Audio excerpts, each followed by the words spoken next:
James, tell them what we're doing. We're here, baby. We are playing today to benefit one of our friends from wrestling, a wrestle brother from another mother, a Vlad from another dad, Chris Hale, aka Vlad Radenough. The parties are, who knows where the parties are.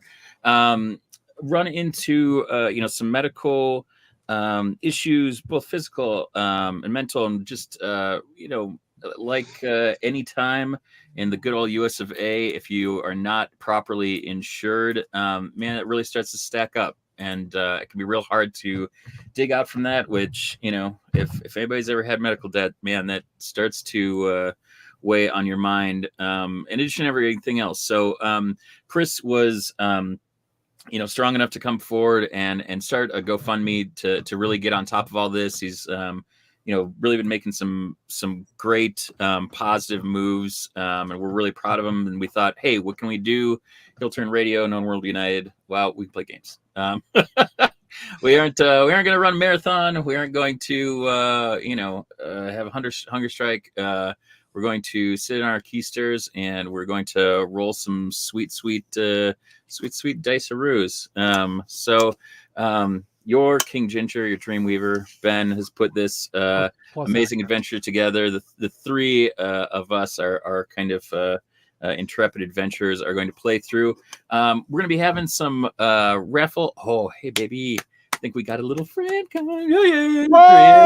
Whoa! Hello. You join me from my beautiful tableau.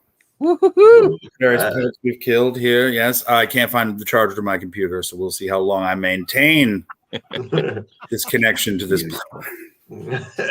I had to see set up all my D&D DM tchotchkes up there. There we go. Oh, good. Oh, yes. We were just giving him the rundown, and just saying, like, man, like how much fun you have brought into our wrestle travels and more, and could not be happier to be doing a little thing. We said, we're not going to run a marathon for this. No, this is amazing. I have had well, none of my family's going to watch this. It's fine. No, you guys have organized two things for me that is probably going to pay my mortgage next month, and I have family members who are like, oh, thoughts and prayers. We created this Instagram to send this profile list. Prayers. So now you guys are my family. Like, honestly, wrestling has been just incredible to me. Just a little bit about, like, I don't know. It distracted me as a kid when I did amateur wrestling. It gave me the strength to kind of like be a man and, kind of put a halt to some things that were going on in my life. And just a weird course of events led me to spending 2 or 3 years. And then now, like 8 years later, be like, where the hell is this thing? But no, seriously, just a little bit of like, if I had done Chikara, I would not have gotten the respect as much for the performer of Dasher Hatfield, and I would not have closed the bar that I was running and brought my whole staff to his retirement, which is where, like, in the ring, as his kids are giving him flowers and the whole 700 town brewery is applauding him. I was like, oh shit, I got to change my life. This dude did baseball and wrestling, lovely family, blah, blah. And you didn't really want to be a near 400-pound ring announcer. And that started me peeling the onion to kind of where I am today. And I'm a much better, happier, healthier and person for it. And like half the person I was. So you look like a sexy Anton LaVey right now. Thank you. Yes. We're going very deep. Berkshire's like mystic wizard. It's hitting hard. Very deep. I'll get my little therapy girl journal. It's crushed green velvet. There's mushrooms on the front. It says never stop growing. I'm a crystal person now. I'm very calm. Hence all this, right? This is just a poncho I took from my old job, but I can't find. I have a whole like dark wizard outfit and like chainmail that goes underneath the chip. Can't find a single piece of it. I was like, all right, Hefner bathrobe over work poncho. Done. But no, there's like, I can't thank you guys enough. There's just like not words that I can say. As I texted a friend today, I was like, I have to go get on a charity stream because some amazing people who are touched or fans of a ring announcer on the indies for 2.5 years with a paper thin gimmick. It's like, it's just really amazing how the world works. So I can't thank you guys enough. It's really great.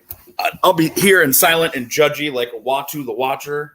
I don't want to get in the way of the game and the stream and the people's enjoyment. And everybody, thank you so much to everybody. Even 5, like $5 is like so touching to see that, because it's like, I don't know, man. Thank you for thinking of me in any ways that you do. Shares, likes, sharing the GoFundMe. It's been, I don't know how to accept this kind of thing. I like doing it. And so it's been really awesome. Thank you. It's our pleasure. I got my grog too. Yeah. Yeah. So I believe, Beard, you've also got an auction going. Yeah, so we on Friday's stream we did a little raffle setup. I'll put this in the chat, but we did like $10 donation for 5 entries into the raffle. King and I have put together some like fun stuff. There's also a like overall raffle if you enter into the raffle on either day. Friday. Should we take a quick gaze into the abyss? Yeah. I'll grab some of my goodies as well. All right. No, I'm just gonna. Oh, I can grab what I have there too. I don't know if anybody. We're going crazy. Let's do it. I'm going to maybe, if my camera will reach. This is the box of shame over here. So first of all, the room is a complete mess because it's like 3 rooms packed in one right now due to remodeling in the basement. This is one of my boxes of shame. So that's miniatures. So here's the thing I'm going to do is you could take a grab bag of the box of shame. And from that, I will hook you up with some dice because God knows in 30 plus years of playing RPGs, I have more dice than any human being should be allowed to own legally. I will make you a grab bag. If you want something painted, well, you're going to have to pay. You have to pay dearly. And then I'll paint it on like a Meng on Meng. I also paint. So if it's unpainted, you want to send it to me.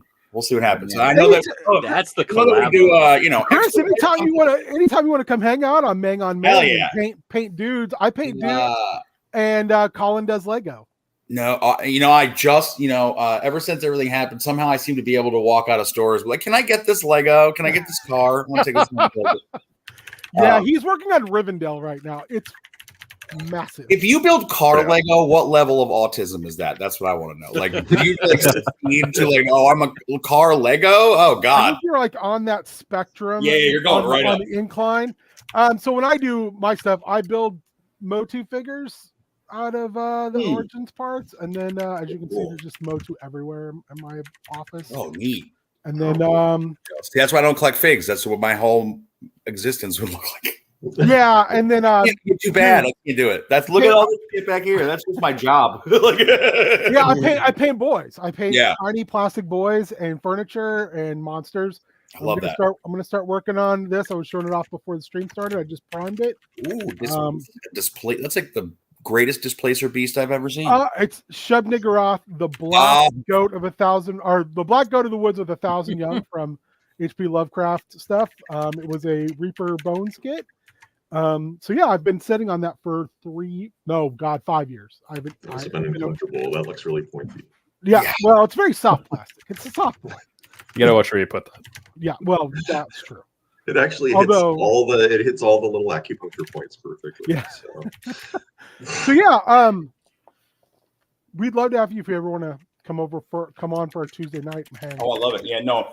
And I've been playing much more lately, doing my own game, and it really makes me itch to get back at like playing. I'm writing a campaign right now for kind of like a module for people to run for like schools and libraries. Oh, in like 6th to 9th grade, maybe. And so I'm play testing it with some of my regular players, and I'm really, it's been so rewarding to just do something so like small for yourself that doesn't have some sort of grand goal, If you ever want to work on that, we do a thing on Sunday mornings. We didn't do it today because this was going on, but we do a thing on Sunday mornings called Prep School, where we get together and work on our games. And cool! We've been hacking a lot of games, like we just for our normal D&D game that plays now once a month on stream, we hacked the Quiet Year, which is like a world building game to fill in a whole year of time where we didn't play. So a whole story. We've hacked a Kyle Starks did a tiny Kyle Starks who is a relatively famous comic writer, did a 1 sheet or 3 sheets little cartoon webtoon about Dusty Rhodes being the prophet of the AI apocalypse, and we made an entire hack of Apocalypse World game out of it called Hard Times 1987, where you play wrestlers in a post-apocalyptic Terminator world. Yeah, we're working on one for the TV show Mountain Monsters right now because we're all obsessed with that stupid show. So we want to play a hack of it. So yeah, we do a bunch of dumb shit on there besides doing like what we're going to play today is literally was done on that program. I will say this makes me think that this a perfect game if no one's ever played it. Now I recommend that you play it first, like maybe off stream, or at least when you do the stream, play it all together. But one of the most fun and like kind of like ruleless in terms of creativity games I've ever played is Paranoia.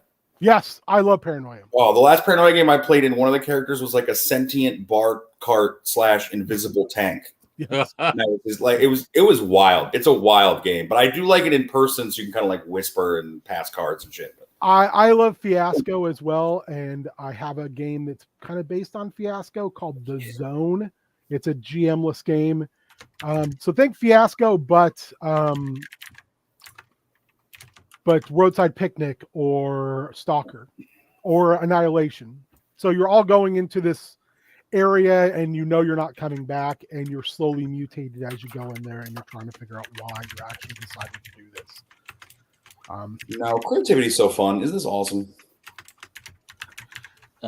It's the best. This is why we do this, because we all have too much shit in our brains. So we're always ready to go.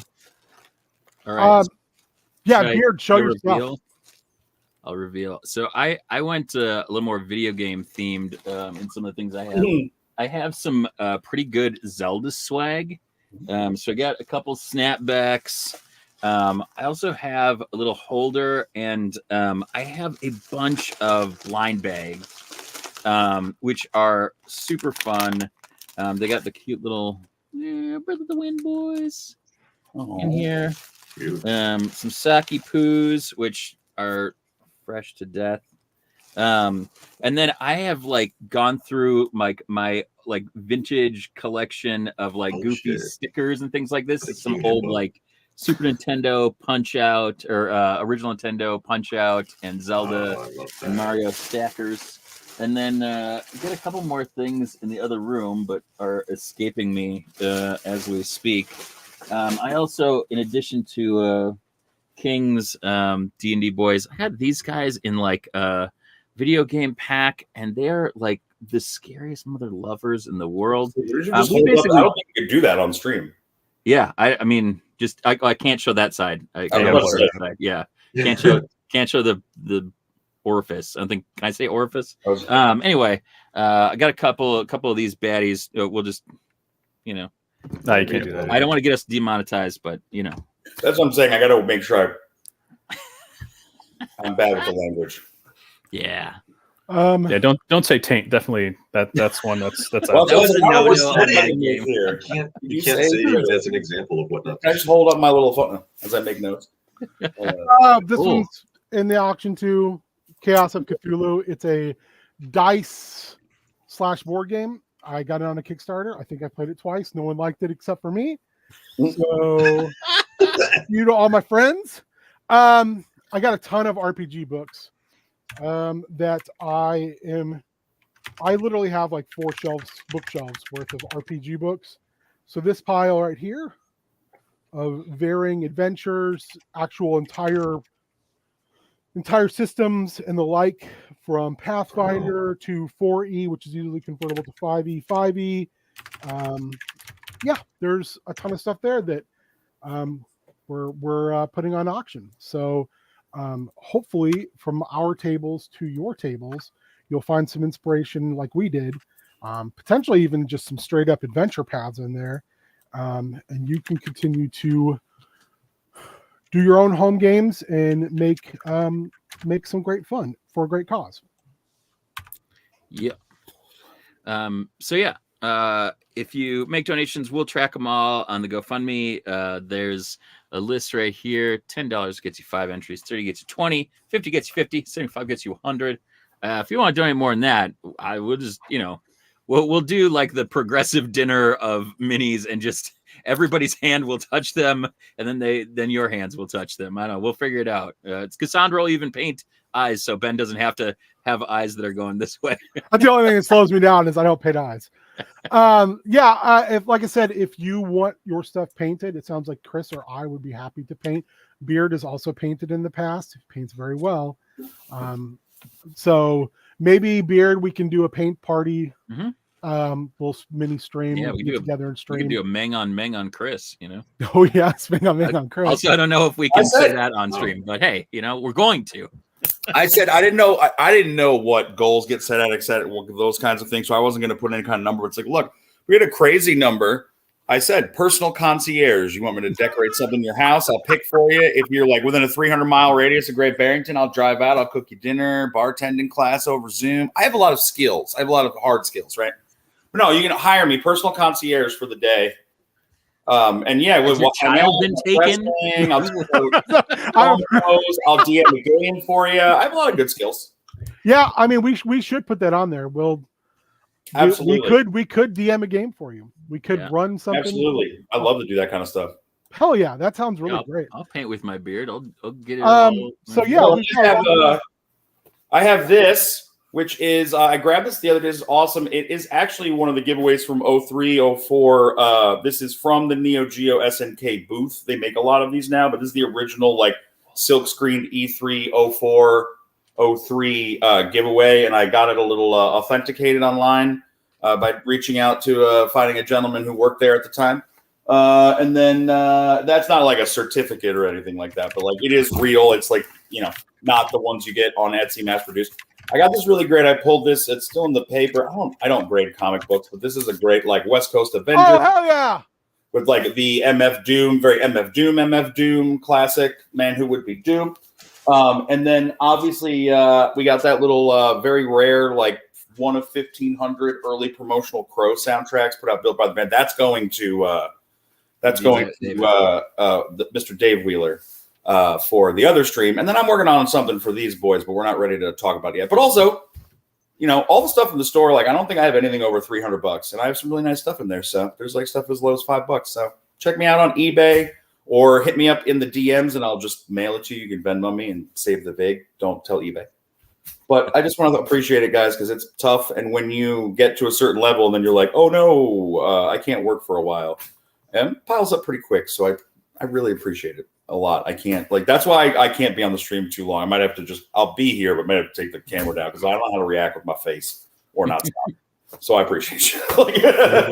Well, we appreciate you. You've always been someone who's just brought a lot of joy to all of our lives. And we just appreciate it. So when, you know, we have this weird thing where we like to help people. No, that's me too. That's why I love you guys. I'm always trying to do as whatever I can on your streams and stuff and give whatever I can because I'm the kind of guy who, you know, pays his own money to get insurance and goes to the town to have a charity kickball game for the food pantry. And you know what I mean? Like, and that's what you guys, it's like, you guys are helpers like me. And that's why I love you so much. Well, we love you too, Chris. And we're more than happy to help. I mean, we really are. It. It means a lot to be able to help somebody that we all has given us so much. And has always, when they didn't have to, been extremely friendly, kind, and has been just an amazing ambassador, not just for wrestling, but just as far as just entertainment and I would say for live performance in general. So thank you. Thank you. Can you still hear me if I do that? Yep. Yes. Okay, absolutely.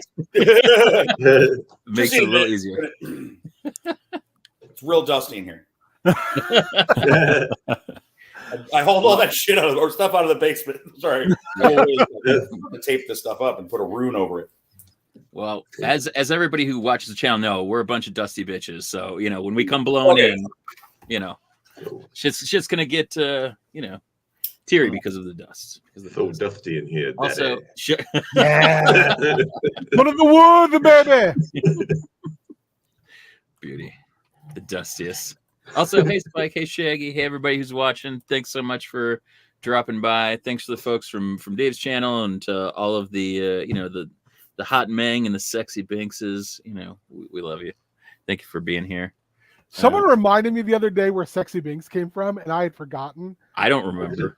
Sexy Binks came from us playing the Fermi Paradox on Bad at Games.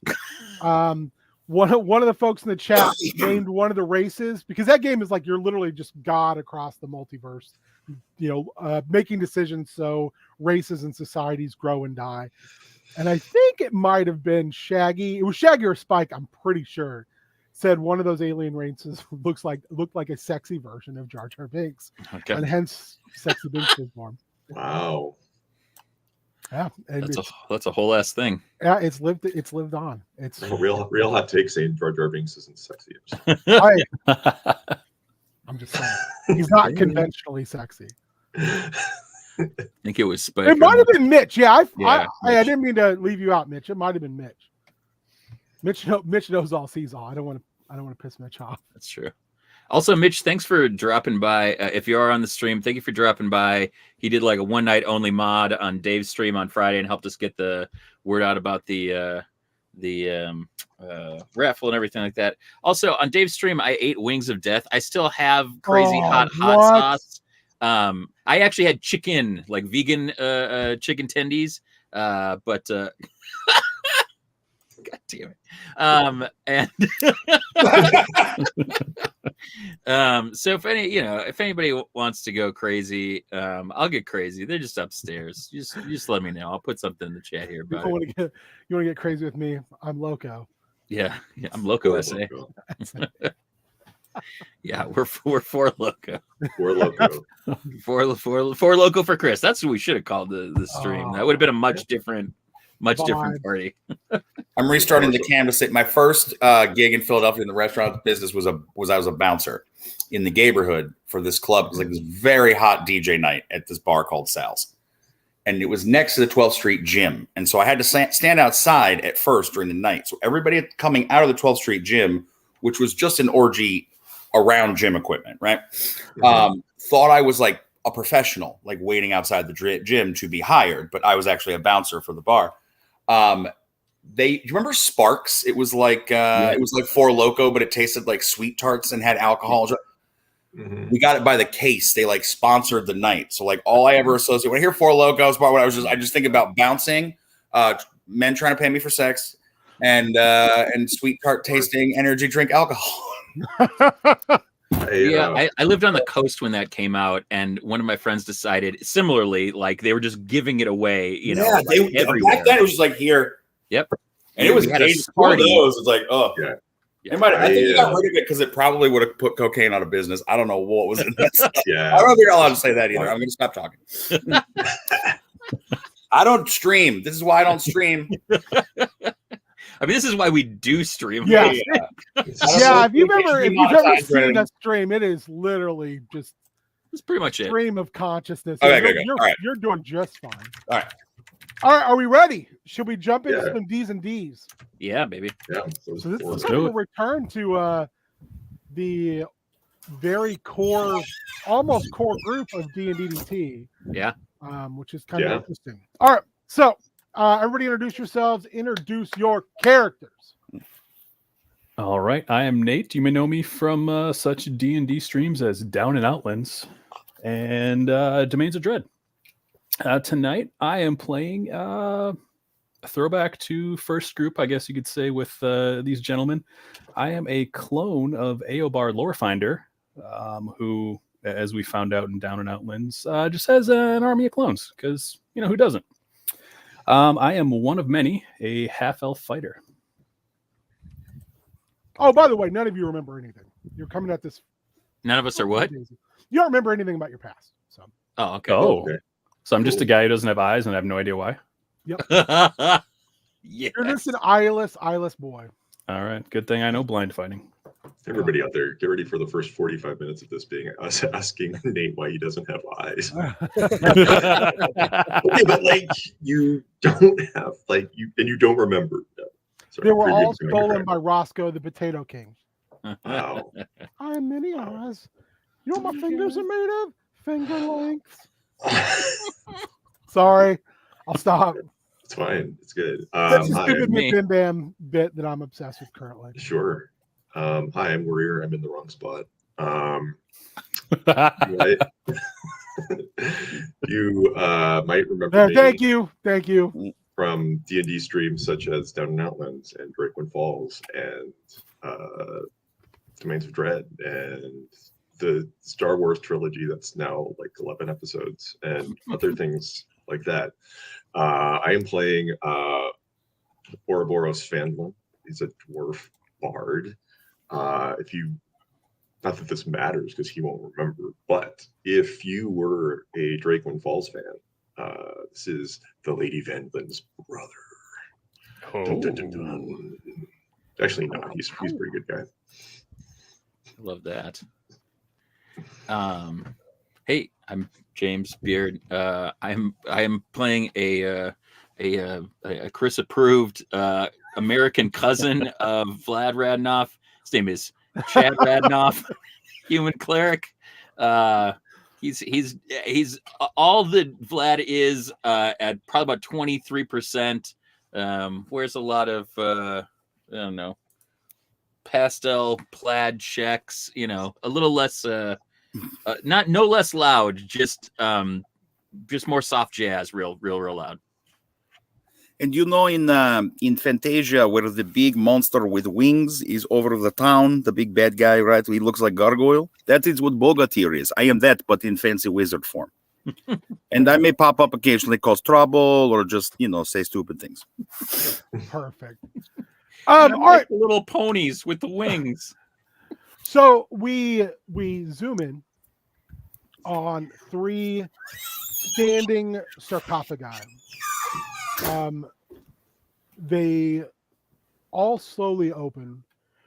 They emit a kind of a thick viscous bluish liquid spilling out onto the floor, running into a concave circular drain, a mist coming off from them hitting the cold floor, and the liquid being sort of warmish, and 3 bodies fall out naked and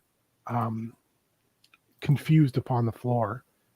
You 3 look around, and this is a very stark room, black in its color, lighting dim, actually coming from little slots across the floor in the room. The floor is remarkably cold. The room is actually quite chill, and you don't know anything.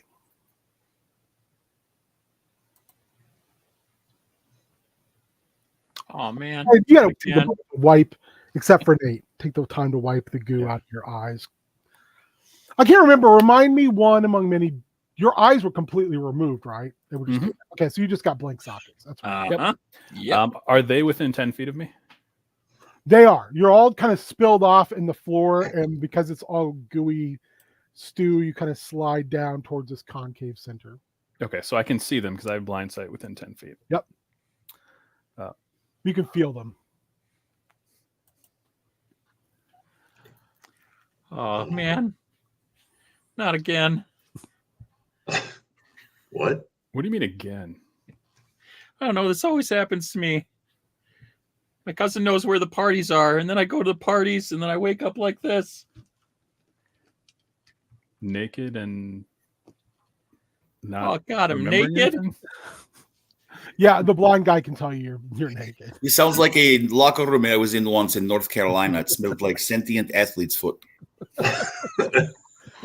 So you all hear this voice kind of emanate in the room, tell you that, but it's just a voice. At the same time, from those vents where the lights are coming from, a stream of air like pushes in, and it begins to dry you. Where the fluid was still on your bodies begins to harden and just kind of chunk and fall off. And a series of dancing lights fills a hallway in front of you, kind of almost beckoning you forth. King, could I make an insight check to see if I recognize the language? Yeah, of course you can. Ooh, 15, a dirty 20. I speak I speak Dwarvish, Elvish, and Infernal. So what you do see Mhm. is kind of a mishmash of Dwarven and Elvish.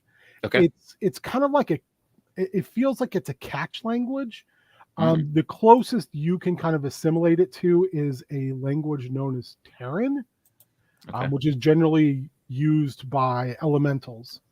And you kind of, the script is hard for you to read, so you're getting about every 2 words with another 5 words between. Mhm. And it just keeps referring to something known as codon. Codon. Okay. Codon. Yeah. I think I was a transformer I had when I was a kid. If Matt was here, he could tell us. You would. It would be either Technically, a Codon was a Generation 5, only in Japan. Exactly. Okay. So you make your way. Are you going to go down the hallway? Do you take the hallway? yeah. What is the light like in here? There's no light currently except for these. It looks almost like dancing lights. These slight, wispy moving lights. That there's light from the floor, but it's just like hitting the floor, almost like running lights. But these other lights are kind of guiding you out, floating. Okay. Yeah, maybe it was. I think we just get moving here. Okay, so you get moving. You come into a large semicircle room.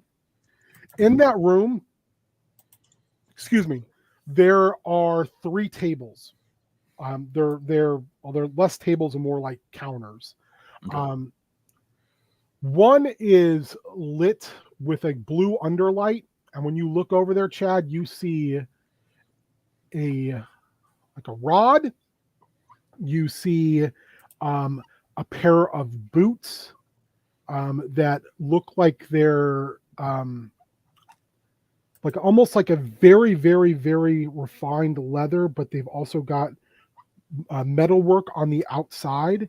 And you see a fine shirt that upon further inspection looks like it's inlaid, along with a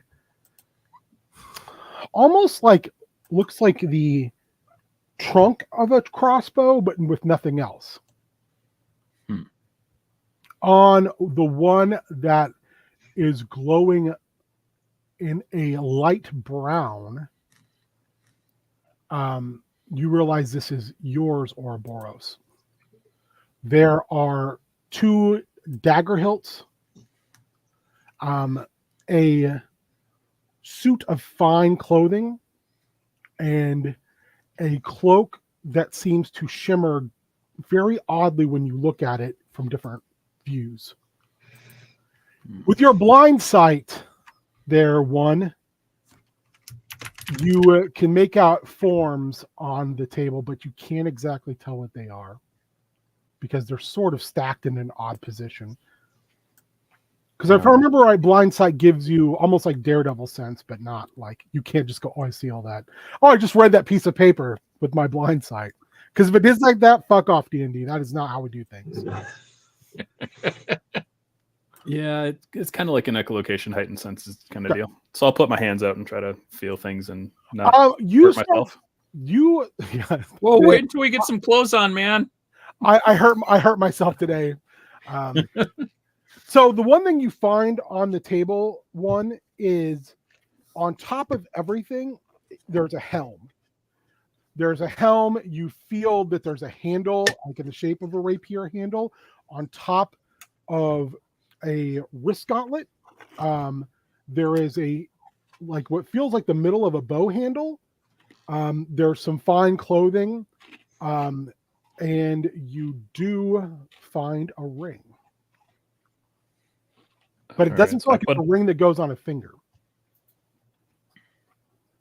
I'll put the helm on first. So the helm comes on. It's like it's almost like a Frankenstein flat top helmet. You put it on, and then from the sides of both, you hear this, and this thing goes in the middle and comes down, and you have a pair, looks like almost like a HUD readout, comes down onto your eyes. So now you can see. Actually, you can see very well. Oh, that's much better. But I would like you to Oh. make me a wisdom saving throw. Sounds about right. I rolled a 19, so that's 23. Perfect. It doesn't bother you at all that you can feel this helmet, something going from inside the helmet through your ears into your head. You feel fine with that. Oh, You're like, oh, this is cool. This is fine. That's new. I'm not horribly alarmed by this. I've seen some shit. Nate's horribly alarmed by it, Yeah. but we'll go with They should be horribly alarmed by it. it. It doesn't feel like Star Trek II things going in your ear. But all right. What are the rest of you doing? Are you picking up these things? Are you putting them on? These all look. In fact, I want you all to make me an insight check. Oof, 14. 14, 16. 16. Also 14. I mean, he's Dad, kind of you- look like my you boots, man. You look down at this and you're like, it looks. You have almost this recollection of familiarity, and like when you start to touch it, you get a feeling of I feel an innate ownership to it. Ouroboros, you have something very similar. And when you're touching it, you have almost a feeling of familial.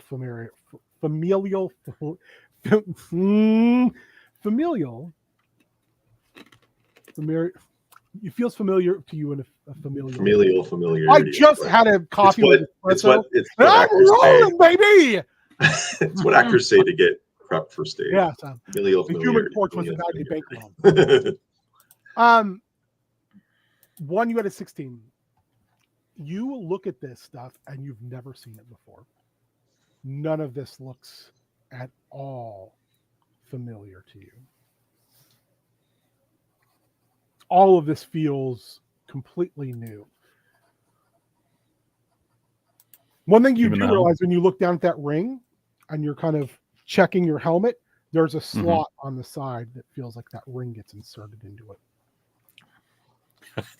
At first, I thought you said, I also need this coffee room bag because I thought you said there was a sloth on the side. Yes. And I was There is a like, sloth just oh, hanging we've out already got a beside the buddy. helmet, moving real slow. I will name him George. And Yeah. I will He love loves him, you and I will. unconditionally. All right, so I will definitely put that ring in the slot. Okay. Know that with that ring in, you have the effects of a ring of mind shielding.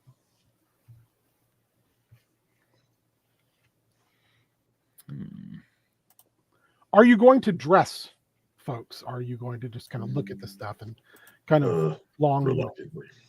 All right. I want to investigate it a little more just to make sure, since I don't feel like it's mine. Okay. I'm What cool, do you want man. to investigate first? So let's see. You said helm, which I put on like a crazy person.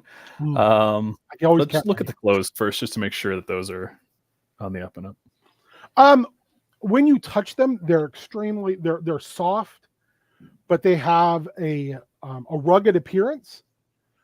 They do have like these slight bumps in them, and when you press the bumps, they seem to give like a little bit of a shimmer across the clothing, as if they're absorbing that kinetic touch of you pressing on them. Okay. Interesting. What about you, Chad? Oh, yeah, man. I'm putting it all on. Just feels, I just need something. Okay, so Chad, you're just putting no clothes on. Yep. I'm just, yeah. Yeah. Oh, man. So the first thing you do is you put on this. It is super light, and you put on. It's almost like a carapace. And when you look at it very finely, there's almost like these little plastic, or they feel like plastic's not something you'd be familiar with. This very light material put into ringlets. Okay. It is wildly flexible. There's like a kind of a thing you have to squeeze into underneath, almost like a bodysuit, and you put it on. And what's your favorite color? Oh, cold baby. Gold. Yep. This turns like varying shades of gold once you put it on. When you put the boots on, Do it. Do it. Do it. Oh, I forgot I even had that. That's a nice one. This is a nice one. In the back of it, there appears to almost be a fin pointing down. It splits open and turns on the two sides where your ankles are. Mm-hmm. And when you think about it, you raise off the ground, almost like you're levitating. Mm. Like that. The handle, you put it in your hands, and the end lights up into a warhammer. Like just appears, it looks to be made out of some type of light. Nice. The handle, when you pull that out and you point it, the crossbow opens up out of it, and there's the ammunition's already entered into it. Nice. And you look down, and a little rack of bolts is in the bottom. And when you take your hands off of it and hold it, the rack folds back inside, and the top all folds down. So it just looks like you have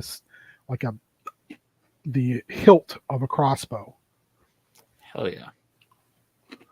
Ouroboros. Yeah, I think O is like not super stressed about putting the clothes on immediately. I think like starts like everyone else is, and he's like, yeah, it's a little chilly in here. I think he like puts the like shirt on, the top on, and then he like gets distracted, and I think he like sort of is like Donald ducking it around the room for a while, like just checking out like what else is in here, like what's the vibe. Besides what's on these counters with the lighting underneath it, there's nothing. They're just opening to another room. All right. It looks also like when you look around and you check it, looks like these counters actually raise and lower from the floor itself. Okay. Yeah, then I think he'll finish getting dressed. Okay, you put on the clothes, and they're possibly for your memory or lack thereof, these are the nicest clothes you've worn. They fit extremely well. And they feel extremely flexible and comfortable. You feel like you can move very well in them. You also see these hilts. They look like dagger hilts. And in your clothes, there's a belt. And you're able to slot these hilts in, and they almost like hold to the belt. And when you pull the hilts out and you squeeze the handles, blades appear in them. Nice. There are 6 slots. Sweet. So there are 6 dagger hilts. So technically 6 daggers. The biggest thing you're looking at is the cape. Mm-hmm. This cloak. It's got a clasp. And on the clasp is a picture of a 6-legged cat with tentacles on the back.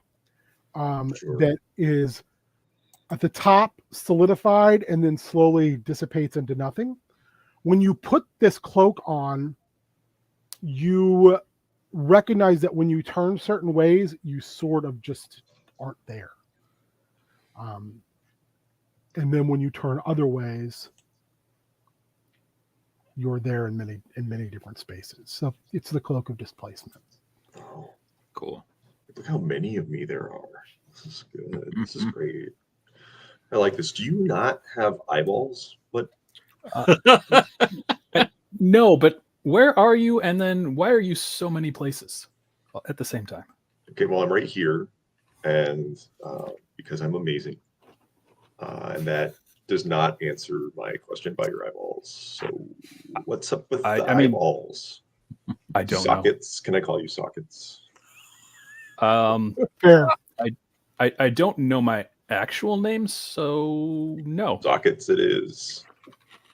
Hey, Sockets. Nice to meet you. I'm Chad. Can't just say, can I call you sockets? This is how we do things in real life too. Yeah, It really is. Now we know nothing, right? So technically, Yeah. Chad wouldn't know he's Chad. Oh, You're all Or left is with it- a vague recollection of self. Okay. You all like your Otherwise- names and that there's like no existential crisis of who am I going on currently. Sure. Okay. I was just thinking maybe Chad's a feeling. I don't know. I feel like a Chad. You feel like a Chad? I'm a total Chad. Giga Chad. Little Chad. Alpha Chad. So you're in there, you put all your stuff on, and the door you came in from closes. And the lights move again through the hallway towards another room. Okay, so we don't have a whole lot of options here. No, you truly don't. Yeah. It feels like we're on the rails right now. Whatever rails are. Don't you have as a dwarf Ouroboros like a ability to read stone? It's like an innate. Yeah, I have. Let me make sure that that's the type of dwarf I am. Okay. I believe it is. Okay. Yes, I have stone cutting. I believe that you'll never get lost, and you can like tell like how something is constructed. I think that is probably the old way it used to work. It just says I can make a history check related to the origin of stonework, and I'm considered proficiency, and I had double my proficiency to the check. Okay, well, make that check, please. Okay.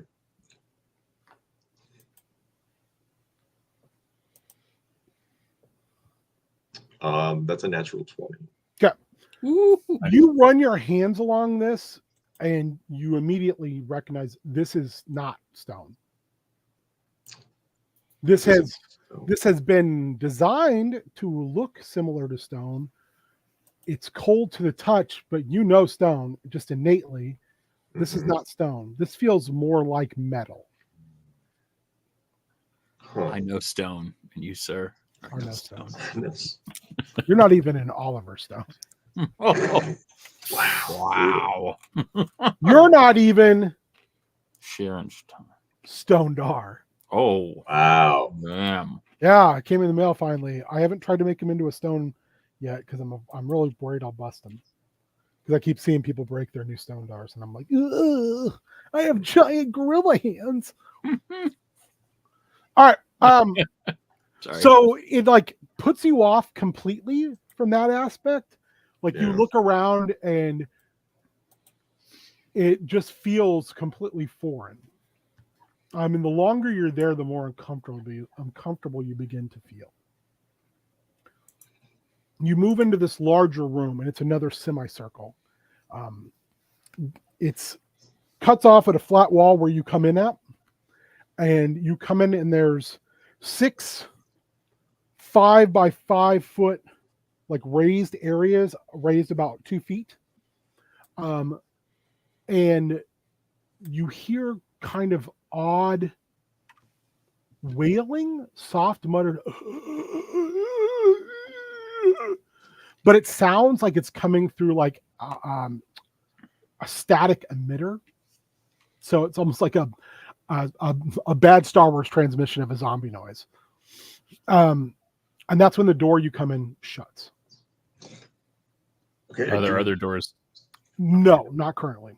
Not a fan of that. Not a fan of the no exits. Don't like it. No, that's real bad. You see this like goo pour in from those bottom grate areas, and those grates are only about a foot high, and the goo starts to form parts, and the parts you look at, and the universal feeling of, oh, that's a zombie comes across you. There are, and I would like one of you to roll a d12 for me. Sure. I got this. Oh, go ahead. 1. The Nate comes through on the good end. Yep, that's why I figured I should do it. You see this goo like form, and this you just keep teleporting to new places. It's amazing. You see a zombie. You look, and those raised areas all raise up to 15-foot tall pillars, and they start to move. What the And this thing starts to come towards you. King, do we have a sense with the return of our basic stuff that we can perform magic? Like, would I intuit that I could do this, or am I just Why don't you make me a religion check? I would love to do that. That would be beautiful. Do I get to do it with my modifier? Of course, yeah. Okay. Your I know, maybe I don't remember that. Your modifiers. Yeah. That's all. Nothing's changed about that. Okay, sounds good. Oh, that's unfortunate. Okay. How about an 8? With an 8, like you reach out, like you to your divine power. Yeah. And when you do so, you feel this almost like from the inside out. Mm-hmm. You feel this soft glow. You feel like it's not a burning, it's almost like an energy flowing from within you to you as you seem to be pulling something. Yeah. By the way, just for terms of like how this all works, I don't give a shit about an alignment, so don't worry about that. But what would your God's alignment be, Chad? Oh, probably lawful neutral, even though I Lawful, think Chad's okay, more perfect. Lawful good. We'll just say that, lawful neutral. The song that mostly pops into my head for Chad Radnoff when he is calling upon his God is "Man After Midnight" by ABBA. Fair. So your body, your spiritual form, like you feel like that you're generating that power from within. Okay. From the very essence of your being. I feel good. I feel like I could take on the world. What was in that? What was in there? The 8 winds. It's a 7 demon bottle. Great. He's got like a little like a tiny disco ball, like a little chain around his neck, and he just kisses it. Nice. Oh. All right. What are you guys doing? Are you guys going to take care of this? Because I don't. Gross. Yeah, you're like, I don't get down that way. These are really nice. I don't know if you noticed. These are. Can you see my sockets? Can you see my clothes? It's pretty fancy. Yeah, Nice I got this helmet. Okay. Or Boris, what is your art of choice then as a bard? Sorry, what of choice? Your art of choice. Dancing. Dancing. Oh, Perfect. yes. Wait, like performance? Or are we talking about like, are you a b-boy? He's not a b-boy. He's a go-go dancer. Actually. Okay. Fair. This is great. All right. One, what are you doing? I will pull out my rapier, which is, as Nate knows, very good for zombies. And I will stab it. Yep, you pull that out, and once you pull it out, it's almost like there's a shadow emitted from where there should be a blade, and when you turn it, it just kind of sparkles. All right, I'm kind of distracted by that for a little bit, and then I will stab it. All right. Let's see. Combat is hard. It's a 23. 23 definitely hits. This thing is when you stab into it, you go through this flesh, and your rapier kind of chinks against something, and you look underneath, and there's metal underneath this flesh. But you kind of push through, and you're able to pull your blade away in a flourish, and this thing's arm just crumples off on the floor and starts to pull itself along in another direction behind one of the moving pillars by its hand. Okay, I don't feel like that's normal. Is that normal? I don't have a lot of zombie encounters in my life, so maybe. The other thing you notice is when you do that, one, like the strands of flesh holding this thing together are that black goo, and it's like it slowly pulls apart, and you can see it like almost trying to retouch with itself before it falls. I don't like that. No, that just seems bad.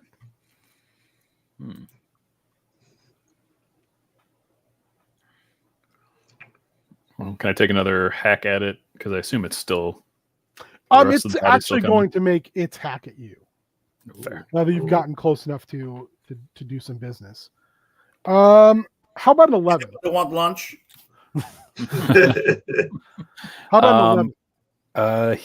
So one will put up his wrist gauntlet, which I assume is a shield, and kind of bat it. Yeah, you get it like an electronic, like an energy Captain America style shield.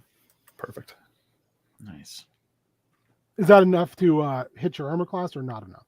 Oh no! I mean, I'm batting it away with my shield. He missed by like 8. Okay, so it swings at you, and you're just like bing, and you're able to knock the hand away. Yeah.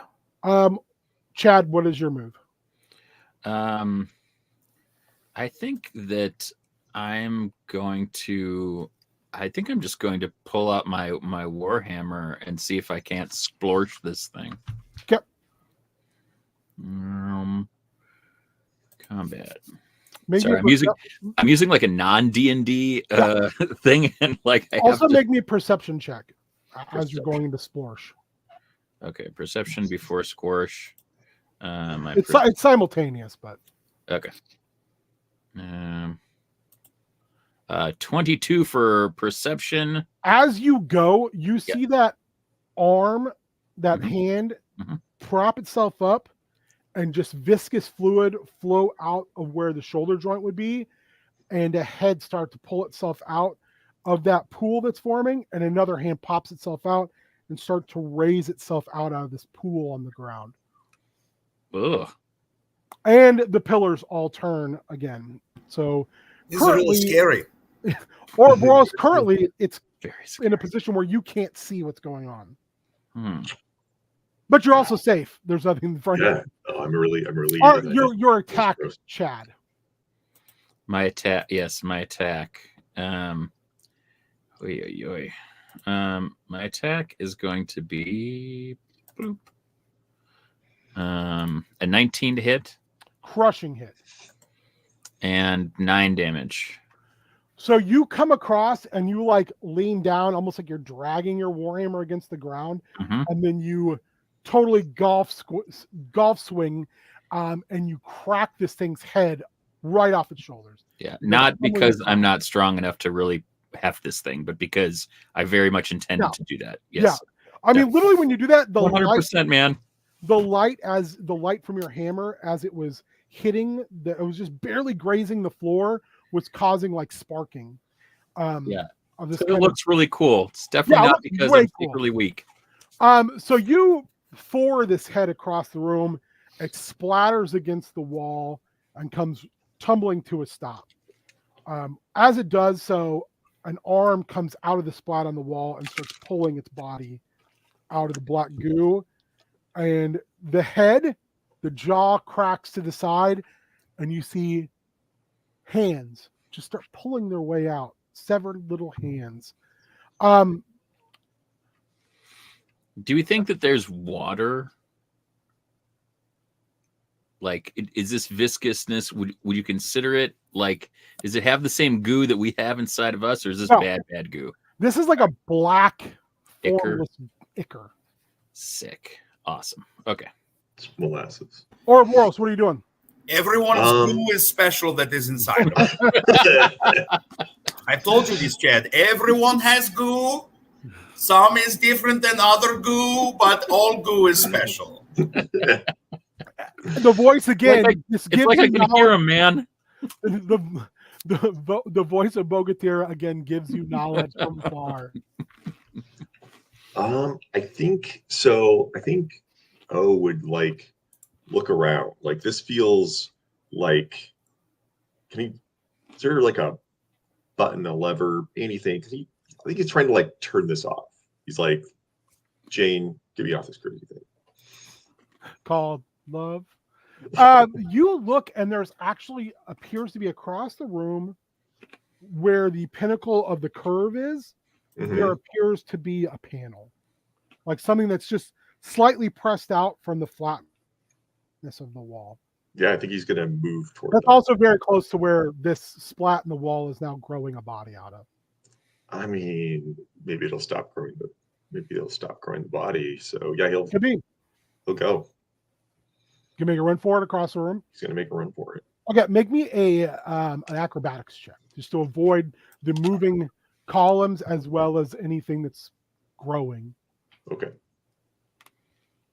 14. Growing. Showing. You're Which is able really, to, if you think about it, for a dwarf, a natural 20. So pretty close. So as you gracefully dancer-like tiny dancer move your body across the floor, the thing that grew out of the initial arm grabs for you and you're able to just daintily jump over it, spin, your back just barely touches one of the moving columns, you slide your way up to this panel. oh, hands off the merchandise. Okay. Mm. Yeah, cool. Yeah, can you do anything with, like, You can make me an Arcana check. sure. Probably not this round. It's a 6. You're looking at this thing and you're like, how is this in this wall? This doesn't make any this panel. You're kind of like trying to figure out the panel first to open it. But currently you're like completely lost. The one thing you're not lost is you hear very close by the staticky of what is now coming out of the splunch on the wall. I don't care for that. Or should you? Was it my action to figure out the panel? Yes. Or okay, then I'm just gonna be like, gross. You can make a perception check if you want by look like corner of your eye. I will give you that. Sure. 8.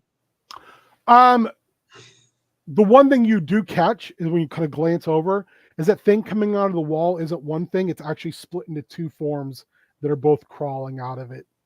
You know, two like when you bodies that see look like they were something- one at one time and now they're splitting into Sure. You know, when you see something, you're like, I really would have been fine not having seen that. Maybe I shouldn't have made that perception check. two. Yeah, maybe I should have failed it. Maybe I should have got that to one. Maybe ignorance is bliss. Yes. All right. Well, seeing that the dwarf has found something and is in trouble, I will kind of dash over that way and try to shield bash I guess one of the two. Okay, I will get to make an Two attack of zombies. opportunity from the arm that has grown into a torso. All right, that's fair. That attack of opportunity is cocked. That has got to be a hit. I rolled a 17. What's the total? I'm looking. 21. Yeah. Is it?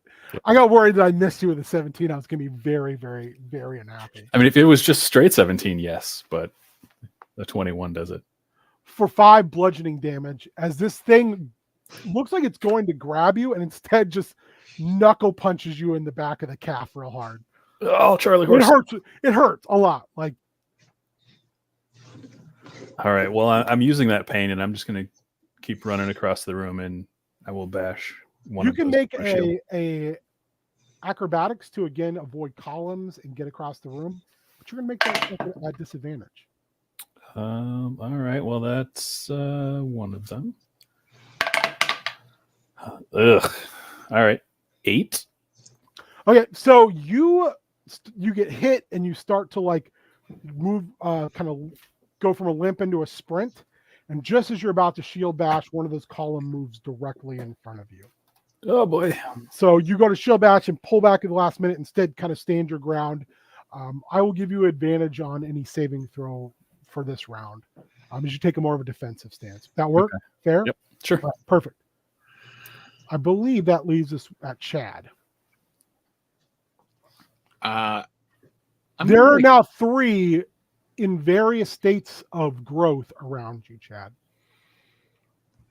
I am going to as well as a swarm of little hand boys. yeah. Coming out of that skull. I think that I'm going to try to channel divinity and turn undead. Okay. I don't know whether they're undead or not, but like Chad's got a vibe, man. Chad does have a vibe. So, Chad, Yeah, man. when you feel like you're going to turn, Yeah. rather than reaching out, Mm-hmm. you reach inward. Okay. What is Chad's mantra? What is Chad's, like, the thing that gets Chad going in the morning? The thing that makes Chad Chad? The things that gives you your power? Oh man. I think it's like the Vlad, treasured friends, like the warming up for the Chikara Give it Grand to me. Championship. It's the main Give me the event, litany. baby. Give it to me. You know? Give it And to he me. just- Let he's me like, hear it. Loud and strong. I can't do it, man. That's a Vlad thing. I just, You can't do it. I'm not going to give you the turn Okay, down. all right. You can do it. Also, I was a ring announcer for like 3 years in a very minor indie promotion, guys. You're going to give me very big head around all this. Treasured friends, valued customers. Man, I'm so stoked. And I just, if you're feeling undead, it's just, it's time to turn to the light and just, dance till you die again or whatever. Yeah. So you kind of muddle your way through it, but as you do so, this wave of light emanates out of you, this golden light. What do I need to roll to keep from being turned? A DC 14 wisdom save. maybe not, Someone's gonna get turned. they're undead. The closest one to you does drop. The body parts drop, and when they drop, they turn to this black ichor, and the ichor skirts its way across the floor. Ooh. Not like a pudding, or think of like the 80s Blob remake. Okay. It moves quickly and with purpose. Okay. But now you also have the attention of a swarm of hands that are coming at you, crawling like fist-sized spiders at a breakneck pace, all coming for you. Oh man, dislike. 28 acres later, exactly. Ouroboros, what are you doing? Oh god, there's gross shit coming at me. I don't like it. Also, I didn't mention we are using escalation, so we're around 3. So crit would be 17 plus. Okay. Oof. All right. I think there's 2 coming at me. Is that correct? Yeah, Is that yeah. where I'm at? But you've also got this pillar now in between you and them, as well as one between you and them. Cool. I So like they will not get to you this round. Great. Yeah, I think he's gonna. It's like I'm trying to turn this off. Does anyone else want to? There's 2 over by me. Can you follow my voice sockets? Do you have super hearing because you can't see? I'm working on it. Follow my voice. Well, one, you can see. By the way, I don't know if you wanna... I don't. Also, and I think I'm gonna. Yeah, I think he wants to try to figure this panel out. He's like, this is like I'm not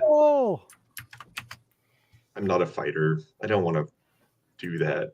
That seems like a lot.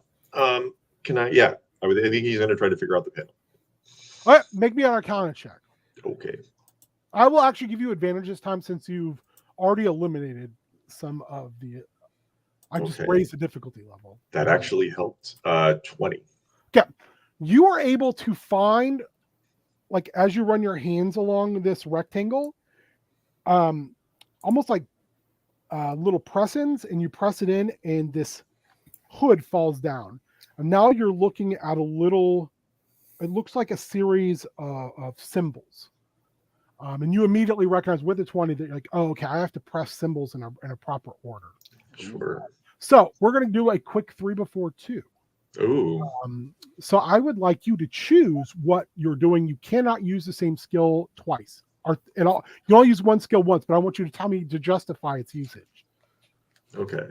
I think for the first one, I think that, being a bard, being a charismatic guy, just being hot, he's like, I'm going to seduce this control. He's going to use like the most tried and true computer tactic, which is to like push the buttons and be like, come on. Oh, they're going to say slap it on the side. And so I think he's going to use persuasion. Like he's just going to like. Okay. Yeah. I'll take that.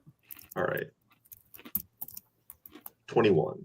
Yeah, you kind of go, come on, and like 2 of the symbols light up. Perfect. Yeah, What's he's your- absolutely like hunting and What'd you pecking roll, with, by like, the way? the You well. rolled really well, right? I rolled a 13. Yeah, that's perfect. I kind of went without asking. Okay, what's your next skill you're gonna use? I think next he'll use insight. He'll be like, okay, I did this right the first time. Like I think I get the pattern. I know rocks. So like this is basically like rocks. That's 12. So, as you know rocks, you're looking at this and you realize you do not know rocks well enough. One of them lights up yellow, and you hear a soft hiss coming through the vents in the floor. Okay,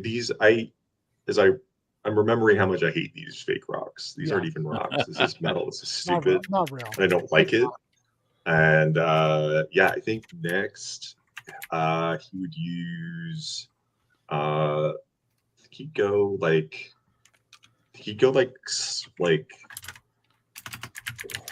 sleight of hand. Like maybe there's like a masterful keystroke situation. It's like Yeah, I can that sounds start good. this. That's 18. So, like, panic starts to set in a little bit. You can all make me a perception check really quick.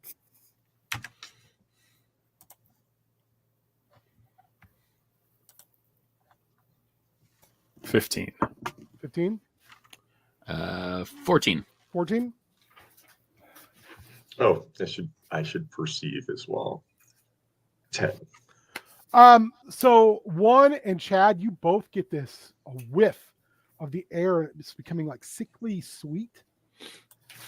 Ouroboros, you don't smell that yet. You're too focused. As you literally just take a moment, take a breath, and you run your hand across the pad, and you get this kind of feel for for one of the symbols. It feels like it's a little more worn down than the rest. And you press that, and it lights up red. So now you have three of what you need out of 4. Cool. Well, I think it's down to this one. Yeah, so you're 2 and 1. You can fail one 2 more. and 1. So this is it. Yeah. So I think I got to go with my gut. I think it's crunch time. It is time to pull off the performance I know I can make. Didn't you use performance the first time? No, I use persuasion. Damn. Okay. Yeah. Well done. Well, how are you performing? Like, I was gonna say, is crunch time just do a bunch of crunches? Yeah, it is. It is for sure. And then while he's doing crunches, he uses his toes to press the buttons. Okay. Yeah. So you're using those educated feet. Yeah, it's hot. People like it. I mean, yeah. Yeah, So you're standing there, one, and kind of like bracing for impact, and you turn around and look, and the dwarf is like laid back, like on his elbows and his neck, and you see him just use his toes to climb up the wall, and they're like making little fluttering movements as they start to touch the pad. What did you roll with your performance? Yeah, and 1, you're thinking that's really stupid. Or 2, you're thinking, I don't want to touch that pad after this is over. But my friends, that's a natural 20. Oh! Your feet do the delicate dance. Your toes do the delicate dance across the pad, hitting perfectly. And that panel folds, like literally just comes down and lands like, it sticks out like right about where your butt is hitting the wall. Sure. And then the wall opens up and you can see another hallway, but this one looks like it opens out into a sunlit area. Perfect. I had no doubt. Natural 20. Yeah. I think just like fully just like somersaults forward back like on, no he'll kip up, obviously. Kip up and then roll forward and yeah, roll forward out of the way. He's going toward the sun. He's like, I don't know you guys. Perfect. But One, I get 2 attacks on you. One. First one's a miss. Second one's a miss. You kind of shield bash these guys away. Are you going to follow suit? Yeah, Chad, we're getting out of here. They will both take an attack of opportunity at you as well. That's fine. Actually, can I action Let me, to can disengage? let me, Yes, you can. Can So- I have? Oh, go ahead. No, go ahead. Go ahead, Ouroboros. No, I was going to say I forgot because I haven't played this kind of bard before. But I on my way out, I think that he would use with his bonus action, he would use Mantle of Inspiration. So it's Oh. like, did that dude just fucking like programmed a computer with his feet? And so myself, one, and Chad get 5 temporary hit points, Perfect. and we can move up to its speed as a reaction without provoking opportunity attacks. Oh, okay. Well, yeah. Oh. One, you can do what you want on this. Then you can attack and then use your use that as a reaction attack. However you want to do it. Yeah, I'm moving and Scooting? avoiding all that nonsense. Okay, Chad, what are you doing? Yeah, let's get out of here, man. I'm gonna put my shield on my back. I'm just gonna drag my warhammer along, just sparking, just inspirational. Just I got 2 hands on this thing. I'm just ready to smash anybody who comes my way, man. I just feel like on the way out, Chad is like, "Have a nice day." Yeah, I'll cast thaumaturgy on the way out and just be. So, Chad, you were the last one out. You did it, and man. You see, like, the hands and the rest of the parts all come together, and they form like this gelatinous black goo that slowly, like, moves in a circular form and then folds itself between the cracks in the floor. The door shuts behind you. You guys are all standing in what looks to be a fade from the material you were inside into actual kind of crystalline stone that looks like a broken down ruin. You can see the sky above, and standing there, like kind of looking at you and talking to 2 mushroom people, is a Like where are mycoids? my? Yeah, well, they would normally be called mycoids, but not here. Oh, Not here, James. They're Hey, mushroom people. Yeah, That they're was not James. your. That was James, not Chad. Don't take it out on Chad, man. Exactly. I'm not thinking out Chad. I'm thinking out James. I live in the Berkshires now. It's full of mushroom people. Yeah, you see a guy and a boxy mechanical person talking to some mushroom people, and they just all turn and look at you at one time and look pretty much stunned. Hey, what's up? What the fuck? You're talking, and they're all just kind of listening to you, and they kind of reach forward and then they pull their hands back. And you realize you don't think they can hear you. Cool. Hey guys, Chad Radnoff here. Nice to meet you. Hello. They see your lips moving, and the person with them, who looks like maybe an elf, can't really tell by how they're dressed. He like pushes his hair back, and you can see the elven ears. He goes, I'm gonna take my little disco ball. I'm gonna put it to my throat and use thaumaturgy and start speaking in Elvish and be like, "Hello, Chad Radnoff. Nice to meet you." I don't think, guys. I don't know what's going on here. I don't know that they can hear us. Is there some sort of barrier between us? not visibly. Do you want to leave this can- little ruin out into the where they're at? Yeah, I'll move forward. You move forward, and as you move forward, there's almost like you're walking through a bubble. There's like a little bit of a pull when you push all the way through, and an audible pop. And you turn around, and you can still see your cohorts there, but you are now in this like meadow. And you're just immediately hit with all the sensory of this place. Like you were in a very sterile environment, and now like smells are hitting you. The freshness of the air is hitting you. You realize how stale the air was where you were.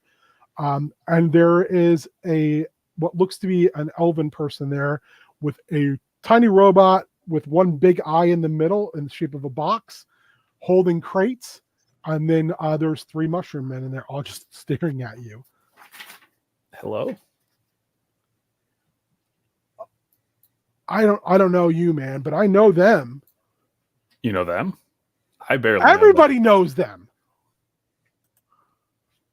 I just met those guys. I'll kind of wave them. Can we hear them talking on the other No, side? you can just see Okay. your lips moving. I'll wave them in.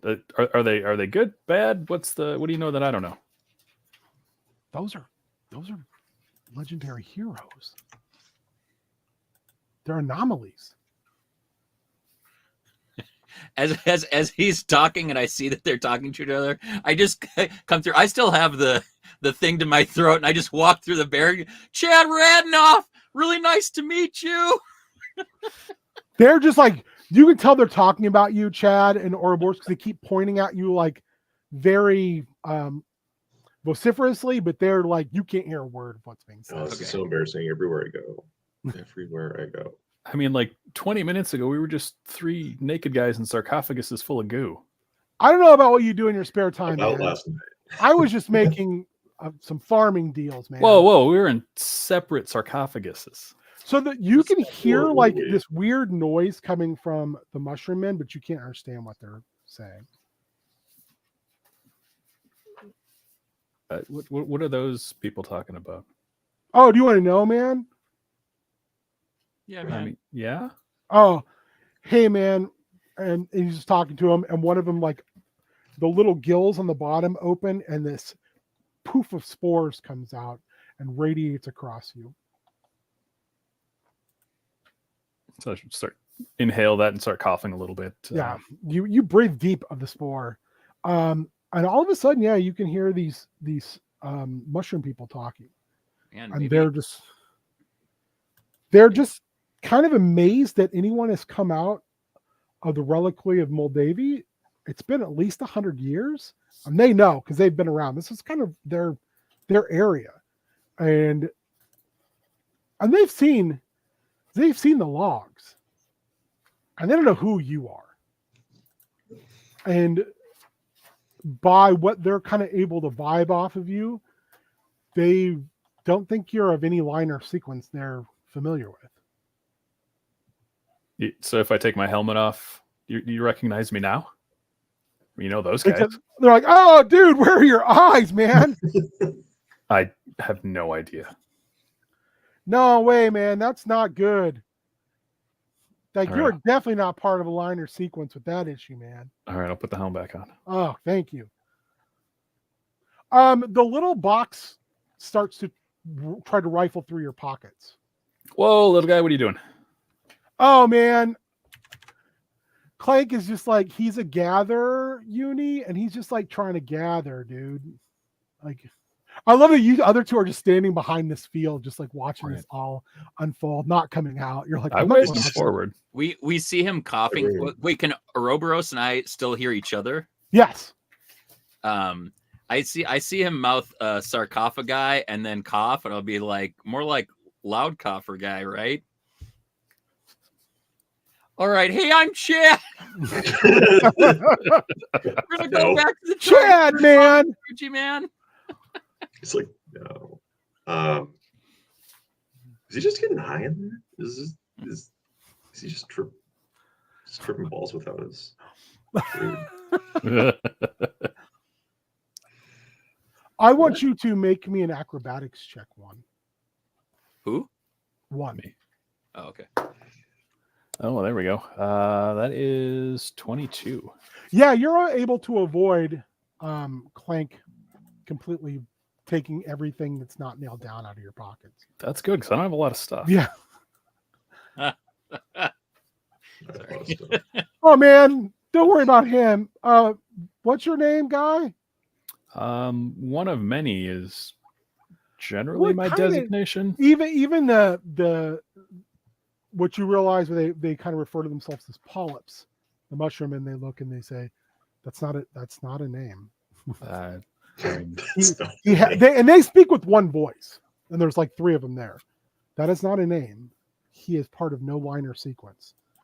Hey, man, I'm a Terran, and you kind of look like a Terran, but you are definitely not a Terran. My name's Tantus, though. I guess, like, I don't know what's wrong with you. Can you tell the 2 heroes to come out? I waved him through. I don't know what those guys are doing. Can they not come out? Meanwhile, I'm just still. Yeah, I think I don't know how like this whole heroes thing works, but like they should come out. Like this is like a big deal. It only happens like once every couple hundred years. Can I go back They in? emerge. You cannot.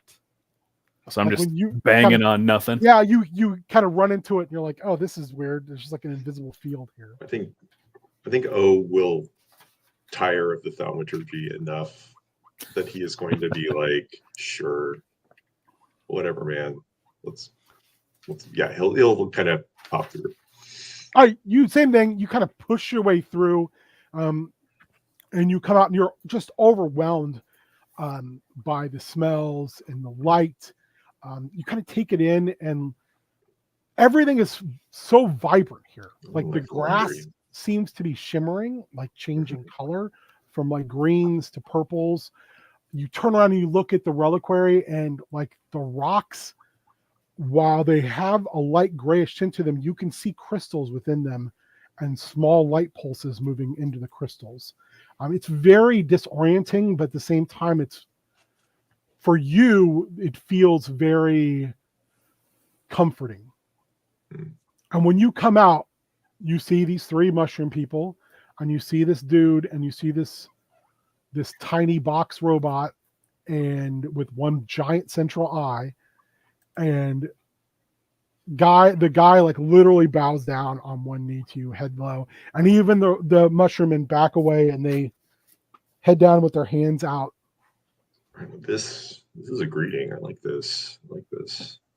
Yeah, watch out for that little metal guy. He's a little handsy. It feels kind of judgy, honestly. So like Fine, yeah, right? you're Yeah. like Ouroboros, right? Yeah. So like I've read about you, man. Really? Yeah, you're like a big deal. You're a I Terran know. like me. Like you're a Terran hero. But you haven't been around for like 300 years. That seems like a long time. Yeah, you haven't been around since like the Reign of Tears. Rain of Tears. Is that no? Oh, sorry. Is Rain of Tears? Is that like tears? Like you cry tears? Is like tears like different levels of subscription? No, Is it's that, like cry tears. Like how many like tears crying are in tears? the That ring? makes sense, but you never know. March Yeah. Madness. Yeah, he's just like cool. Like so. Hey man, these guys want to like give you their spore. Is that cool? So you Yeah, can sure. understand them. Yeah. So they like move around you, but they don't Yeah, cool. raise their caps, and instead they just kind of flap their inner fins, and you get a huge just dose of this euphoric spore, Nice. and you feel awesome. Like you, Yeah, this is great. yeah. This is great. Like This would have been a way Egg Shen has better. let intro. you, like Egg Shen has let you drink from the 7 demon bag. You feel like This is some good shit. take on anything. And you can hear them talking to you, and they're listing off a litany of the deeds of Ouroboros during the Reign of Tears. Wow. They're doing it almost so quickly, like it's not even registering. This is just like Sure. noise to you. Huh. Cool. So like, do we have like a palace or something? You know, like we have like what's like we have like pretty sweet digs around here, right? Like The little box robot puts its hand out to you. The uni puts its hand out to you. here, I'll reach out. It walks you around the reliquary to the side, and you see a broken statue, and it's you. Oh, who fucked it up? You're like toe pirouetting with like your hand up in the sky, and like this orb of energy, which is still activated. There's like this shining blue orb, like radiating light from it. This thing looks like it's a couple hundred years old. I mean, there's vines and everything's growing on it. What's the orb? It just looks up at you. You realize you don't think this thing can talk. All right, I'll ask. Chad, what are you doing? Are you just still standing in the energy field, just like what? I feel like at a certain point, I just Does like Bogatir say anything to like encourage. Yes, he says, Chad? what side of family is Chad from? Because he has thick, natural hair. I think half-elf fighter is. He has soft, calming voice, but bash brain out with shield. Nice guy. Look like me. Look like me. Him so much. He has jagged, but I don't know. I am American. American, third cousin, twice I'm removed. kidding. I love you. I Chad that kid. Oh, yeah, the best potato salad at the bar. Thank you. So yeah, I'll just walk through. I'll just keep talking. Chad Radnoff, nice to meet you. Hey, You pop through and like stumble out, and you're like straighten yourself out. And again, Hey, same thing. Everyone stops and kind of bends forward. I'll like also bend forward. They don't bend as deeply. They don't bend as deeply as I do. Oh, You notice they kind of bend, but everything seems a little bit less. Tandis finally just looks up at you, and he's like, "You're Chad Radnoff, right? Chad Radnoff, yes, absolutely. You're like 100%. the temp great hero. Yeah, of the Iowa Radnoffs. Like of the temps. Yeah, like the flat scans. Yeah, like their big hero. Yeah, man. No one's seen you in. It's been at least 600 years. I gotta tell you, some days it feels like people haven't seen me my entire life. Well, you are a temp, so someone needs to put you on Taxi or something. Like, you need to be like running a gas station on a TV show in the Midwest where you're just like kindly selling soda pops and like honestly, like no, like at least some community theater or something. Get out there, brother. Like character act is very good. I'm trying to fucking shove hot dogs in my mouth and I'm like dying off camera, making sure everything's sort of choked to death. We gotta wash it down with some food into my munching cave. Anyway, no, I'm dying. All right. So they kind of look at you like, okay, Chad. They seem far less invested in you, and they just all go around to kind of bask in Ouroboros's moment of seeing his own statue. Yeah, okay. What are you doing at this point? I mean, at least they know who you are. They don't even know who I am. Hey, I know. The only thing they have said to you, one, is that you're Terran. They Don't seem okay with that. Don't let anybody tell you that you're anything less than the superstar you are, Sockets. I mean, you can call me one. One among sockets. No, you got two sockets. I'll call you two. I mean, I can see though. I guess. Sockets. Whatever. So what are we doing? What do you guys like at this point? You've seen the statue. Like an extension cord into you. Don't worry, you'll like it. That's a pretty good likeness. Why not? Have you been here before? They all turn and look at you when you say that, Chad. Yeah. Even the uni that's with them, they all turn and look at you. And I turn around and look and see like if somebody's behind me. You've all been here before. You two are anomalies. You're great heroes. You've been here many times. I've read all the logs. Yeah, we're great heroes, obviously. Like they don't build statues for fucking sockets, you know what I'm saying? Yeah, I don't see my anywhere. I don't know where you were. Cantus puts his hand on your shoulder, Chad, and he says, "You're a temp. Why would they build a statue to you? Temps don't build anything." Are you saying a 10 or a temp? Temp. You're a flat scan. You're a temp. A temp. You're a temp. Oh, a temp. You're a flat. Yeah.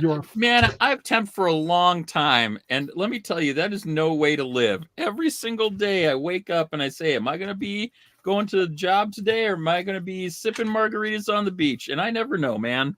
Am I headed back to Margaritaville? I don't even know. Yeah. Am I Jimmy Buffett today, or am I Jimmy Buffet? Where am I working? What's going on? He repeats, "You're a temp. You're a flat scan." Yeah. They don't build anything. What? Okay, but you can hear me. Everybody can hear me, right? Terrans build. Terrans build. Why would no. Terrans build? Why would they build something about a temp? Yeah. Oh man, right?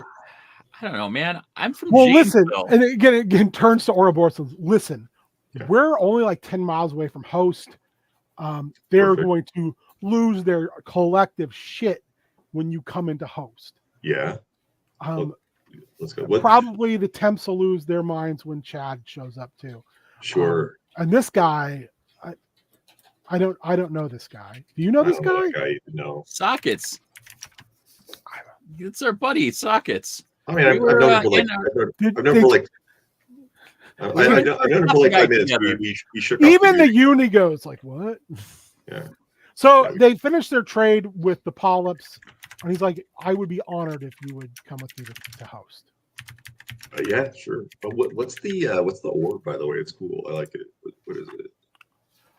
It's just something that when the elders constructed their effigy to you that they put there to show your power. Oh, okay, cool. Yeah, I do feel. Yeah, I think it captures it well. To show your beauty and grace as well as your strength and ability to Sure. to help rebuild the world after the Men of Iron came. Yeah, no doubt. Keep talking. Yeah, it was amazing. You literally helped save the world. Yeah. You saved Tat, our home.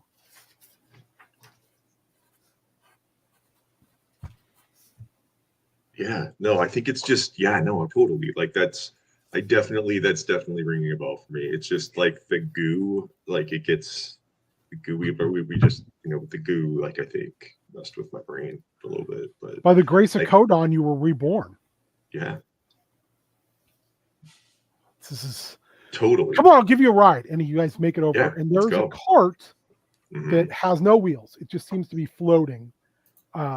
It's in the shape of a circle and it's packed with goods. There's room for you to sit, and it's being pulled by two large birds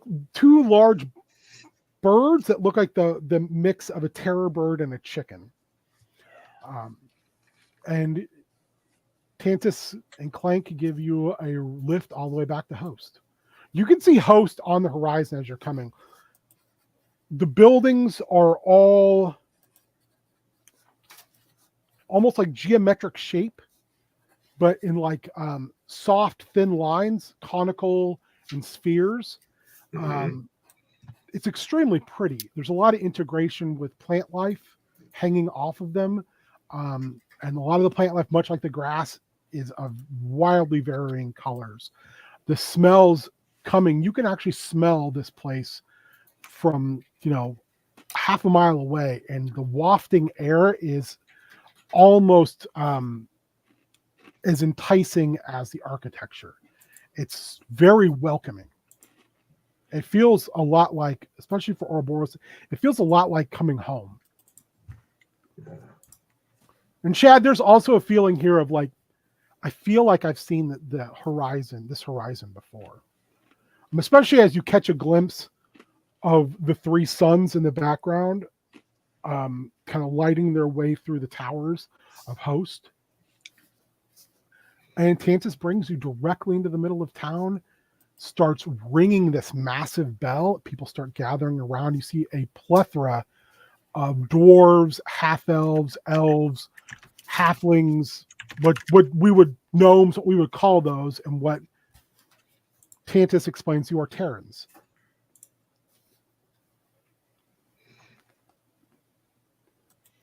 And I am a temp. And he kind of points around. You see some scattered milling about humans, and he tells you those are temps. My Look at people. that.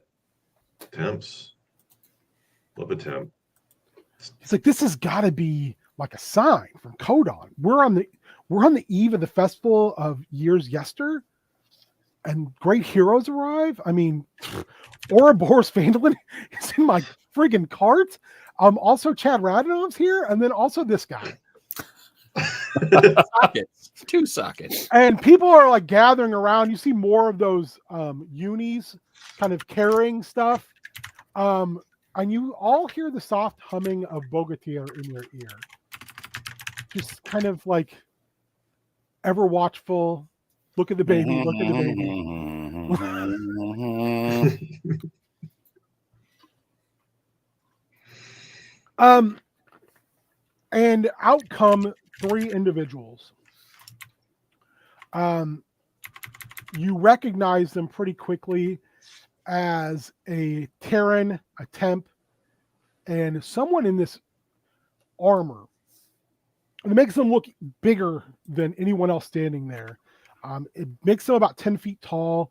It's similar to the plating in your armor, Chad, but it's thicker, it's heavier, but it has that same kind of manufactured veneer to it. And also the way the person moves makes you feel like that armor is far less heavy than it should be. And they're introduced to you as the Council of Host. The Terran steps forward and they introduce themselves as Ilf. My name is Ilf. I am the Master of Merchants here on Host. Ouroboros Vandalin, our home is your home. Thanks. Good to be here. Like right just in time for the party. So God damn it, that's so good. You may have heard of our steaks. They're both delicious as well as affordable. Yeah, they come in the mail, which I really like. That's how I like to get my meat. We have distribution across all of TAT. Mm-hmm. Yeah. Like how as soon as you started doing the accent, I like perked up like a cat. All of my stuff is like such a mishmash of terribleness. No, so good. No, oh, you should have heard me in my last session. It's so bad. I cannot get like the main. Anyway, it's fine. I'm terrible at accents. I just don't care. That's the secret. And they look like classically what an elf would look like. So they introduce themselves. Then a temp in long, like in almost like a skirt, almost like a very extended length kilt with a jerkin on, comes out next, and you can watch as all of the Terrans around kind of just like, oh God, not this guy. Ouroboros Vandalin, it's a pleasure to have you and host. I am Gax. Let me know if there's anything I can do. And he says that everyone's just kind of like,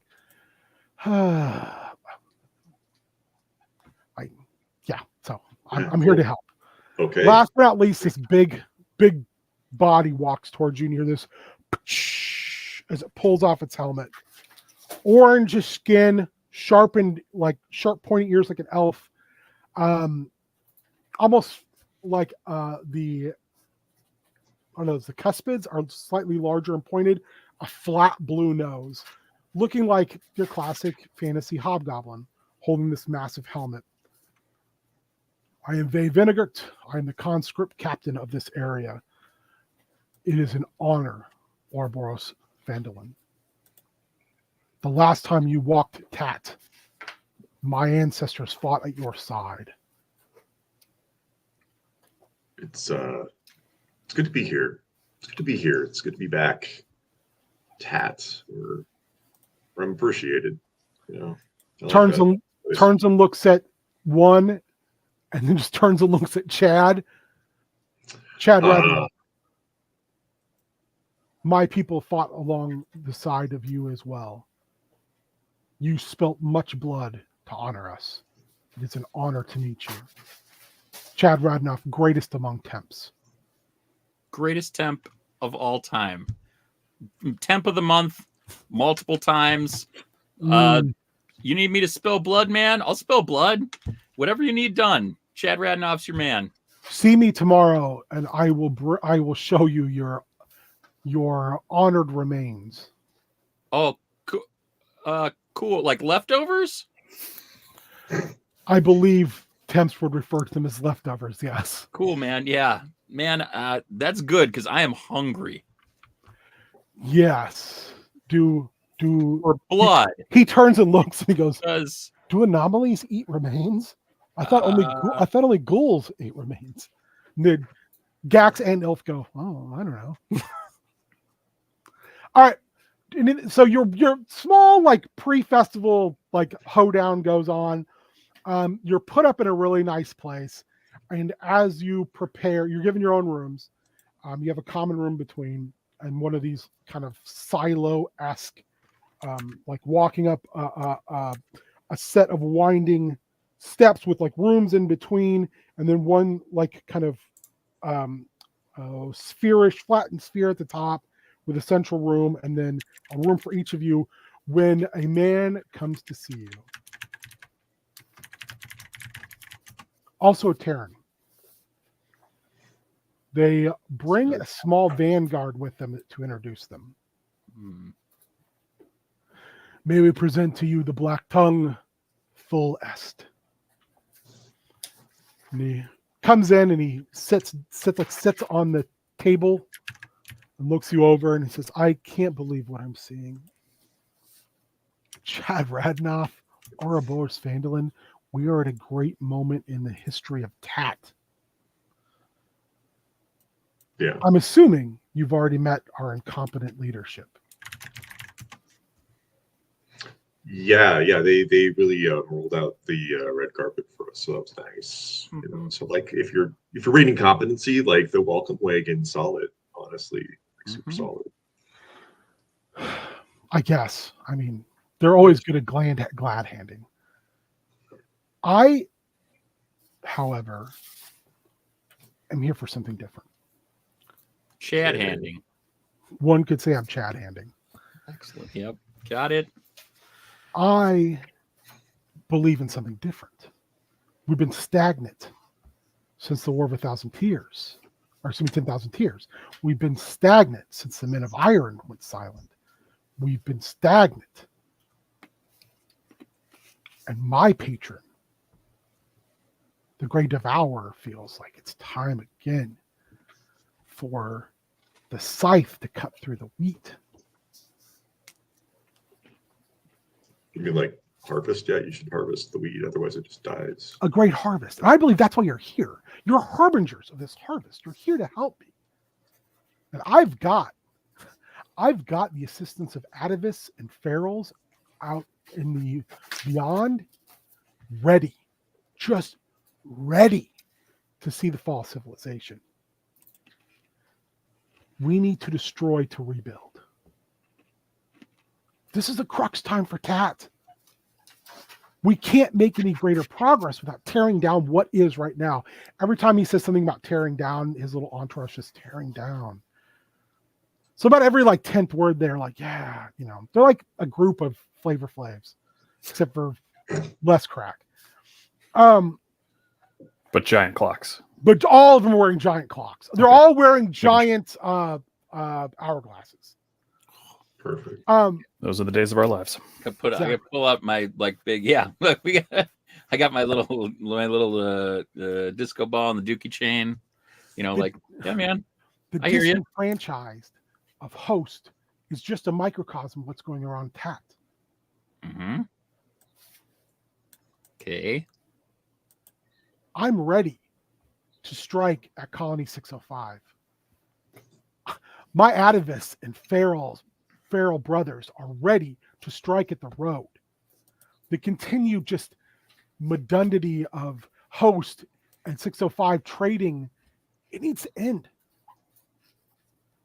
Because if we can't survive without them and they can't survive without us, our lines and sequences don't deserve to move on. Let them be devoured.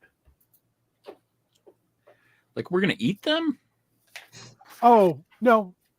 Circumstance, time, feralists, atavists, whatever it may be, great beasts from beyond, whatever it is will wipe away their lines and sequences from TAT. Okay. Feels like kind of intense, you know. We just got here. But you're heroes. You're harbingers. Whenever you show up in the logs, great things occur. Yeah, I mean, I believe, in my discussions with the Great Devourer, that you're here to go to the hive, to Colony 605. There is another anomaly there. An anomaly I guess you can call a Hiver a hero if you are so predisposed to do that, who is there, who is stalling this return to the old time.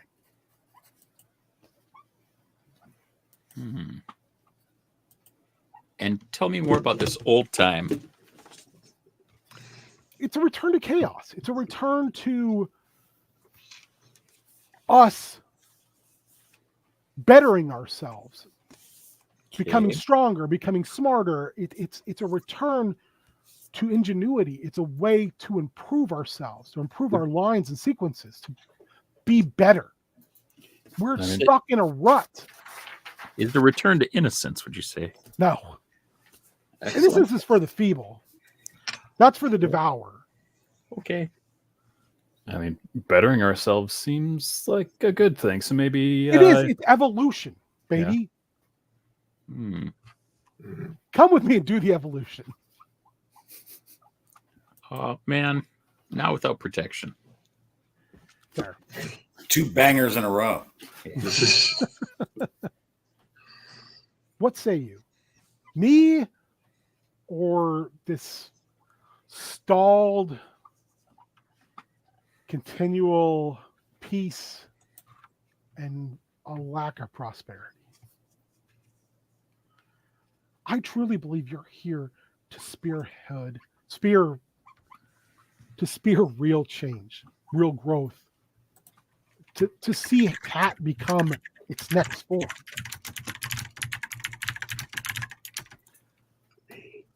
We having like brunch or anything tomorrow? Like maybe sleep on it and see what's what? I mean, I'll be around the festival. I'll be around cool. preaching the word of the devourer.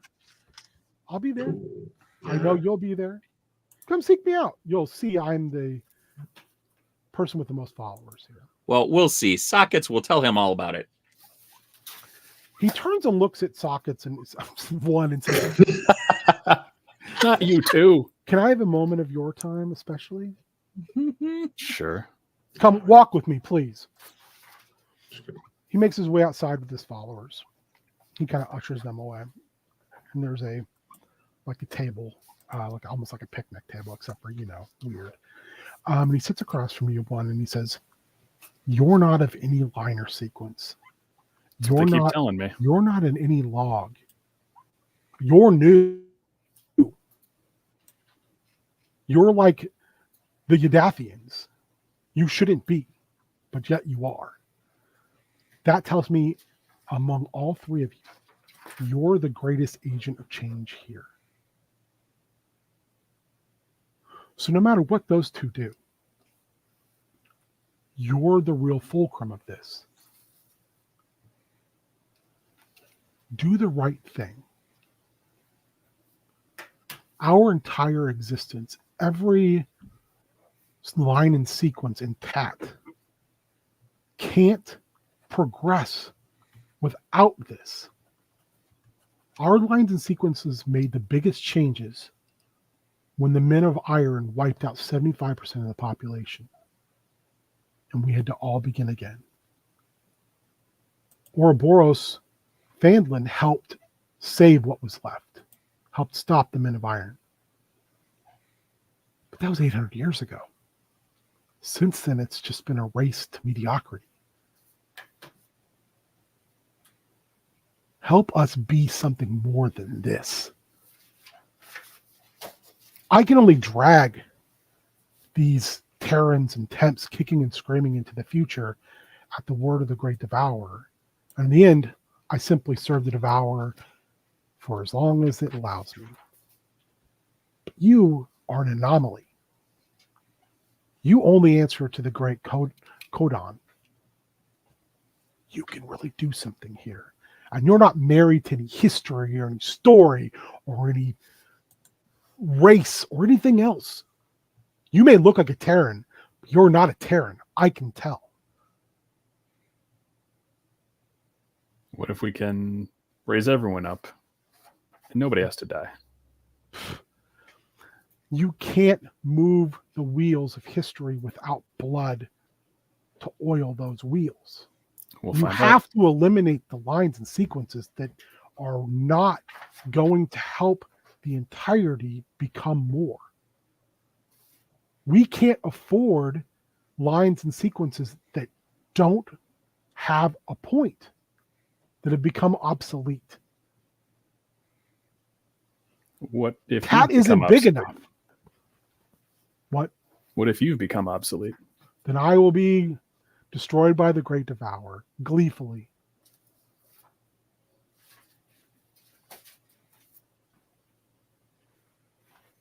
Then I guess we'll see what happens. He reaches forward and he grabs both your hands and he kisses your hands and he says, please, for all of Tat, do the right thing. He stands up to leave and his entire little entourage comes up and kisses your hands and they all follow him and down the road. Oh man, this guy's got a whole crew, and my Vanguard's just a club, you know. So you sleep well, nothing goes on. Food's really good. Like I said, this place smells great. Everything is like very, very laid back. So the next day comes and you are invited to oh my gosh, I got it through my notes. The Festival of Years Yester. All right. So as we're heading to that, I'll let these two in on what that guy Hey, Cran. told me. Okay. So this is like a good opportunity just to hobnob with NPCs if you want, but there's also contests. And you're allowed to participate in these contests. Kind of what you're told by Tantus, who kind of tracks you down, is like, yeah, you can win these cool like festival tokens, and then at the end you can turn them in. And sometimes some of the prizes are like rocking. Yeah, I love a rocking prize. I mean, like really good. Sometimes like you can even win an heirloom. What's that? Like a dusty old lamp? He kind of thinks about it. He says, well, when Terrans dig, they dig and they've sometimes hit the very end of worlds where you can't dig further. The stone is stronger than any metal that we can produce. Even when we attempt to cut through it by magical means, we can't. But every once in a while, a hole in the end of the worlds will be found. And inside these caves, we'll find heirlooms. We believe these to be remnants of ages past. My mom always said heirlooms is how you made clouds. I thought one of you were eventually going to go, you mean tomatoes? I thought about it. You did. All right. So there's a test of arms. There's a test of indulgence. There's a test of dancing. There's a telling of tales. Sure. And there's the puzzle. The puzzle. I do love puzzles. I mean, I just looked I up got two arms. Saw the flex. All right. Is there anything you guys would like to compete in? Well, I mean, I'm obviously doing the dancing. I mean, like, it feels a little unfair. Like, it's weird that they're not having me judge that. But yeah, I'll do it. I'll do it. They actually call the contest the test of Ouroboros' feet. Oh man, Wow, that's a very different thing. Where I can. there's a test of strength. What was the second one? Test of indulgence. Okay, Then good at test of Ouroboros' feet. Yeah. The telling of tales. And the last one is simply known as the puzzle. Oh man, I love puzzles. I'm gonna go do the puzzle. Yeah, I'm not doing a puzzle thing for you guys. I just hope you know it's a skill check. sure. Okay. I assume. Fuck off, James. Okay, dude. It's who out of me or warrior has the more tastefully appointed queer apartment. All right, so I've got two that want to do the puzzle. I mean, you can do multiples. Yeah. Oh, I want to do indulgence then too, for All right. sure. Yeah, I will also. Does anyone want to do the test of strength, of grapple? Test of arms. I mean, I have arms. I also If have you're gonna arms. call it the test of arms, I got two of them. You Yeah. want to do the test of arms, though? Check, you passed. I If mean, it is, yes. do you have two arms? All right. Then yes. So one wants to do that. Okay. so you watch as people from around host, they strip off their clothes and they wear like these kind of like very, very a little bit bigger than jock straps with like tabards in the front. They oil up and you're given a opponent, and we're gonna do a 3x2 athletics. Well, it's gonna be again a check where you got to kind of give me what skills you're going to use, but the deciding one has to be in athletics. Can it be acrobatics? Well, one of the other ones can. It's just the last one has to be athletics. All right. So you square up with just an average size temp.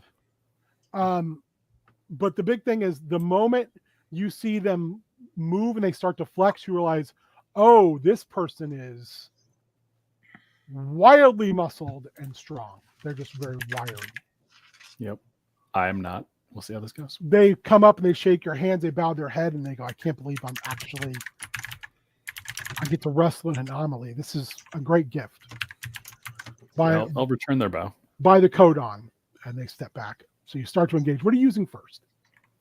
I want to use we'll use insight to start off with, just to kind of see how he's moving around and what he's going to do. Okay, perfect. Make me that sweet check. And then teach insight to wrestling. Other That's Oh, a one. Yeah. That's one failure. It had to happen one time. So you reach in to kind of test, and he completely slips right around you. He gets around your gut and between your legs and starts to lift, and he drops you right on the back of your neck. You that's my head. scramble back up to your feet, and you look up and you're like, that guy was way faster and way stronger than I had. Any knowledge of what's your next step? We're gonna use a little acrobatics and try to get around him and maybe trip him to the ground. Perfect. Give me that sweet roll, baby. Oh, there we go. We'll just do the opposite of a natural one. Oh, crit is 2 successes. So like you feint in and you literally just slide between his legs almost all the way. You pick his ankle, you pull him. As you start to pull him down, you grab around the waist, hook his feet, and you kind of pin him to the ground. He wiggles free, and he's shocked at how precise, technical, and quickly you were able to pull that off. So he like stands up, kind of moves his arms around, kind of brushes a little bit of the ground off of him, and you square up again. Are people like cheering and chanting? Yes. There's okay. a group around here.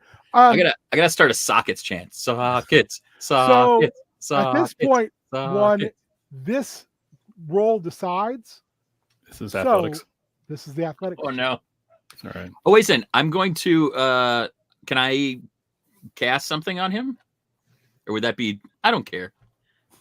I feel. Well, that's disqualified. You're a temp hero. I mean, you're kind of giving it away. I will bless him. Right? Attack roller saving throw. Is he saving throw or is he? No, it's a skill check. Skill check. Okay, hold on. Let me see if I have that. I don't know if Bardic Inspiration would even help with a skill check. No, it doesn't. Yeah. Guidance would, doesn't it? Bardic Inspiration? I don't know. I don't think so. I think. Oh, by the way, you all. No, you can. Yeah. You all have an inspiration, by the way. But okay. Oh, sweet. Yeah, I'll bardically inspire you. Okay. If you right, so just kind of. Sorry, buddy. Nice. All right. So that's a D6 at this point, right? Yeah. Yes. Okay. Oh, I rolled a 17. I have a +1 for athletics. I'm going to use that Bardic Inspiration because this is my last deal, and that's a 1. So 19. Sorry. So you guys kind of lock up this time. You're both kind of sweaty and oily, and he's able to go behind, get you in a waist lock. He pulls you up and goes for a throw. You roll all the way back through, like you're doing like the full roll, and you drop behind and grab him and drive him to the ground hard, knocking the wind out of him, holding him in place, incapacitating, and you were able to win this. You gain 1 fare token. Sweet. Ooh. People are both like congratulating you, and he looks like bummed, but at the same time, people are like, "Holy shit, you just wrestled an anomaly. You wrestled a hero." Yeah, so I'll shake his hand and tell him, good job. He like stopped when you're shaking your hand. He like stops you from walking away, and he just like, if you ever need someone, I'm here. Thank you for this honor. What's his name? One. Steve is his name. Holy shit! We're drawing back to 4th edition deep lore in my house. Deep Steve. All right. Wow. So Steve is literally someone, an NPC you can call on, if you so choose to. Another of many. Excellent. Yes. Steve of many. All right. Next is Indulgence. Yeah. Fuck yeah. It's indulge, baby. You can compete in all these if you so choose. It's up to you. I might. All right, let's get nuts. All right. Indulgence, who's in? It might not be nuts. It might be pie. I'm not just doing love pie. indulgence. Yeah, Who wants in on Indulgence? Or hot I dogs. do. all of us. Yeah. All of you are in It's a for hot dog Indulgence? eating contest. All right. It's a drinking contest. Oh, even So- better. I need you all to make me a con saving throw. Okay. And do. Oh, 21. 23. 13. rolled a So 19. the first round of drinks they bring before you is very, very sweet.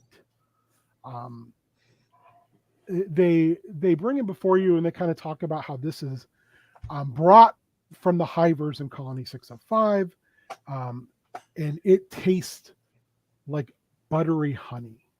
And when it goes down, it's smooth, and then you just feel like this sugary burst, and then this kind of like whoa moment. One, and Ouroboros, you feel like you could drink this all day long. Like this feels a little heavy but refreshing. Chad, you're like, this was good. Oh shit, I'm in trouble. Second round comes out. This is a dark liquid. It smells of roasted nuts. I need you all to make a con saving throw.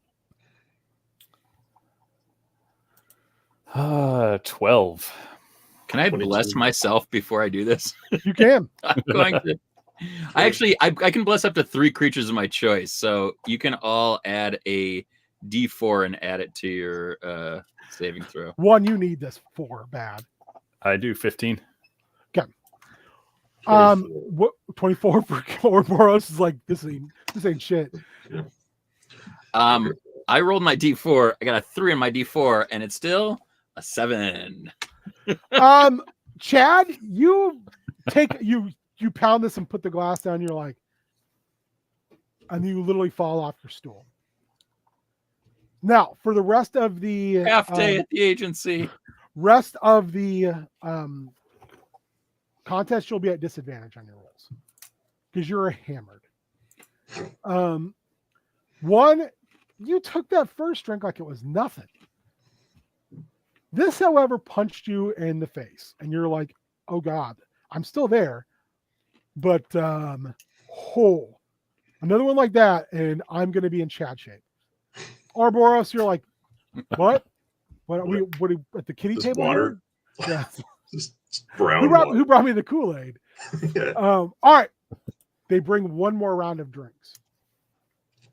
This time, it's a sparkling pink liquid. It's Finally. literally fizzing, and the smell coming off of it is a perfume that has no equal. It literally is the smell is almost intoxicating unto itself. I need a con check, and it better be good. Chad, you're out. You're flat on your ass. What? You're out. No. You're drunk as fuck, man. Sorry. And we're still blessed, right? Get out of here, Chad. You're drunk. Yeah, you're still blessed. I'm a temp. Okay, listen, 20. you can't tell me what to do, man. 18. Ooh. 1. You slug this back and it hits you really hard. There's like this overwhelming sensory like blast. Burns a little bit and it goes from bitter to sweet. You kind of have to grab the table a little bit, but you're like, take a deep breath and you're like, whoa. Can I have another, please? Ouroboros, you're just like sipping it down, leaning back, like, It's good. keep them coming. You both gain a fair token. Sweet. Yeah. I hope Ouroboros was rolling advantage on that because dwarves have advantage Yeah, I against was gonna- poison. You got to be rolling advantage on those. No, I those drank were that bar once those were in really England. just lucky rolls. Yeah. No, I mean you should be because you're advantage against poison. Yeah. Oh, that counts as poison. I don't know. I'm just making stuff I up. would count it towards poison. Yeah. Okay. Well, next indulgence contest, I'll totally do that. Dancing is up next. Who would like to go next? Or who Oh, would like me. to dance? Obviously. All right. I'll join. We'll see how it goes. Chad. Yeah. Chad, are you going to? Which one is this, man? You got the You're music. in never you. Come going on. to meet a nice person, Chad, if you don't get out on the dance floor occasionally. Yeah, sure, man. I'm feeling That's I'm true. feeling the flow. Let's do this. Don't be like Uncle Vanya. No, Uncle Vanya, man. Yeah, oh boy. Okie Oh dokie. boy. Let's go. All right. So this is the test of Ouroboros' toes. Yep. It's a dance. So the band just goes wild. Yep. They are playing like music that is extremely energetic and very like it's very much like encouraging you to get up off your asses and go. So Yeah. it's going to be a And 3 put minute. they're the actually- entire they're toe in playing- your mouth. They're You gotta playing put Get the on Your entire Feet toe by in. Gloria Yeah. Estefan. So Party rock anthem. I don't know, whatever that song is. I think they're playing Get on Your Feet Okay, perfect. by Gloria Estefan and the Miami Sound. That works for me. Yeah, man. Get up and make it happen. It's a 3 before 2. Only the last check can be acrobatics.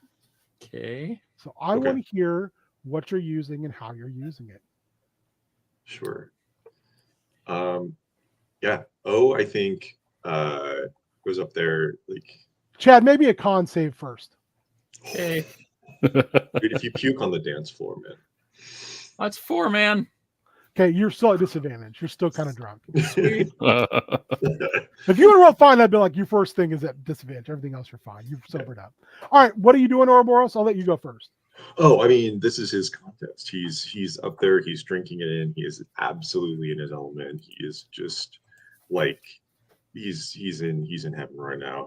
I think what he does is he just harnesses that momentum, and spends does the typical like I'm the favorite, like get the crowd heated up, pander to him a little bit. So I think he's he's using persuasion to like get them like, hey, look, eyes up here and down here.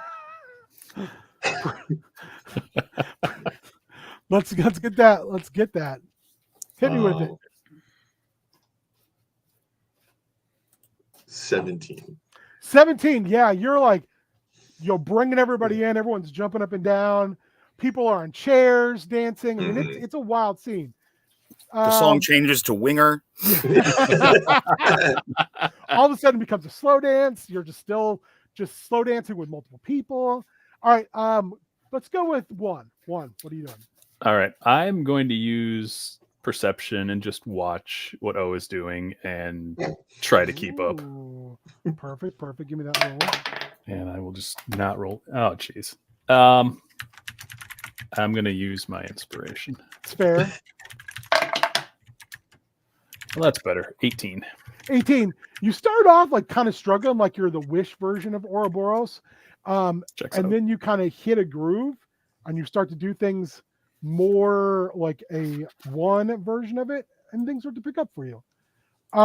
Hey David. All right. Let's see this business, Chad. All right, man. I'm What skill are gonna you look using? for the wildest party animal out there, and I'm gonna use animal handling, man, and we're just gonna tear it up. I'm Woo! Right. And I rolled a 23.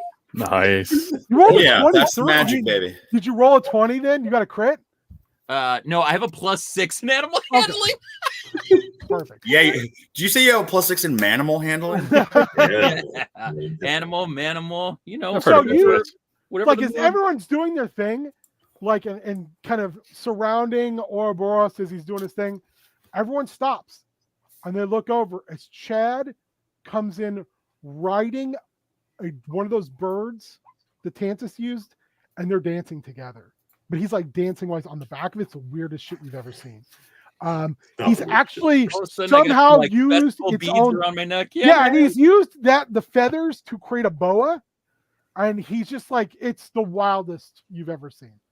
All right, second round. Ouroboros, what are you doing? So O's gonna use he's like, okay, bird trick, sure, like it's a busy Tuesday at my club, but that's cool. Like I'll and so he's gonna use performance. So he's gonna be like, all right, like it's time to get down to brass tacks. And yeah, he's gonna minor illusion up a pole, and he's just gonna he's going to dance around it like it's real, but it's not. Like he's that skilled. He's like, people are like, what? Like he even somehow manages to like hold himself up in the air for a while. They're like, how does he even do that? Perfect. And also, let me roll really quick. I'm gonna use my inspiration on that. That was bullshit. Okay. That's a natural 20. That's 28. That's full success, and you don't need to roll for the last one. You Cool. are like spinning upside down, and what they don't realize is you are literally like spinning on a finger, like some type of superhero breakdancing shit. It's the classic question: like, where'd that finger go? Yeah, where'd it go? Where'd it go? But why be though? And why? People are chanting, "Why be though?" What it do? And what it do? And it's amazing. It is like a work of art. In fact, it inspires One and Chad. You both get a D4 of inspiration. Oh. Because you're just like, oh man, our friend is like killing it. That's why they named this contest after. They did. Mhm. All right, One, what are you doing? I'm going to think about all of the dances I've seen. Let's do some history. Oh, reaching into the history banks. Yep, bringing it back. Ugh. That's 14. Oh, come on, D4. 15. Okay. You have to think really hard because you can't remember anything about your past. Oh, that's right. Then all of a sudden, you remember the robot. Oh.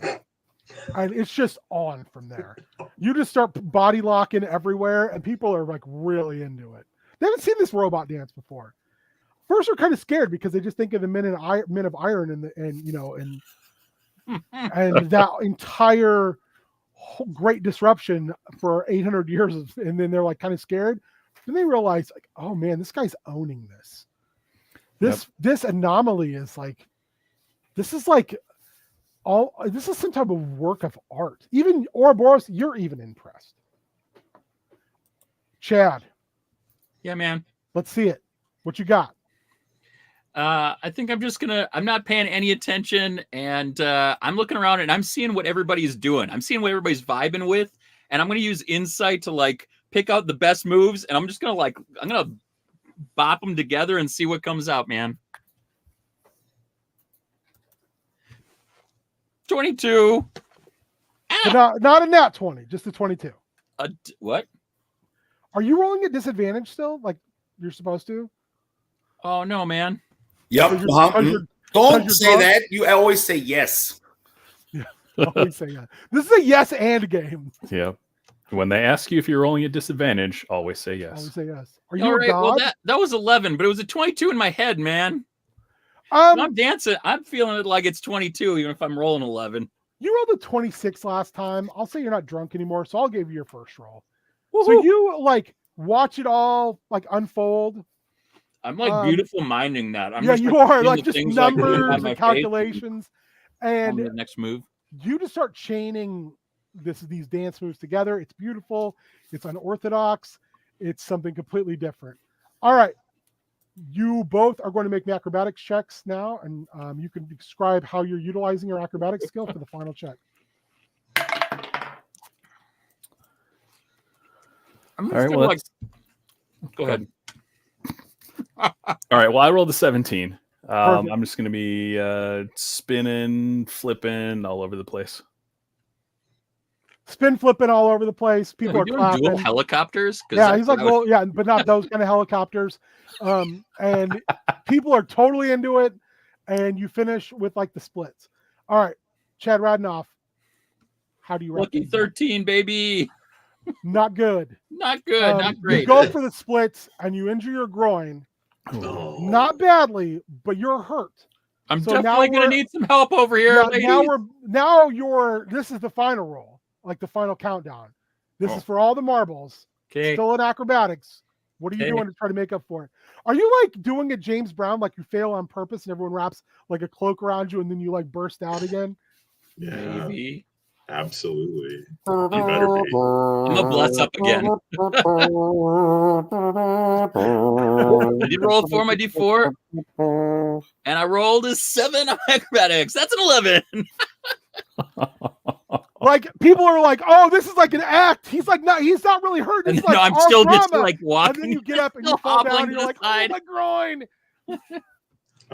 I like the idea of doing the like James Brown cape thing, but it's just a like, oh, this is nice, and just like just going over just can't get and out of I'm, it, napping. I'm still so wasted. Yeah, I'm really tired. All right. One and Ouroboros, you gain fair token. Chad, no fair token for you. Yeah, you know, they say that you gotta get knocked down a couple times before you get up. I'm just waiting for that puzzle, man. You are now, though, I will say you are sober by now. Telling of Tales. Does anyone want to compete in the Telling of After Tales? I pulled my own groin, yep, I'm real sober. Telling of Tales? Pass. I don't really have any tales I got to tell right now because I can't remember much. Yeah. Could tell us I more think- about the I time think the lack had- of memory. I think O is still just like bouncing on the finger on stage. He's just like, no, I'm gonna hang out. I'm good. The puzzle. Yeah, I'll do the puzzle. Yeah. The puzzle. So you each are like ushered into a little kind of cordoned off section in a tent, black curtains. And they tell you this is a Nugsoft puzzle. And it Or did you say a Nooksoft puzzle? Nugsoft. Nugsoft. Okay. The I was like, Nugsoft I'm are not giving the- that raccoon any more Yeah, belts. the Nugsoft are, you've heard people mention, they live far away. Okay. So you have like these mechanical parts in front of you. And the goal is to construct this Nugsoft item. So much like everything else we've done, this will be Arcana will be the final check. It needs to be a 3 before 2. And you tell me what Okay. your skills you're using.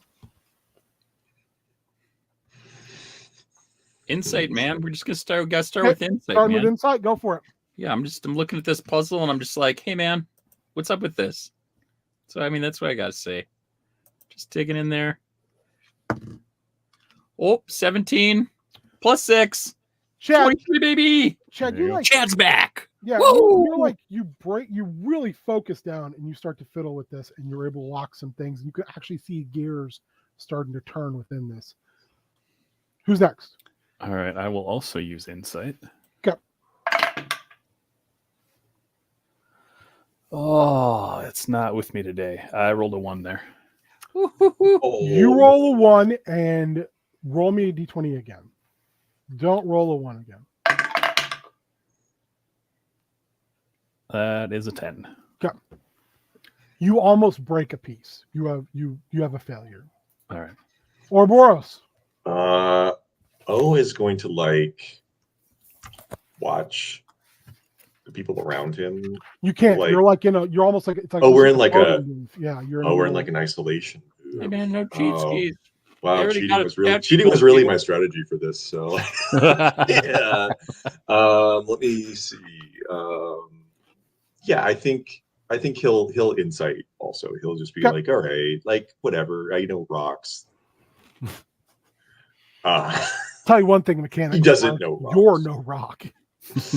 All right, let's go. Ooh, I rolled a 19. It's 22. Perfect. You're like able to kind of look, and you start to realize this is almost like runes, and like in shape and construction, you're able to start to formulate it. And you're all working on different puzzles, by the way. These are not the same puzzle. All right, Chad. Hey man, I'm gonna dig deep into my brain and see if I can think of anything historically that I've seen that's somewhat like this. Yep. 16 plus 3, baby. Chad's on fire. You look at it and you immediately flash back to Awakening. And it just kind of this weird, also like flash moment, like flashback, and you're like, this looks a lot as well like the control panel that Ouroboros used his toes to unlock. And you click together 2 more pieces. By the way, we also you're also all allowed 1 flashback. Okay. For the Oh, adventure. okay. And 1 collective montage. I'll allow that. Montage. All right. 1.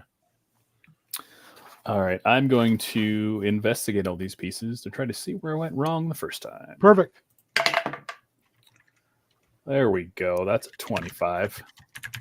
Yeah, you look and you're like, ooh, I did not notice these little tabs that I almost broke. And you slip it together. Perfect. Ouroboros. Yeah, I was gonna like try to lean on that like stone cutting, all the stuff from stone cutting class. Just gonna be like, okay, cool. Like, so it's history. And they have a lot of bonuses on that. So let's see if you can translate. Ooh, not bad. 19. Yep. Seems pretty easy for you. Yeah, it's so easy. Yeah, you're like, okay, well, this goes together, and it does have a similar construction to what you toe touched earlier, but it's not exactly the same. It looks very similar though, and it makes you kind of wonder, like, it gives you an idea of like, okay, maybe I need to learn more about who the Nugsoth are. Chad, one more puts you in the win category. Yeah, man. Just got to call on Bogatir Almighty and gotta hold that disco ball right real tight. I'm gonna make me that sweet Arcana check. Yeah, man. Here we go. Boopity doopity. Nope. That's 11. Yeah, like you actually shocked yourself. Like you had created a circuit in there, and you're like, ugh! And you take a 1 point of damage. Oh man. 1. Ooh. You're 1 and 1. All right. You need to win. Let's go with a little sleight of hand, some manual dexterity here, trying to fit all this together. Would you believe 13? I would, and you break it completely. Dang it. All right. You also get the shit shocked out of you and take 2 points of damage. All right. Thank you, temporary hit points. Ouroboros, you hear both Chad and one go, ugh! I didn't know rocks. So I think I have to do Arcana, right? Arcana for the win. Stupid Arcana. All right, great. 15. That's as low as you could get. You were able just to snap it together, and you hear this, and this thing starts to light up and move before going boom, boom, boom, boom, boom, becoming inert again. But you have gained a fair token. Chad Radnoff. Hero, baby. Chad Radnoff, what do you got for me, baby? It's another Arcana check. This is all the marbles. Chad Radnoff's got this one, baby. Gotta hope so for your sake. Me too, dude. Oh, yeah. That's a 14 plus 1. 15? We did it. We did it! Oh, we did it. So, Chad, you lick your finger and you kind of feel around and feel where still where there's two little live wires. You roll them together, and your machine and floats up into the air. Chad love, baby. And you also win a token. Last chance. So you want to engage in the telling of tales or anything they haven't engaged in? Now's the time to tell me. What's the other one? Telling of tales and You have not done grappling either. Wrestling. Wrestling. Love, Chad, love. Love, Chad, love. Love, Chad, love. Love, Chad, love. All right, yeah, man. Let's do what we need to do. Woo! Let's get funky. Which one are you doing? Chad just starts taking off his clothes and walking over to the oil. Right, but which one are you doing? Yeah. Yeah. Indulgence, baby. We're just doing it, man. Grappling? Yeah, man. All right. Sure. Whatever they'll let me do while all oiled up, dude. A humongous dude, a humongous temp. Yeah, man. Comes and oils up, puts his hand out, shakes your hand. We're all temps. Yep, I just slappy. All right. What do you want to use first? Oh, yeah, I forgot I had to do that. Okay, let's see. The last one's athletics. Yes. Oh, that's bad news. I'm gonna size this guy's up with insight and just see what I can see and try to use my my cat-like skills. Okay. All right. Should be okay. I got +6. No, 17. 17.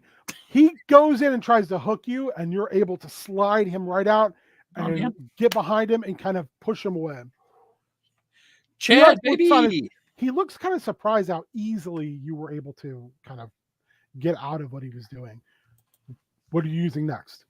Oh, you know I got to go for animal handling because this guy looks like an animal, baby. I'm going to take everything, man, and think about back in the day. I'll let you use the animal handling at disadvantage. All right, that sounds fine. First one is 11. I have a hippo ring. Ooh. Oh, come on, man. I'd use that thing as like a ring where you summon a hippo for riding. 16. These are just a bunch of old vampire rings from Halloween. I keep my D&D stuff for like table decoration. But this one's a hippo, so it's like a +1 to animal handling. I'm waving it around. 11 is disadvantage. Okay, he comes in and you tried, and he goes again for the waist lock, and you try to sit down on it and get a wrist lock. He rolls all the way out it and gets a head scissors on you.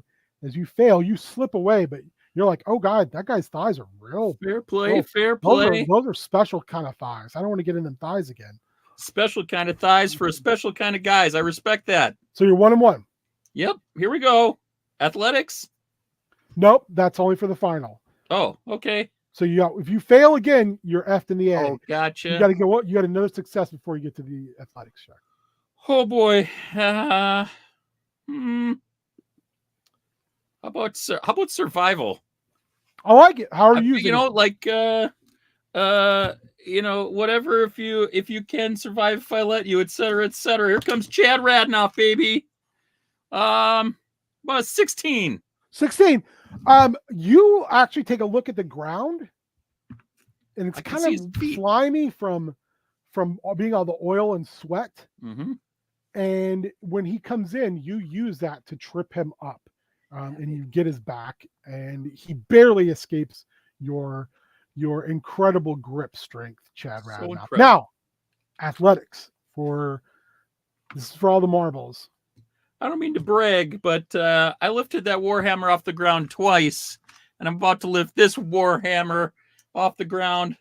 And here we go, +2. Oh, got an 18 +2. That's a dirty 20. Dirty 20. Radnoff. Woo! You guys kind of collide like sumo style, and you're just able to get lower than him, lift him up, and just drive him backwards, like almost like an Oklahoma drill. And you sploosh him into the ground, wet, muddy. He actually, rather than looking like happy with the situation, he actually looks kind of irritated about it. Like he felt like he had you. And the difference is as well with Ouroboros, there was like everyone rushing out to like not just pump him up, but also Steve. Yeah. No, you didn't wrestle Steve. That was one. Yeah. They all came out for both of them. When they come out this time, when the temps come out, they swarm you, Chad. Like you're getting tossed in the air. Yeah. You're like King Shit of Fuck Mountain right now. Like everyone. Hey man, lift him up too. Hey, we're all temps here. We're all temps he walks here. away very aggravated. Oh man, I didn't mean to make him feel bad. You get a fair token. Oh yeah. All right. So there is a temporary like merchant area, and you can come in with your tokens if you wish to spend them. You don't have to though either. Ooh, what kind of goods we got over here? How many depends on how many tokens you have to spend. 2. They show you over the 2 section, and there are fancy gift baskets full of some of the best wares from the festival. Very nice. If you have a 1, there are writs of protection for the host, for the city of host. Ooh. It doesn't really hold any power. It's just simply like Still I did stuff. Yeah, it's like a participation award. What about 3? 3 Yeah, what about 3? is an etched dagger blade or a tankard. It's made of the same type of material as the walls were in the reliquary. The tankard says, in Terran, to our ancestors we raise a toast. And the blades say, may your blades chip and shatter. I just saw Dune yesterday, so I'm gonna take the Go for gift basket. I Hey, love can I make wares. I want to Does make an insight check. Do any of you have 4? I don't have 4. If we did, what would Hypothetically, if we wanted to go back and get another token. What if we You pool can't go our money, back. man? You can't go back. Pool our money though, I man. don't have to. If you pool, that's different. right? There's an Oh, heirloom. we have 7. An heirloom. We have 7. Do we know anything about? Can we tell anything about it or no? I mean, we gotta get it's the just heirloom. random We're grab bag. making clouds, man. We gotta get the heirloom. There's no reason to not get the heirloom. Yeah, Okay, you gonna get an heirloom? I'll put up my 3. Whoever wants to How much is the heirloom toss for? another one in. Yeah, the heirloom costs 4. Hey, we could get an heirloom and a gift basket and just split everything, man. Can do that. Okay, Not a Let's bad do it. deal. gonna do the heirloom. Yeah, we gotta do I it. need a D100 roll. Oh boy. You put in 3, Well, Nate. Only one of us has a D100. I don't have it anymore. Oh, okay. Well, I just do percentiles as well. I know. All right. Am I rolling all of it? I mean, you could split the roll. I don't care. It needs to be rolled. All right. I'll roll the 10s. All right, I'll roll the ones, man. All right. Well, that's 1. a 0. Ooh, okay. Who rolls the other dice? I rolled a 1 if we want it. Wait, is that a D10 or a D12? That's a D10. D10. That's a 1. Okay. We rolled a 1. So there is which is wild. There is like a container also made of the similar type of material, similar type of metal, which you are basically told is called Newman metal. And they open it up, and there are a pair of gloves. The person at the market tells you, do not touch the gloves. Make sure if you're going to put them on, you slip your hands in, keep them in this container until you're ready. Can I make an Arcana check to see if I can figure out what's going on with the gloves? Also make me another 100 roll, please. Do you want to do the ones this time, Warrior? Sure, I'll do the 1s. Am I rolling the other one then? Yeah, should not roll. All right. I've rolled. That is 50. 53. Ooh. Okay. You also notice, like, when you go near them, like your physical body goes, there's a tiny electrical spark that kind of jumps between them and you. It almost feels like when you have a tiny static electricity charge, like when you drag your feet around the house and you shock, but far less, actually almost pleasant. I feel like you're into that. Could be. Yeah, you could be. The merchant tells you that these will stick to anything. The outside, the pad of the glove literally will stick to anything. And I mean anything. How do we unstick it? When you feel inside them, he's like, I've had them on once or twice. When you feel inside and you kind of flex your fingers a certain way, you can feel them kind of go shoop and release.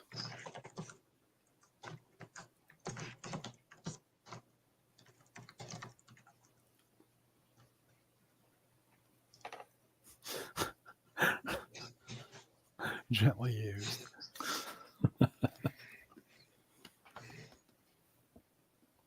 It's pretty cool. That's a good heirloom. It's a good heirloom. That's Yeah. way better than. Yeah, I like that. I like that. Who wants to hold on to those? They let you know that these are adhesion gloves. Adhesion gloves. They were found in a crash site that was dug up by conscripts 10 years ago in an area that is now, for lack of a better term, a bog. We steer clear of now. Cool. Artesian glove. What's in the basket, man? Oh man, the basket is like full of every culinary delight you can think of. There's a few different bottles of beverages, both alcoholic and non-alcoholic, that locals have produced, that Karens have produced. One thing you start to realize is Karens make everything. Temps do labor. Terrans are like all crafts people of one type or another. Terrans seem to be like the labor class. Yeah, we put in the work. Also seem to be sort of second class citizens. And then conscripts are generally police / soldiers. And they're all kind of that same hobgoblin, are heavily armored.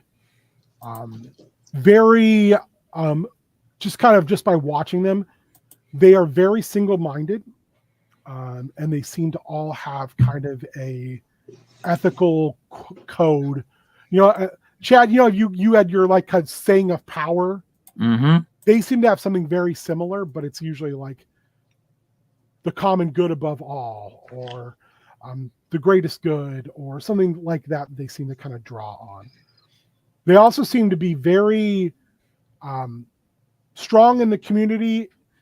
But you also get the impression if you break the law, they are the absolute last people you would want to see. So the law seems to be pretty much obeyed here. Kind of at all costs.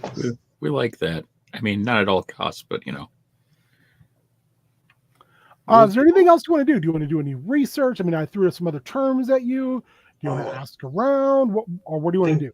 I think that O is for sure like enjoying being like the celebrity at the event. He is loving it. And I think he's like, he asks around, he's like, what's this devourer thing? Like, what is that? Like, I think he's trying to because they got approached like before. This person's like, hey, like, do you want to do this thing with light fascism vibes? And I think that I was like, not really, but what is it? Well, he tells you it's not like light fascist vibes. It's more like light nihilist vibes. Light survival of the fittest vibes. He tells you that there are things out there that grant powers to people. He's heard them called rogues. He's heard them called codes. He's not sure exactly what they are because he's never had the call from one. But the Devourer is a rogue or a rogue code that people have gotten called to, and then served. But there's different rogue codes out there. If they seek you out, then he's like, you answer the call. Wait, like if the thing itself, though, if like some he's dude like, just so like I'm very into this code. Codon is what we all see as Prime. Codon is what we all believe in. Codon is one with Tat. Codon is the being that delivers good and evil upon the world. Codon is the world, is Tat. Rogue codes are, he says, like aspects of Codon made manifest. Interesting. Okay. Cool. That's good to know. That's good to know. Do they show up often? He's like, I've never been called, but throughout the log they do. Okay. They just like anomalies, they show up, and there are harbingers of changes in lines and sequences. All right. And like they vary. Like, are they good? Are they bad? Are they like? Some are good. Some are definitely harbingers of great success and encourage people to they inspire great artisans, or peace, or great leaps and bounds ahead. Yeah. Some, like the Devourer, they want to see things destroyed. Some, the Great Changer is a lot with the Atavis and the Ferals worship as a whole, and the Changer grants them the ability to become what they are. He kind of explains, like, Ferals used to be conscripts, and then they worship the Changer, and then now they're less than conscript, but they are very malleable. And Atavis used to be like Temps, but then they decided to go backwards in their line and sequence, and they've become what they've become. And they want no rule of order. They want to live in the very first times. Hunter, gatherer, no rules. Okay, cool. So they've regressed their line and sequence all the way back to how they think the first was. Oh, interesting. I did a diet like that one time. I could only eat like meat. Yeah. It was really bad on my digestive system. Yeah, once you go out of this, you can't go back. Yeah. Any further. That's it. That's the end of the line and sequence. Okay. Cool. So like what's the deal with like Colony 605? Like I heard there's like Hivers. Yeah. Hivers are, he has a hard time explaining it first, but what he basically tells you is Hivers are like insect people. Oh, okay. Sure. Of all lines and sequences, Hivers, their line and sequences do not change. They've been the same for as long as in the log. Interesting. They occasionally have anomalies like yourselves who are extremely specialized and are fairly, even by Terran in temp status, they are revered. And he tells you that 605 has a Hiver anomaly currently and has had for a couple hundred years. Cool. Okay. Who's kept this part of Tat relatively safe, not just for the colony, but for everybody. And it's been a big deal. So that's why it's even more of a big deal when a Terran or two Terrans and a temp anomaly show up. He says if you decide to go to 605, you would ask for Vikrix, who is the Hiver anomaly. All right, what's that again? Beakrins? Vcrix. V-CRIX. Okay. Which is weird because generally hivers go by numbers and not by names. Understood.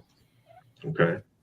Cool. Thanks for the info. No, he's like there's other like polyps, and there's the Nugsoth, and there's Aurans. It's Tat is a pretty relatively diverse place. There's monsters that manifest generally in the end of the worlds. They seem to just races tend to degenerate or mutate in the ends of the worlds and become. And the Nugsoth, they're not from Tat. They crashed here, but they've been here for a few hundred years. And they have sort of integrated, but not completely. They live in their own thing. But they're not hostile. They're relatively friendly. And they said they came from a doomed world. They're kind of escapees from a doomed world. Did you say doomed or duned? Doomed. But there were giant worms that destroyed their world. That's actually why they fled. Nice. Wow. Yeah. Doles destroyed their world. These things they called doles. Hey man, why would people actually the history of the Nugsoth, they're a Lovecraft thing. Hmm. A lot of people say that Herbert borrowed liberally from the story of the Yaddis. So I say that every day, man. Why would it's also it's the first mention of spaceships in fiction. It's from that short story. Interesting. Yeah, it's weird. Light ray envelopes is what they were called. They were drawn in weird tails like spaceships. Made of light. Anyway, why would people not like these bugs? What do people get? Why do people got this beef with them? no one dislikes hivers. They're the most efficient of all lines and sequences. Okay, all right. They don't change. So Terrans, we change, we evolve, we become more. Sometimes when a Terran decides to become less, they take an atavistic route. Hivers don't do that. While some people, and he looks over and you can see the Black Tongue and his crew just kind of chilling. So some people will look to instigate conflict because hivers can be extremely territorial. But we have a great relationship. The road of trade between Host and Colony 605 has always been great. And when you trade with 605, it means you're trading with 103. You're trading with every colony. 612-404. 615. Yep. 616. 616. 808. Booyaka. Yeah, 619. So my memory's still a little bit fuzzy. The Men of Iron, was that one of these rogue code things? So he actually takes you to a library, and it's just series of like massive tomes that he refers to as logs. And you can they'll show you they'll pull out one of these logs, and then when they open the log, it will literally manifest into like almost a holographic, like shitty 1950s, you are here. Yeah. And what Yeah, they show logs. is like this thing that some people refer to as the Great Disruption. And it is these robotic beings, these for lack of for a D&D term, they look like clockworks men who just streamed out of different places in Tat and stood completely still for like 50 years. They were just almost like the people of Tat were like, okay, Codon has given us this thing to look at. And then they started to move again. And they killed 78% of the population.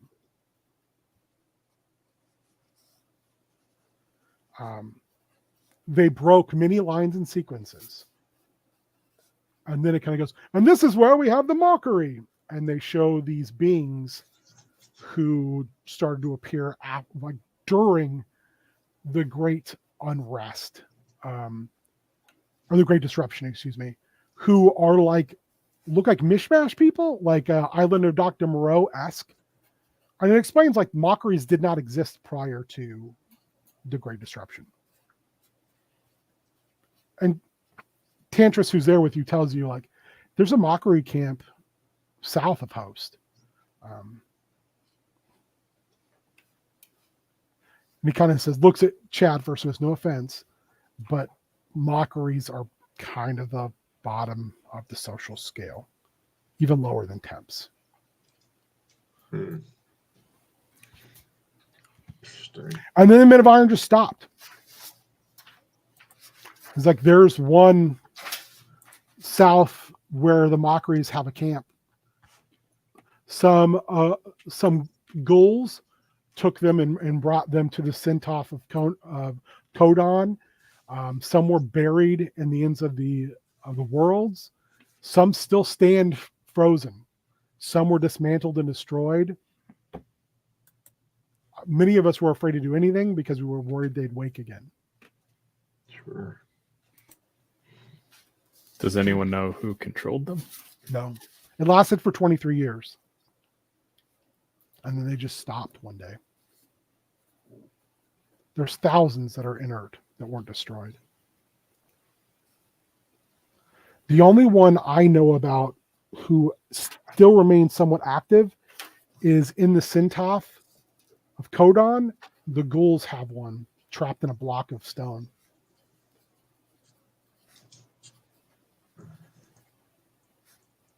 And he tells you, like, okay, the ghouls are, I show you a picture with the log.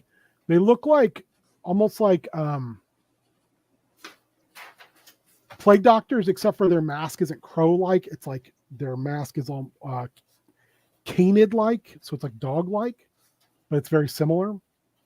They're basically recyclers. They come and collect the dead. Everywhere. We don't bury our dead. We don't burn our dead. Something drops dead, the ghouls come and get it. Spooky. It's like they know. Sure. Wild.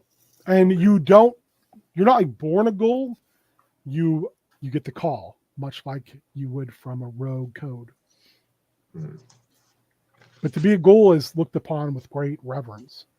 It's to be called by Kodon themselves. It's you serve Tat. You serve Kodon. Yeah.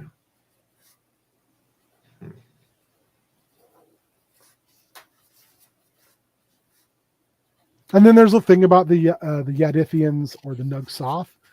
There's actually pictures of them. They're kind of they have like a taper face. Okay. And long like fingers, and they're generally wearing robes and goggles. And they have a ton of technology, like literally technology. And they live in black spires that they've built.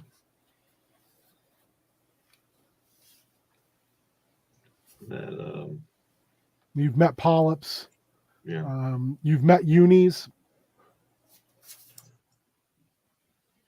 That like The only other people I don't think I've mentioned are the Orons, which are like bird people. So think in D&D terms, Aarakocra, Owlins, and Kenku. And then like it shows you in the log that there's like floating cities, massive like transit in the skies, and that they grow these massive jungles on floating rocks that ensure that everyone can breathe. But they also don't really give a shit about having contact with everybody on the ground, although they do have these things called runaways. And runaways are towers on the ground where they will land and trade goods.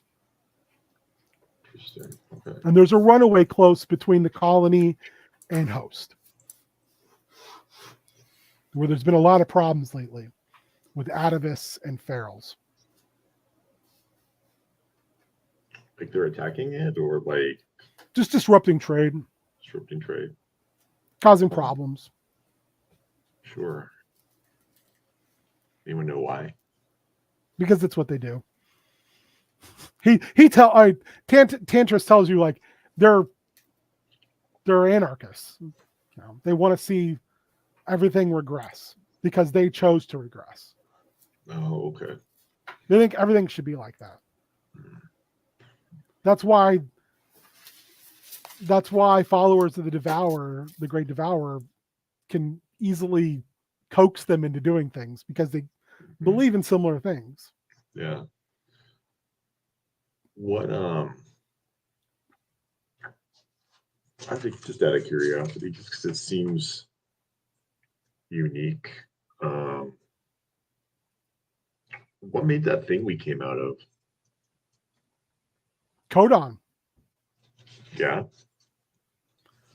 The Reliquary of Moldavi is one of the places into the heart of Codon. It's where anomalies and heroes come from. Have they always come from there? Yes, always. Where were the first heroes? The ones that our lines They were among lines and sequences. They became. Okay. And since they would return.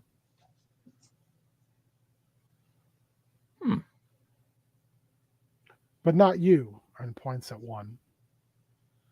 You are nowhere in the logs. Am I the only one that's come out that hasn't been in the logs? Maybe you are a new line in sequence. Maybe Codon has made something new. But you have no history. You are not in the logs, and your line and sequence does not exist. I mean, it's starting now, I guess. Yeah. So you're like an anomaly for an anomaly. No line or sequence exists until it passes one. One's right here. So not a line or sequence. You were simply one.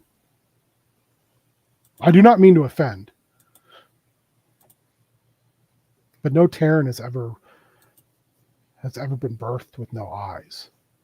No hero or anomaly has ever come without eyes. You are not a line or sequence. You are simply one.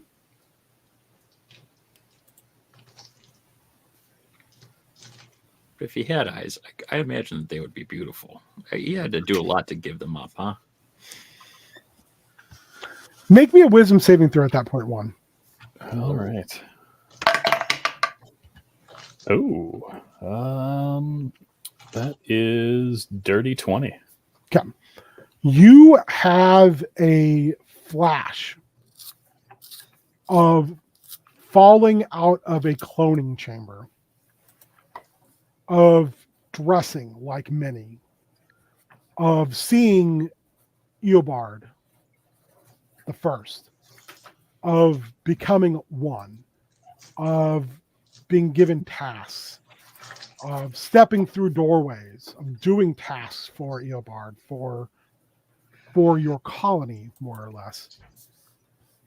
And then you have a moment of just blackness and reawakening coming out of your sarcophagi on Tat.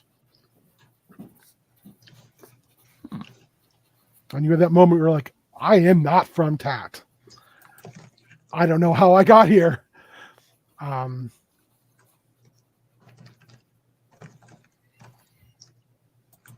just had the strangest feeling. I know I'm not from here. I'm literally one of many. At that point, you realize you're being listened to as one of the councils standing there as well. Have we seen this guy before? Yeah, he's one of the council. It's Ilf, the Terran. And he says, you aren't one of us, but you've been remade by Codon. So you are us and yet apart. Hmm.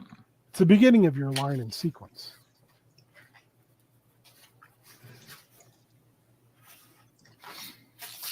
Well, it's not a line yet, I've been told. No, it is not, but it's the beginning, and this is why I come to you. I need you to bring these items to Colony 605. What are they? They are goods that 605 has sent message that they desperately need.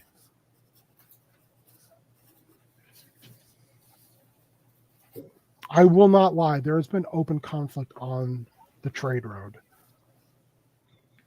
Conscripts are guarding it and have been engaged in combat with atavists and ferals, among other things that have arisen in the area, possibly drawn to the conflicts.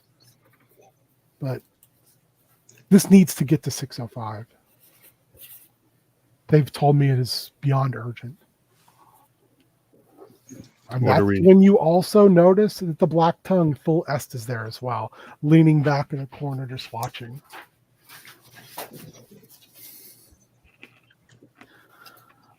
What are we taking there? Like, is he going to tell us literally what it is? He's not going to tell you what it is. Ilf says, I will expect an answer within the day. He says, I have to leave. And he kind of urgently walks away. And Tandris kind of tells you, like, that's weird. Like, that's... And the great merchant, like, looks scared. Definitely needs help. Full S kind of walks up, crew in the background, and says, he should be. You should all be scared. Time of great change is upon us, whether you want it or not. But there's still time.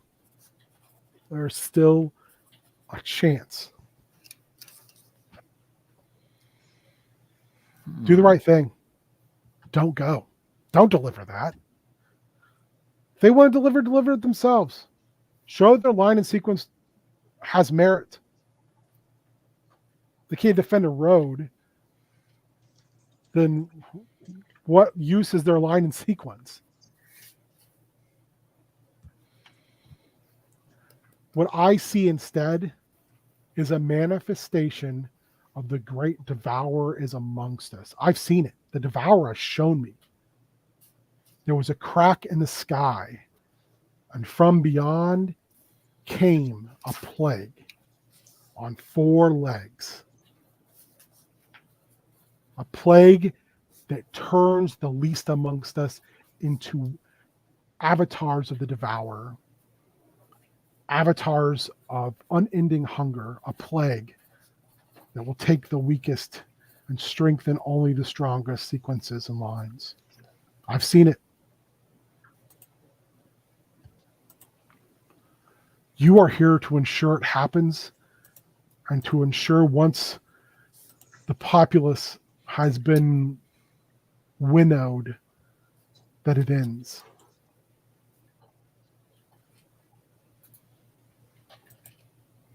Well, if that's going to happen, what does it matter if we take these supplies?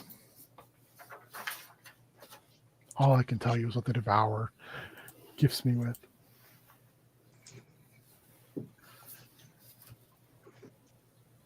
Well, then I guess we'll see what happens. I guess we will. And he walks away. Just remember, I warned you. I'm writing that down. Anybody else think that guy's a dick? What a dick. Yeah, man. Remember when we were partying and like we were all greased up? That was a good time. This is not a good time, man. I just keep being told I'm like worse and worse, and you know everybody's mad at each other. And like I thought we woke up from our little mummy naps and we were gonna be great big heroes, and all of a sudden like everybody's like, hey, don't bring the bug stuff because we don't like them. But oh, actually, the bugs are the hardest working people in the world, and then like everything's gonna die, and it's just a big bummer, man. Well, let's. I didn't take that away from there, but sure. To each their own, I guess.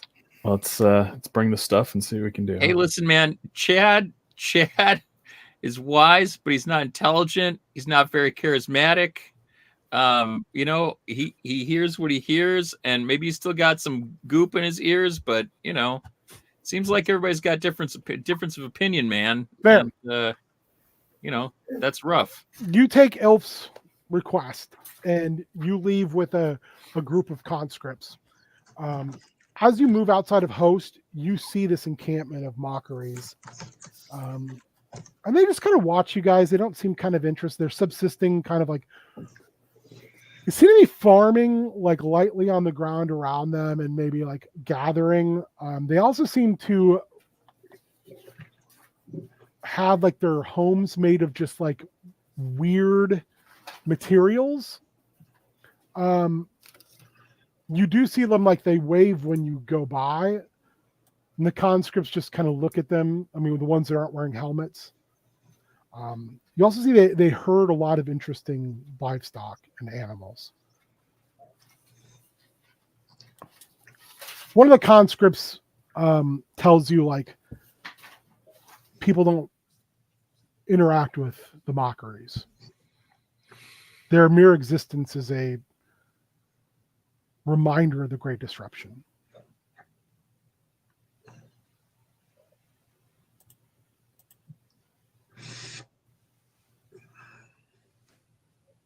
It's not that we look down upon them. It's just, for us, for the conscripts, they're a reminder of great shame that we failed.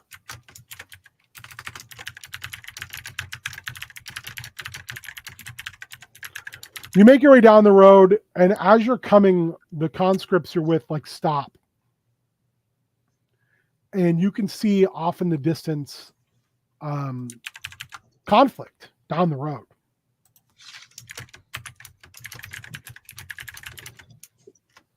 And the conscripts literally look at you like, what do you want to do? Think about them in the respective like soldiers in like a game and heroes. And they're like, so we're accompanying you, but what do you want to do? What do we see down there? What can we tell from here? You see a battle between three factions basically on the road near what your conscripts identify as a runaway, which is again a kind of like a, for lack of a better term, like the Ewok village, but like a helipad. Cool. Like that.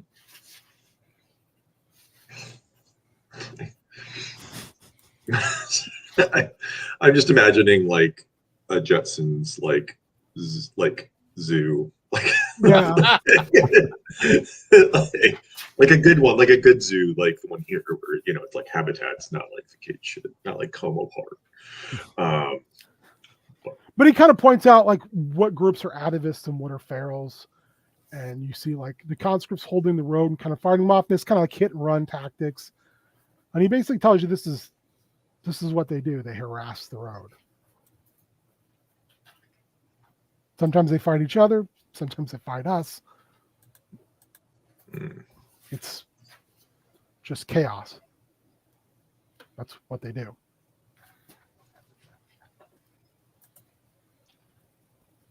Well, I mean, You can engage them if you wish.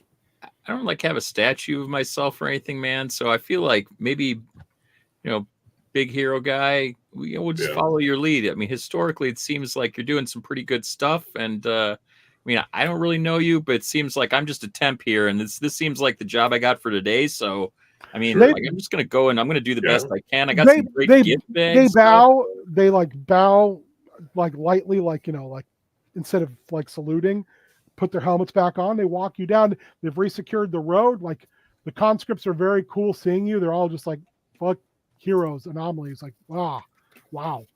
I think one of the conscripts stops you and says, you're headed to Hive 605. My advice would be understand that there's a difference in culture. Okay, sure. Like, Um, what should we do or not do? it's hard to explain. They are very ordered. Okay. Just do not speak until spoken to. Answer directly and short, with the exception of if you can speak to Seabricks. They are an anomaly. They will probably understand things a little bit differently. Or VCRIX, sorry, I said it backwards. All right, so yeah, there's no events. You guys make it down the road. You reach Calling 605, and it's like this massive, like geometric dome, full circle.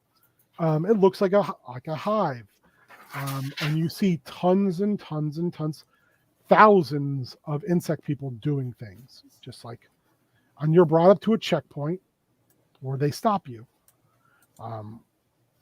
You notice that they communicate with feelers and clicks, and then one of them will communicate with you in basically kind of a broken common, and they want to explanation of delivery.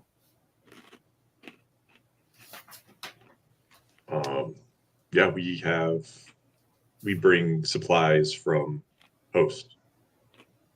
host Delivery, and they will kind of, it's almost like a bucket brigade of them moving these objects through and into the hive, and they stand there. They do not let you proceed on the road into Colony 605, and once they've moved everything, purpose. CV Cricks. You look at each other, feelers kind of touch. One of them sprouts a pair of wings and buzzes off. A period of time passes, and like they just treat you like you aren't even there. They are constantly busy. Cool. I hate this. There is no, like, host is pretty laid back. This is like constant movement. And you hear it before you see it. You hear this buzzing of like of wings, and you see VCRIX, and he's about 3 times bigger than any of the hivers you've seen. He looks more like what a rhino beetle would look like. Okay. His outer shell being almost like this metallic sheen of blue. 6 arms, just bulk, but flying like in this utterly easy fashion. And when he lands, it's like superhero landing, like the ground trembles. And every time he moves, the antenna feelers of every other hiver near just go wild. Make me a insight check.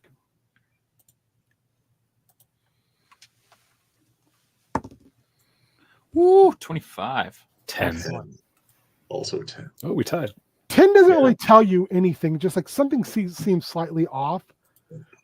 With that big roll, Chad, you recognize that they are spreading pheromones constantly. That if you had an item or something where you could figure out how to read this, communication would be far easier. But right now it's like, it's not like they're speaking a different language. It's they're speaking in terms you can't even comprehend. Like every bit of nuance, their communication is completely chemical. Oh, okay. So VCRIX lands, kind of turns his head, looks at all of you, and his triple mandibles open and kind of try to form a smile. It's kind of disconcerting. And he says, fellow anomalies, greetings. Hey. Welcome to Hive 605. Welcome to this portion of TAT. Hi, thank you. Ouroboros, Fandlin, Chad Radenoff. I recognize both of you. I fought alongside Chad Radenoff. Do you remember our great conquests? Can I roll a history check and see if it's coming back to me? You can. It's not really, but I would not mind using my flashback to know a little bit Oh, more. shit. Okay, yeah. You can totally on. do that. Okay, Chad Radnoff, what do you see when you reach? In fact, first of all, make me a wisdom saving throw. That I can do. It's one of the few things I can do. What am I here? Boop.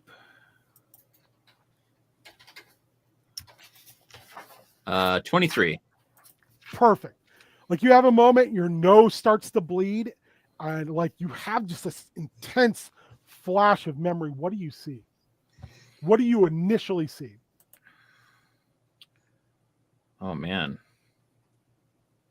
Just the stars. Man. Like I just looking up and everything's really loud around me. I'm just looking up and it's just the sky is completely clear. So you look up and like it's this moment like you're flat on your back and it's nothing. Like your ears are slightly ringing, but it's all dubbing back down. And you like set up and you see this 4-legged white whale on land, this leviathan.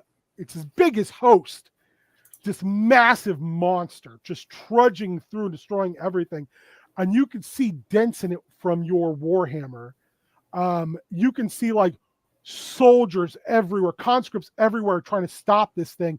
It's like belching forth black nothingness that is just eating through the ground of Tat. The only reason like you saw the stars so much is because you realize you're laying in this gross acidy blackness that's eating the ground beneath you, but it's not eating you. And you stand up and you grab your handle of your hammer, and it blazons this bright blue light. And V-Crix lands beside you, looking smaller and younger from what you can tell. Okay. You, however, kind of catch your shimmering image in like, you know how water and gas mix and you get that weird like multicolored look? That's what this looks like on Sheen on top of it. And you look old. Like you look old. Even for a temp, you look remarkably old. But you also look like still like ripped as fuck. Like you're like big as still big, wearing similar, rather than wearing the armor you're wearing similar now, you're wearing like full-blown conscript armor. And you're looking around and conscripts are wearing like your colors and there's just death everywhere. And V-Crix helps you up. And you have him pick you up and fly you directly towards the maw of the Leviathan.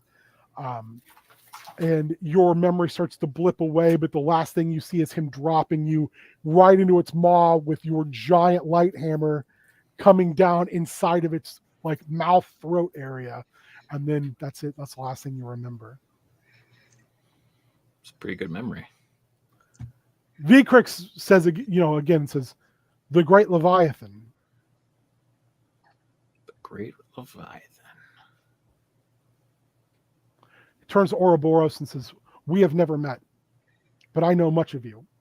My hive sings of your accomplishments. And when they say that the other hivers there, they literally rub their legs together and this like a pair of their legs, and there's this almost sonorous melody that's played. And it actually like it really hits the ear in a way where like it's beautiful. Like that. That's nice. That's nice. Finally, he turns and just looms over you. You get the idea, like when he's speaking to Chad and Ouroboros, like he's kind of got his legs like hunched down. So like when he's speaking to you guys, it's like deliberately on a level of equality, but when he speaks to one, he like comes to full height. And he leans over you and says, you can see like his antenna's feelers just going wild, like trying to get a read on you. Turns his head sideways, says, I do not know you. You are an anomaly, unknown, no line, no sequence. I'm the beginning of a line, apparently. Turns and looks at the other hivers there, all of their antenna going off. Says, You are Harbinger, then. what Codon they- has sent you. We also have found an anomaly. A horrendous anomaly. What is it? I will take you. He walks you through the hive. And like the hive is this wild scene of like hivers moving everywhere. It feels like chaos, but it seems like once you get like watch them, it's like this ordered flight path, deliveries and movements, everything. He moves you outside the main colony, and there's a smaller colony like building. Also, one thing you realize when you walk in the colony, it's like a stack of geometric circles that go into the ground. So while there's this massive dome on top, it just keeps moving down. This thing is humongous. Inside this other is like multiple, what feel like security checkpoints you go through. And finally you come to, and there's two bigger hivers standing guard from this door. And they do their feeler dance, and he opens it. And when you step in, and you can see there is a hiver, but its wings have fallen off. The lower part where the mandibles hook is just fallen out, and there's this massive slavering tongue. And it smashes itself against these bars, and the tongue comes writhing out, trying to grab at you. No. And when it can't reach you, it kind of slinks itself back into the darkness, and you can just see its eyes are almost glazed and glowing.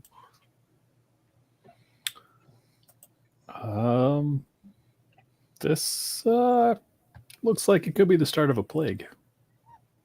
This is my thought as well. A group of my hive mates were attacked by a blue quadrupedal feline, one we had not seen in any logs previously. It savaged this hive member. Within 24 hours, we saw this mutation. It is not of Codon.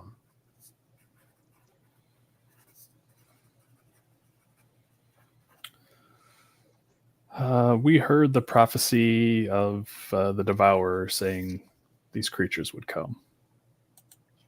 He stops and kind of looks up like he's processing that. We do not recognize the Devourer. It is Rogue.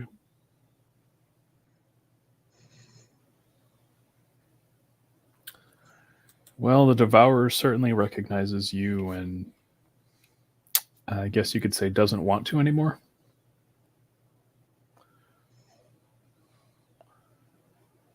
He stands there for a good 2 minutes. Like, this is a hard, like, abstraction for him to process. He says, then we must destroy this. And if need be, destroy this rogue program, the Devourer.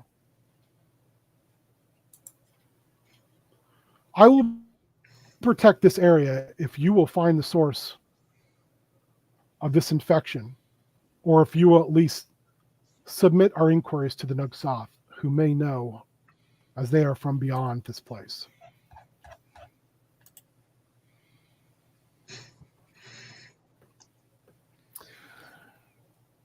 Well, what do you think, guys? I mean, feels like the right choice, right? Like, Yeah, really should. I just feel like that was a lot, man. You ever look up at the stars, man? You ever look up in the stars and see your own eyes facing back at you? Okay, maybe not socket. That's So still really one thing you all realize is, like, beyond kind of messed up. beyond the three suns, there is no moon on Tat, and the stars are absolutely brilliant. Like, they light up the sky almost to the point where darkness is not a thing. It's splendidly beautiful. So when you're looking up at that in that flashback, Chad, I almost called you Radnoff. Chad, you My friends call me Rad. My mom calls me Chadley. that sky, like to a degree, you felt like that almost motivated you to get up. Like there's something about Tat itself that's like pushes you, all of you. I'm not so much one, but Ouroboros and Chad. There's almost like a connection there. Yeah, man, I just feel like the Devour's bad news, you know? Like that's just like the opposite of what we do, man. Hivers do not recognize the Devourer. Yeah, I don't feel like I recognize the Devourer either. I mean, sometimes I have not recognized myself lately, but man, like, you know, come on, man. Right? Right, guys? Yeah, it's time to make sure no one else recognizes the Devourer either. Yeah, man. That's what I'm talking about. Yeah. Vikrix tells you that there are 2 routes to the lands of the Nugsoth, to the towers of the Nugsoth, to the halls of the courts of Sothoth. There are tunnels in the ends of the world that Terrans use. These are dangerous, but fast. There are, for lack of a better term, train, like kind of mine systems. Or you can go to a runaway and take the Orion gondolas across the skies. Either way will bring you to the courts of Sothoth. But to do this by land is going to take months. Gondolas sound dope. Mini gondolas. Like dangerous, underground, dark. Nobody can really see you. Seems like a basically bad plan. It's terrible. No, How would man. you do that? If I'm going underground, I want there to be lots of light. I want there to be dance music. I want there to be a lot of fun. Flying though, man. Right? Mm-hmm. Sounds amazing. Right. I know you've been to those dwarf cave parties. I know with the oons, oons, oons. Yeah, man. That's the thing, but that's not our thing. That's good. I mean, that's not this thing. That's not what they're talking That's about. not what we're doing here. No. Not right now. Not Maybe first. later. Yeah, man. Yeah, We'll get some of the oil. We'll get some of those drinks. Yeah. Yeah, we'll set something up after the. Yeah. Like it's like a celebration thing. Yeah, we'll get some like funny little like pimento filled olives or something. Like sockets can put them in and like freak out the kids. It'll be great, man. That's another time. Vikrix so many olives in there. So many, man. Vikrix accompanies you to one of these runaways. Mm-hmm. And there are a group of magpie corsairs there, magpie orans there. Before you leave, Vikrix pulls out a cask off of. He's a large creature. He picks a cask up off of his belt, and he offers you all to sup from it. This is the ambrosia of my colony. I freely share it with you, fellow heroes, for what we've done in the past, what we will do in the future, for the heart of Tath, and for Kodan. I'm gonna like do my best to like remember like history, like what I have said to him in the past when he's offered this to me before. You've used your phrase of power. Yeah. In the past. I'm just gonna recite that again and say let's hear it. Treasured friends, vaulted adventurers, for those about to rock, we salute you. And we welcome and we cherish this gift that you have freely given, so that we might take one of his smaller chitinous arms like touches you gently on his shoulder. Yeah. And he says very quietly to you, it changes every time, and every time it is more magnificent. Every time, man, because you just gotta say what's in here, what's rubbing your legs together. That's what you really gotta just, whatever the song of the hum is, that's what you guys say in the moment, and we share this drink together as comrades, and and that's that's my word. And I take a drink. Do either of you want to say anything? I just want to. I'm going to be like, it's been great. I'm glad we finally met. We'll have to do this again sometime. For sure. Like once all this gets taken care of, we should meet up. Your songs will stretch loudly and proudly from our colony. May your line be long. May your sequence never end. You all drink. Chad. Yeah, man. You are hit by a vision of you going into a cave. And one of your companions having this ooze fall upon them. Their arms like popping up into like blistery things, and them just like literally you can hear their bones cracking as they change shape. They grow. Don't like their that. Head sprouting a larger bovine bullish shaped head. Their that mouth separating into 3 mouths. Oh man! All with slavering tongues. No. 4 ears, erupting horns. Oh no, man! You really thought this was gonna be a Minotaur, buddy, but it does not seem like it is.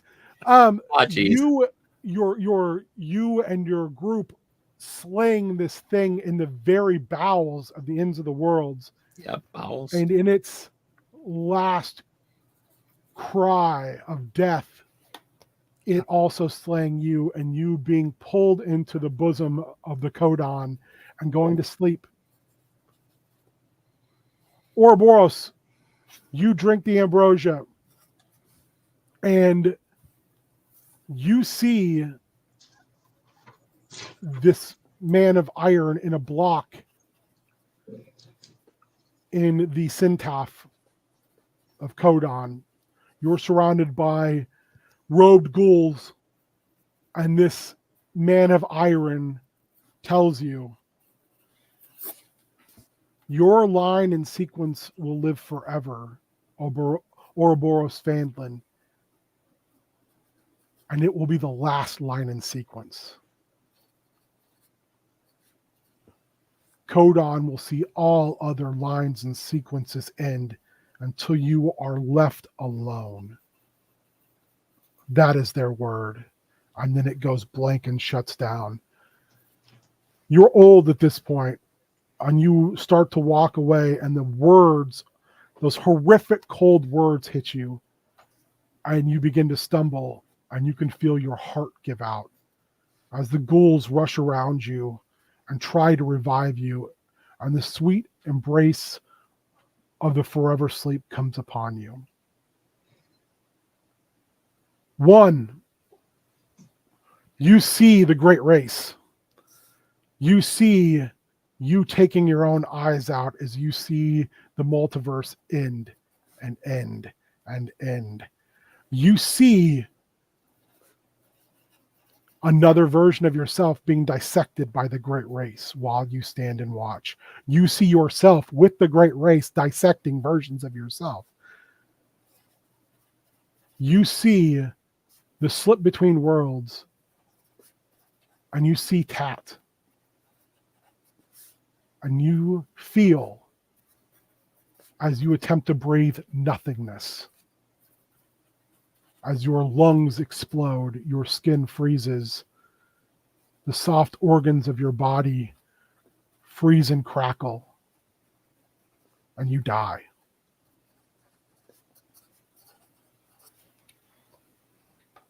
Knowing true death for the first time. You all gain 3 levels.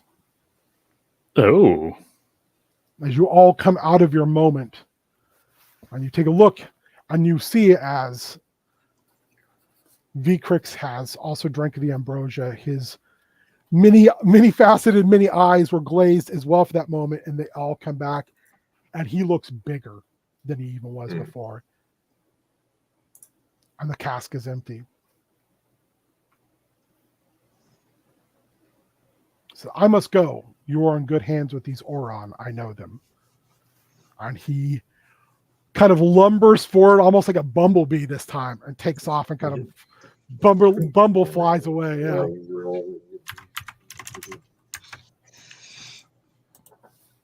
One thing you also see with these magpie-esque Orons is they're all wearing these devices that cover their head, come all the way around, and they're almost like little voice boxes around their necks.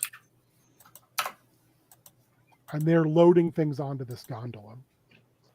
And they tell you in kind of this robotic sound wave-esque voice that they will be able to take you on the gondolas, but they can. Oh, where's my thing at? Sorry, I got lost in my notes for a second. They can get you to Yidis. And from there, the gondolas can take you to the lands of the Nugsoth. So you'll have to switch gondolas at that point. And you see there's a smattering of Terrans here, a small smattering of Temps. You even see some Polyps. So we're going to take a quick break so you guys can level. Yeah. Beard's going to tell you All the things. We'll answer any questions you guys might have. That way, too, I can refill my water because my voice is just like. Sure. Yeah, man. Also, I'll tell you, if anyone's interested and wants like the notes from this stupid thing that I've made up, I'm more than This happy to share them. delightful thing. Sometimes I think I mentioned this to James earlier in the week. I think I bit off way more than I can chew. I had this weird idea and I was like, well, I'll run this for somebody. And then I'll run this for Chris's thing. And then I was like, oh God, that's a whole lot of stuff. That's cool. I like it. Yes, that's awesome. So I mean, maybe it's a new trilogy that takes No, 20 episodes. No, this will not be a trilogy. I will tell you that now. There is an ending for this, and we will get to the end. Even if I have to cut everything out, we will get to the end. So yeah, we're taking a short break. Probably what? It's 5:13. We will be back up and running at 5:18, no later. Okay. All right. All right, cool. Oh, hey, it's me, your friendly neighborhood beard. I just want to share a couple of things real quick.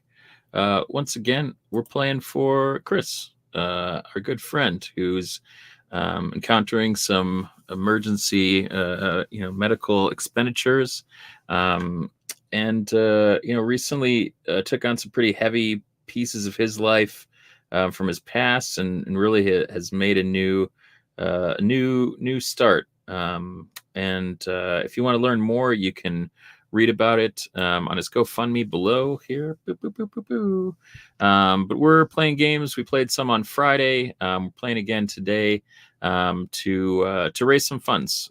He is almost to 20% of his goal, which is phenomenal. Taking a big bite out of this is tough. And so we just want to thank everybody who's donated. That follows our channels, follow Dave Wonder channels, that love Chris or Vlad or however you know him, or whether you know him at all. I think it's just part of what we do to try to be helpful in all of this. So if we could get him there, we're only $30 away from. No, we're a little more than that. We're $30 away from $4,500 raised for him. I mean, we should be able to get this up to $5,000. That's what I think we should do. I think we should just get there. I think we can do it. Whether it happens today or whether it happens, as we continue to go through for the raffles. We have some raffles that are going on as part of all of this. If you are hanging out, we're gonna do the raffles on Tuesday on our Meng on Meng stream here on Known World United. And then Dave, my brother's going to do his on his streams this week. Very fun. $10 gets you 5 entries, $30 gets you 20 entries, 50 gets you 50, 75 gets you 100. All sorts of crazy stuff. Some fun D&D stuff, some modules, some little fun tchotchkes. For every raffle that you're entering in during this stream, or if you did during my brother's stream, you'll also be entered into the Barn Burner Vintage, which is Chris's business. Amazing vintage sundries. I'll put his thing up again. There we go. So yeah, Barn Burner, check it out. He's got eBay. Check him out on Instagram. Post about things. Good guy, Chris Hale. Anyway, you can check it all out. Barn Burner Vintage on all of the things, or reach out to him at barnburnervintagetrading@gmail.com. Nostalgia broker, pop culture savant, history buff, hoarding specialist. I don't know what else. I don't know what else you need to hear besides that. But yeah, we're here, and we're doing our best to do a little something for a good friend. So we appreciate everybody who's stopped by so far. We'll get going here in just a minute. I'm going to exit, but I will put up our GoFundMe for the Chris's GoFundMe here. Please feel free to make a donation, share. You can check out all of our socials. King and I both have it on our Facebooks, and have it on Twitter, and Known World United has it up. So check it out, see what's going on, and we'll be back here in just 1 minute. Yep.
I'm back. Hello. I'm back. I am pretty much on time, shockingly enough. I just slammed a whole bunch of beef in my mouth. Beef stick. And a cheese stick. Nate, you're muted. Of course I am, and you didn't get to hear me say I just shoved a bunch of nuts in my mouth. It's fair. Tasty, tasty cashews. Between my beef and your nuts, I mean, we're full of protein now. Oh yeah. So much protein. So I changed my playlist over, and I was listening to some Mastodon, and when Beard was like, "Oh," so I was listening to some Blood and Thunder, which is literally about Moby Dick, and I was like, "Okay, well, this is now what I'm imagining in my head is a four-legged Leviathan that looks like a whale on the ground, similar to I can't remember the name of the monster, but it's in early Fantastic Four that Namor calls with the horn. the big whale Giganto or something like that. Giganto, I can't remember what it's called. It's in the early Kirby run.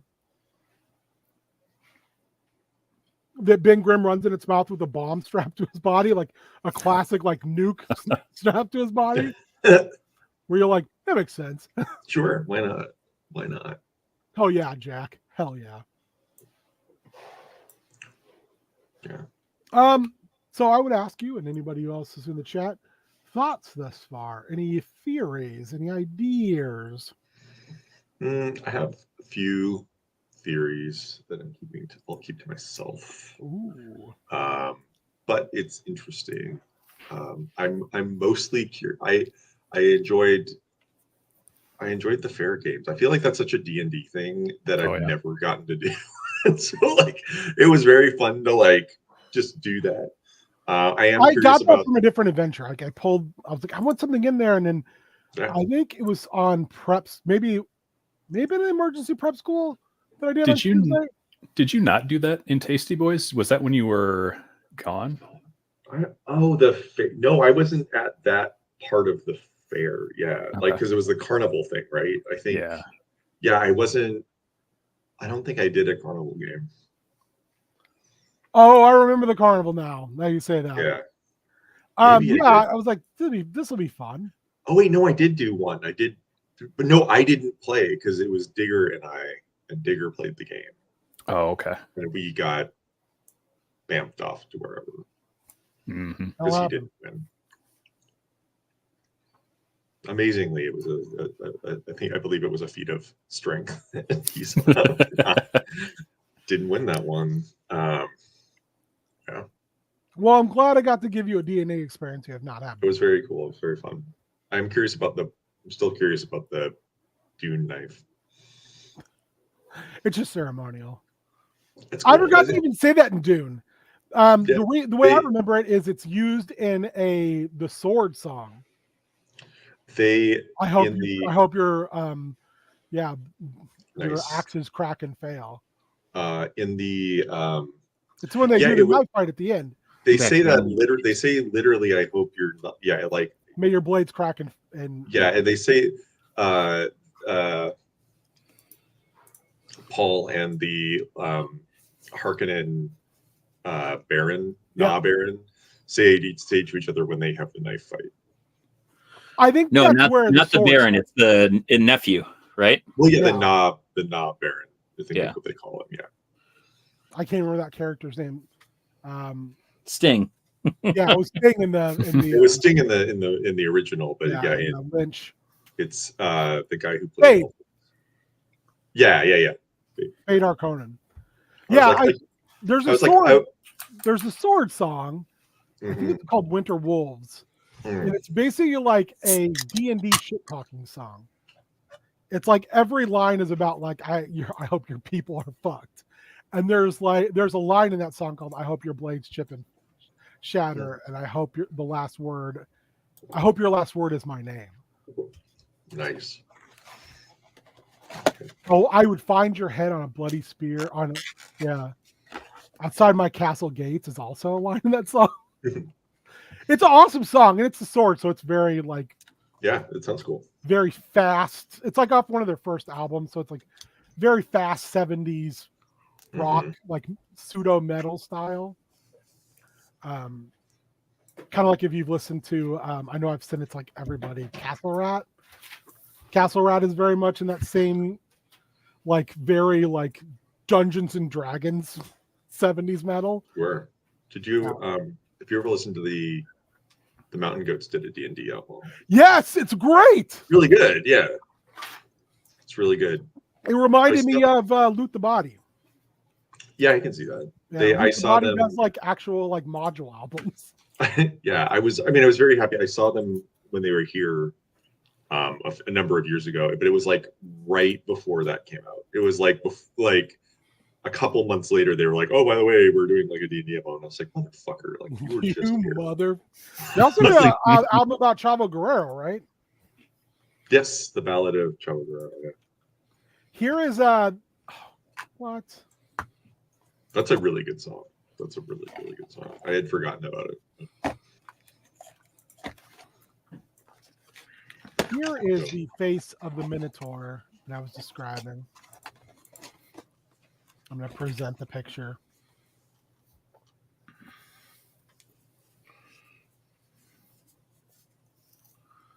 Whoa. Oh no.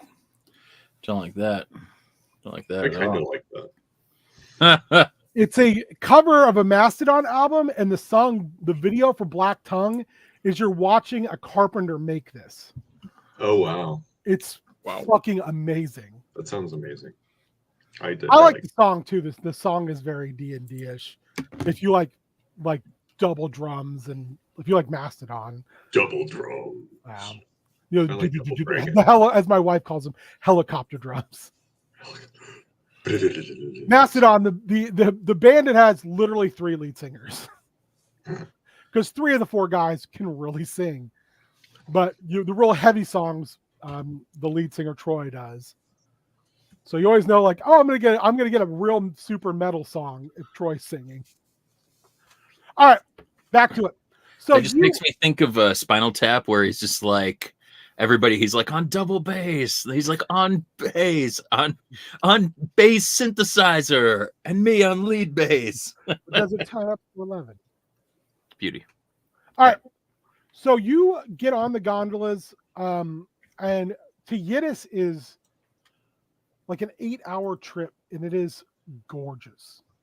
You're, hundreds of miles above the surface of Tat, and you're able to see like all of these marvels. The one thing you all get from looking at it though is everything looks old. Like nothing you're looking at looks new. Like it appears that like the people, the lines and sequences of Tat haven't really built anything for a while. Like, one thing you guys got caught at the festival is most of, like, especially in Host, the things that are made are much smaller, more artisan, more focused than like these grand structures. And one of the Corsairs kind of tells you, one of the magpies kind of tells you like that only the Orons kept building after the Great Disruption. That below was so damaged by the Men of Iron that the lines and sequences of Tat spent most of their time just trying to make sure the things that were still there didn't fall. Whereas the Orons were relatively safe from the Men of Iron, and they just have lower birth rates. Their nests have never yielded great numbers, but instead, those they yield tend to be the strongest. So eventually, they get you to Yidis, and they show you like it's kind of like a layover stop. And literally it is. There's like 7 other gondola ports on this floating isle. And you see some Terrans moving large crates. Making an insight check, please.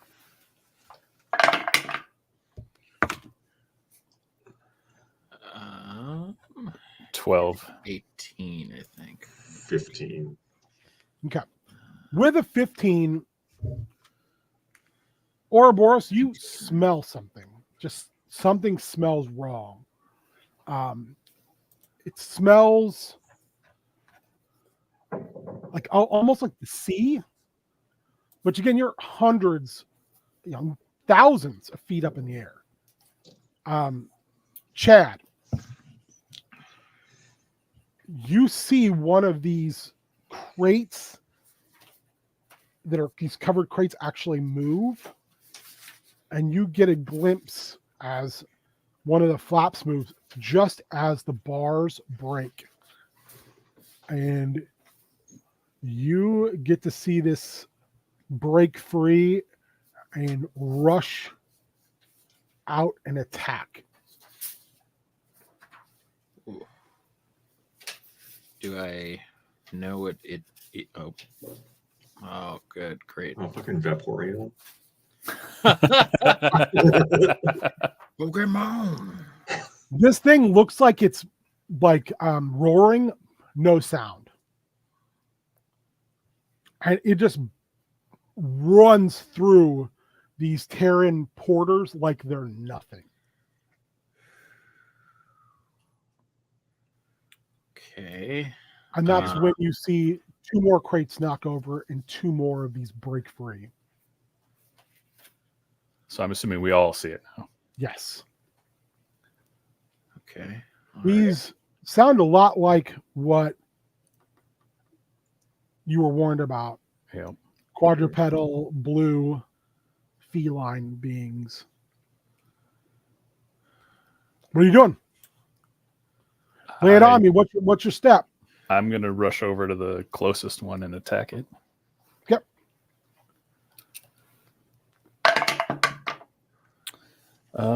That is... That's my new number here. It's a dirty 20. Oh, dirty 20. 21. 21. It is. All right. I'm going to I'll use a superiority die, and I'm going to use a goading attack. Okay. So when I hit, I can spend that. It has to make a DC 16 wisdom save. I may have made that. Wisdom? Yeah, I 16. hit 16, yeah. Oh, well, fine. Sorry. No, that's fine. So it doesn't have disadvantage on all the attacks other than me. But I'll still do my damage here.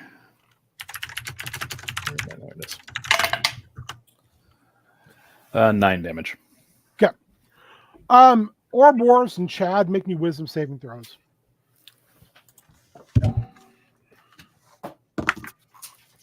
$17. I lied. It's 11. I forgot to roll the superiority die for damage. Nice. 26. Both of you get this like just quick moment, but you're so focused right now you don't like it's not hurting you. A flash of memory. This is no thing that is you've ever seen on tap. And your lines in sequence, which is just you, your line in sequence is different than other lines in sequence. You guys have been around for a long time. You've lived multiple lives. You've never seen this before. You don't know what this thing is. Okay. One among many. I would like you to roll me a history check. That is a 15 plus 7, 23. No, 20. You have a moment where you see you and other clones dissecting this. This is an Akata. They are an interstellar aberration. And the thing you remember is there's something in their saliva. And that causes the mutation. That thing you saw at Colony 605, that is a potential result of a bite. All right. Well, I will use my bonus action to say, don't let them bite you. Their saliva is mutative. Cool. Thanks for the tip. I won't now. So one attacked. I'm going to let you guys go and then I'll go. So okay. I'll let you guys decide who goes next. I'm going to bonus action Shield of Faith. And then I'm going to charge in there and get hammer with it.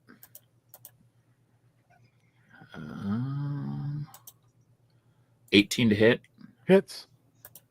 And 7 damage. Same one that one attacked? Yeah. Okay. Yeah. I think I'm going to do my best to kind of like work so that we can kind of block, for each other as we're going through. And try to focus on one.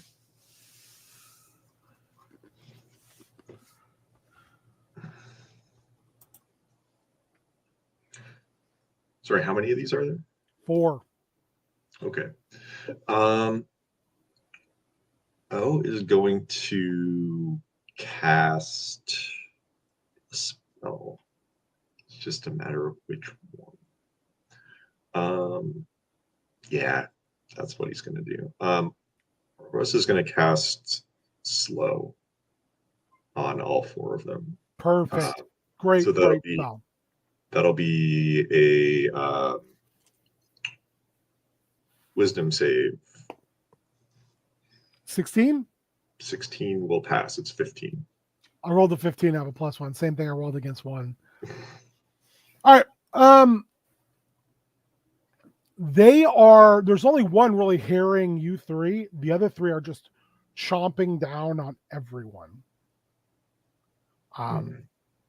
You notice that the Orons are loading what look like cylinders into their staves and their staves. And they begin firing what is the equivalent of magic missiles out of them. Nice. So they're like blades, and at the end there's like a little barrel on there. So they're like trying to protect the populace. Make me perception checks, please. 21. 18. 18.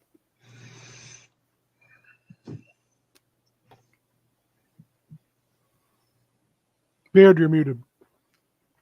Sorry, 13. 13, Beard, you kind of catch Chad, out of the corner of your eye. Yeah, You man. see one of the guys that was mauled get up and kind of raggedly get up, and their jaw just falls out as this like tongue tentacle like falls, pushes it off, and they kind of get up and they're kind of stumbly walking towards people who are fleeing in fear. What'd you get, Ouroboros? 21. 21. You watch when the gondolas is leaving with someone on it who changes, and you're seeing like just all hell break loose on that gondola. What'd you get? 1? 18. 18. You see out of that first like group of people who were hauling those Terrans that were moving these crates that got bit, they all start to get up and the same thing is happening, and they're just attacking anything close to them. You're quickly, all of you are recognizing that this platform is turning into a slaughterhouse very quickly. Do I know? And then almost everyone who's getting bit is changing. Do I know if the people that get bit then cause that same mutation in others? Yes. Okay. Fun. Yeah, well, I should say yes every time. There's a percentage chance. Okay. And you also know that the Akata's life cycle, if one of those void zombies is left around for long enough, it will become another Akata Oh, shit. that they're gestating inside of it. Yeah. I don't like the sound of that. So this port of gondolas, think about it like a 100-foot by 100-foot like platform with like 7 different gondola ports on it, and lots of material being moved back and forth. And probably a good 200 different individuals on it is now turning into Train from Busan. So I need to know what you're doing.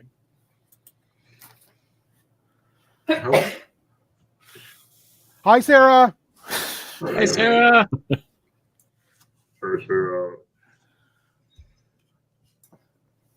Hi.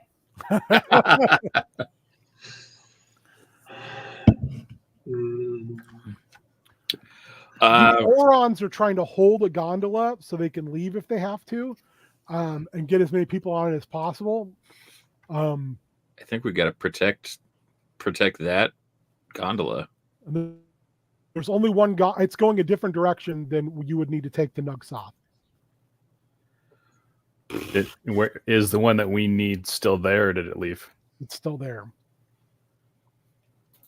You've already watched one leave with a void zombie on it, and yeah,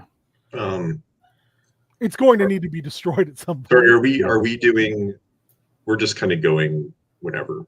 Like I don't want to. Yeah, Like, I'm going after you every time. Okay, I just don't. I just don't want to step in. So no, I'm letting you guys choose. We're playing it loosey goosey. O is going to. How far away is that gondola that left? It's about 30 feet out. Okay, and what is it like? What's it fastened with? Like, what's it like? What's the apparatus like? So there's like it looks like almost like a power conduit. Mhm. And like there's like these slow pulses of energy going through it, and then the gondola comes up and it's got like a clasp piece that seems to move once the pulses hit it. So think like if you've ever seen like the sky ships in Eberron with like that the elemental power going around, kind of like that. And what and so is there like a central mechanism or anything that tells them when to leave, or is it on the There's definitely a control center in the middle of the platform. and it floats above the platform. So there's like you have to be able to fly to get there. okay, then and what is so we're high up, we're jetsoning, right? Yeah, and then you're probably a good 1,000 feet in the air. okay, do we know what's below us, like on the ground? Nothing. Just terrain. Okay. O is going to move closer to where that one left, that gondola left, and he's going to cast Cloud of Daggers on the piece that affixes the gondola. Oh yeah. All right. Well, it's an inanimate object, so it doesn't have a saving throw, so it's an auto hit. And that does. I was shocked that you didn't cast it inside the gondola. Just like a friggin' whirlwind of daggers inside of the gondola. It's just a bloodbath in there. I'm not going to Vitamix the passengers. Plus, like, if one of them doesn't get Vitamixed, it goes away. That's a 17 slashing damage. Ouroboros, I'd like you to make me a percentages roll. Okay. And I want you to tell me high or low. I historically roll low, but I don't like basing it on low. I want it to be. I want to say high. Okay. My mind's telling me no, but my body's. My body. 50 74. Or above. Nice. 50 or above. This thing detaches and falls. It just almost slow motion just detaches, and you can see like people inside that either haven't turned or like still alive. Like this thing turns and starts to fall. If you would have rolled low, it would have just limped on its way. I don't like the saddest thing ever. Oh, it's like whoa. Yeah, I mean it's like, but also they may have already been infected. You don't know for sure. So Ouroboros is at 1. Chad, what are you doing? That's the only one that's gotten away so far. Yes. Okay. I feel like the one I know it's going the other way, but it seems like that one's being attacked and no one's been infected on it yet that we could tell. The Orons are like, there's like a troop, there's like 8 left now, and they are basically holding the gate and getting as many people on as possible. One thing you also know, because you've seen Orons can fly, so they don't need to get in there. They can just fly. Okay. I'm going to drop my Shield of Faith, and I'm going to hold my holy symbol. And one thing I will remind you, Chad, you also have your boots. Yes, yeah. Well, those are mostly just so like I'm not a complete oaf as a cleric. I didn't go with what you gave me. Basically gave you boots of flying. Oh. So you have like Iron Man boots. Okay, cool. Well, that's real cool. So I'm okay. Well, then I will do that, and I will like hold my holy symbol, and I will take off with my hammer. And as I do so, I will cast Spirit Guardians to fly with me, and we're just gonna go in and mess some dudes up. Try to Void zombies are Arcana. Are Arcana? Arcata. Arcata are the beasts. Are you going after the turned, or are you going after the Arcata? I think that I'm going after the Akata since they're the cause of it. Okay, you can go after one. I'll let you roll the advantage because I'll say you kind of went up and are just spiking down like a little temp missile. Yeah. And then my spirit guardian should hopefully be able to hit one as well because they make a whatever. If you hit, they'll hit. Yeah, it says you can designate a number of creatures you can see to be unaffected by it. So, like, I will unaffect the good people. Unaffected, yeah. And then they need to make a wisdom saving throw. If they fail, it'll be 13. 3d8. That is a fail. So they'll take 3d8 radiant damage. Ooh. And let's see, where is the 8? A 6, an 8, 14, and a 4. 18 radiant damage from my spirit guardians. You definitely you don't destroy any of them, but you definitely put some hurt on them. Yeah, I'm hoping I can just distract them from what they're doing. I want you to roll me and choose high or low. I want you to roll me percentiles. Let's see. Oh, let's say high. Oh, a 99. You gotta be shitting me. Nice. Roll me a d6. Fuck If it's a yeah. 1, re-roll it. I got 5. You not only now I want you. Yeah, you know what? Fuck it. You knock 3 void zombies and 2 of the Akatas off the platform. Yeah, baby. And they just go tumbling down. And it's a D10 per 10 feet. So they're dead. Yeah. There's going to be nothing left when they hit the ground. I also MVT, baby, the most valuable 10. So then there's going to be a Akata on 1 and an Akata on Ouroboros. And then there's the void zombies are just attacking any non-infected, which now all I can think of is Infected Girls by Electric Six. All right, so here's my attack on 1. Does a 12 hit? No. And they get 2 attacks with tentacles. 13 misses, but a 20 I'm pretty sure hits you.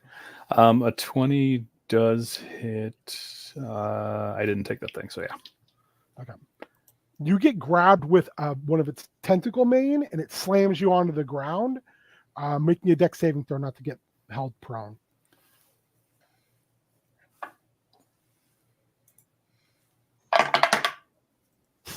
Let's see. That Or you're bringing is that heat. 23. Yeah, it like pulls you down to the ground, and you just roll away, and it can't hold on to you.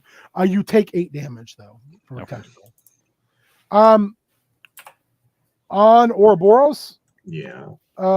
15. Did you make that at disadvantage? No, I will now though.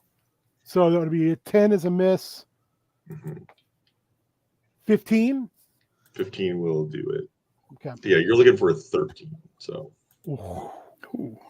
And leathers. He's Yeah, a yeah. bard. I critted once and then I rolled on it. I hit with the tentacles twice. So I need to make 2 dexterity saves. Okay. 22 and 19. Both are saves. You take 15 damage as you're slammed to the ground with these tentacles, but you're able to avoid being pinned prone as this thing is like, and you're able to kind of wiggle free of it. So these things look like they're roaring at you, but no sound comes out. It's just Is the one that attacked him within 5 feet of me? sure. Excellent. Sentinel. That is 27. It's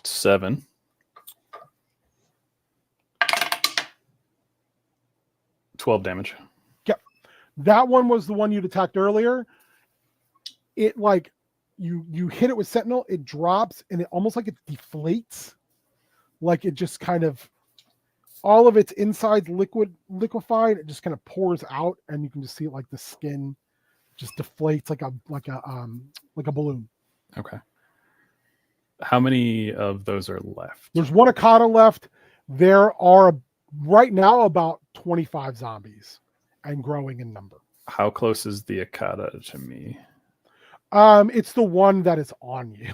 Okay, that's fine. I realize I get 2 attacks because I'm Oh, past level 5. I will. Do I get an attack of opportunity on your reaction attack with Sentinel? I don't think so. I'm not moving away. But you're taking an action. It's not directed at me. Um. That should be an attack of opportunity. Oh, if they have Sentinel. Shit, they don't have Sentinel. Yeah. Poopy butts. All right. So are they done? They're done. Okay. I will attack the one that is attacking. 'Cause like I said, the void zombies are busy infecting everyone else who's not on a gondola, Yeah, which is why their numbers are increasing exponentially. I'll have to get to them. All right. So both these attacks hit. I've got a 27 and a 21. Yes. That is 13 and 12. Okay. It's still there. It's looking pretty rough. It's definitely leaking inside juices. Excellent. You're on mute. I'm on mute. All inside juices are valuable inside juices. Don't forget what our Use your agent inside Nate told us. juices. Yeah, I think O is going to move to like kind of the I will say the gondola that the Orons were protecting is now gone, and those Orons are like trying to go airborne and leave, and you see one of them just get like you see the void zombies like crawl on each other like ants and pull one of them down to the platform. Gross. And they're just firing indiscriminately into the crowd.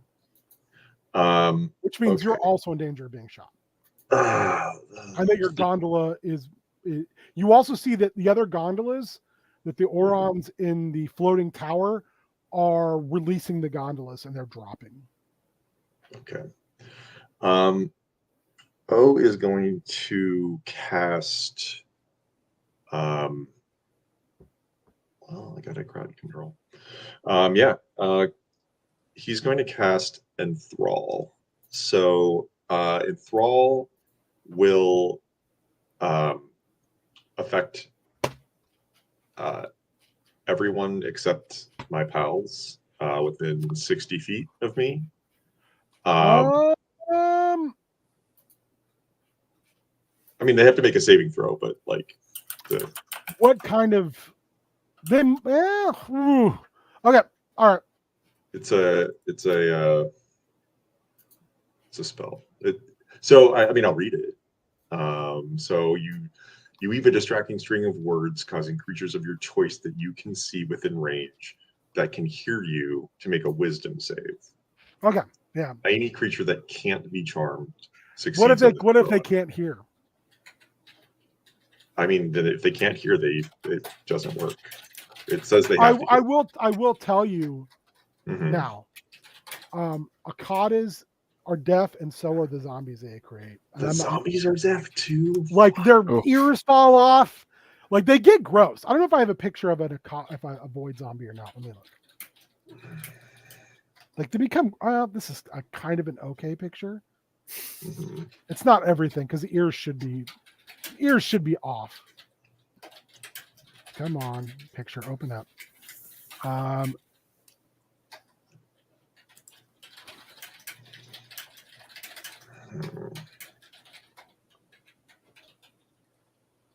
Oh yeah, that's creepy.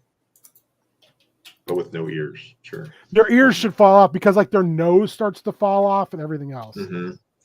So because eventually they just turn into a human pile or a pile to turn into an Akata. Because the Akata is like gestating inside them. Sure. Super fun.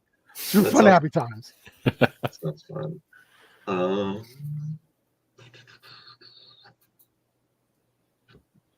Oh man, yeah, so many bard things rely on here. Like, Yeah. um, yeah, I think he will. He'll sort of maneuver. I guess he'll. No, I can't do both of those things. That's the point. Okay, he'll move toward the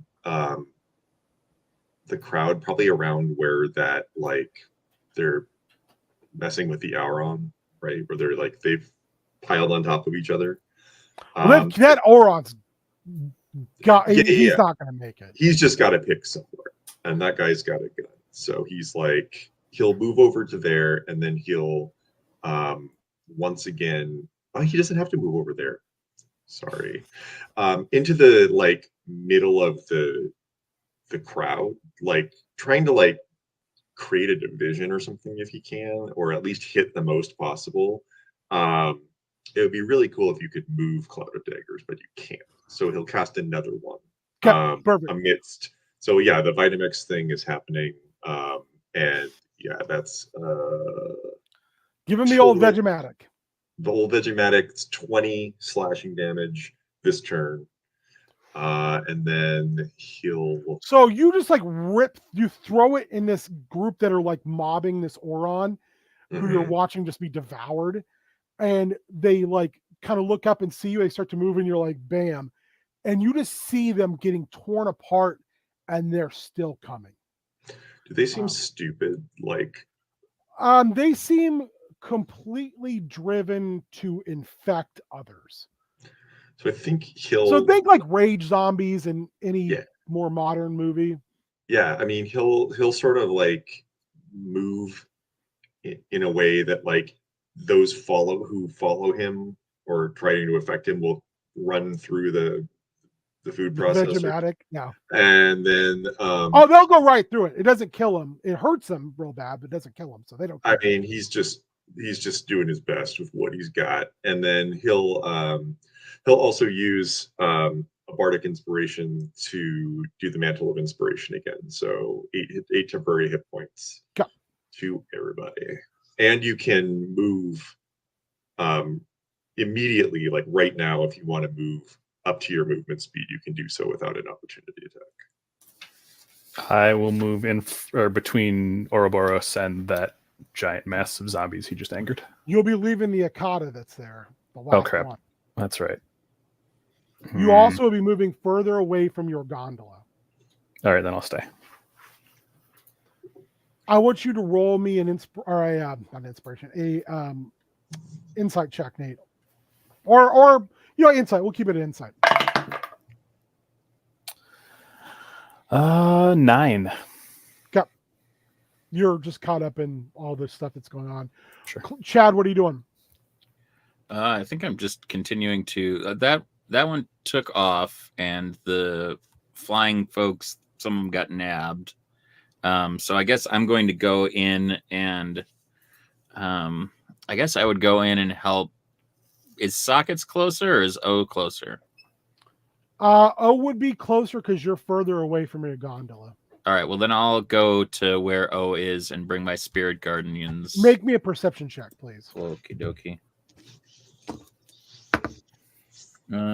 Perception is went up for 13. You're realizing like you're losing the numbers game very quickly. Okay. At this point, there are more people infected on this platform than not infected. There's only 2 gondolas left that have the capability of leaving, and the Orons, by and large, have left, except for the 2 in the central control tower. Oh, how much do you weigh? Me? I don't think that's a very nice question. No. Oh, Ouroboros. I had that written down for just a second. Like 155. Okay. You know I'm husky. I don't know why you'd ask it. I'm gonna move to him, and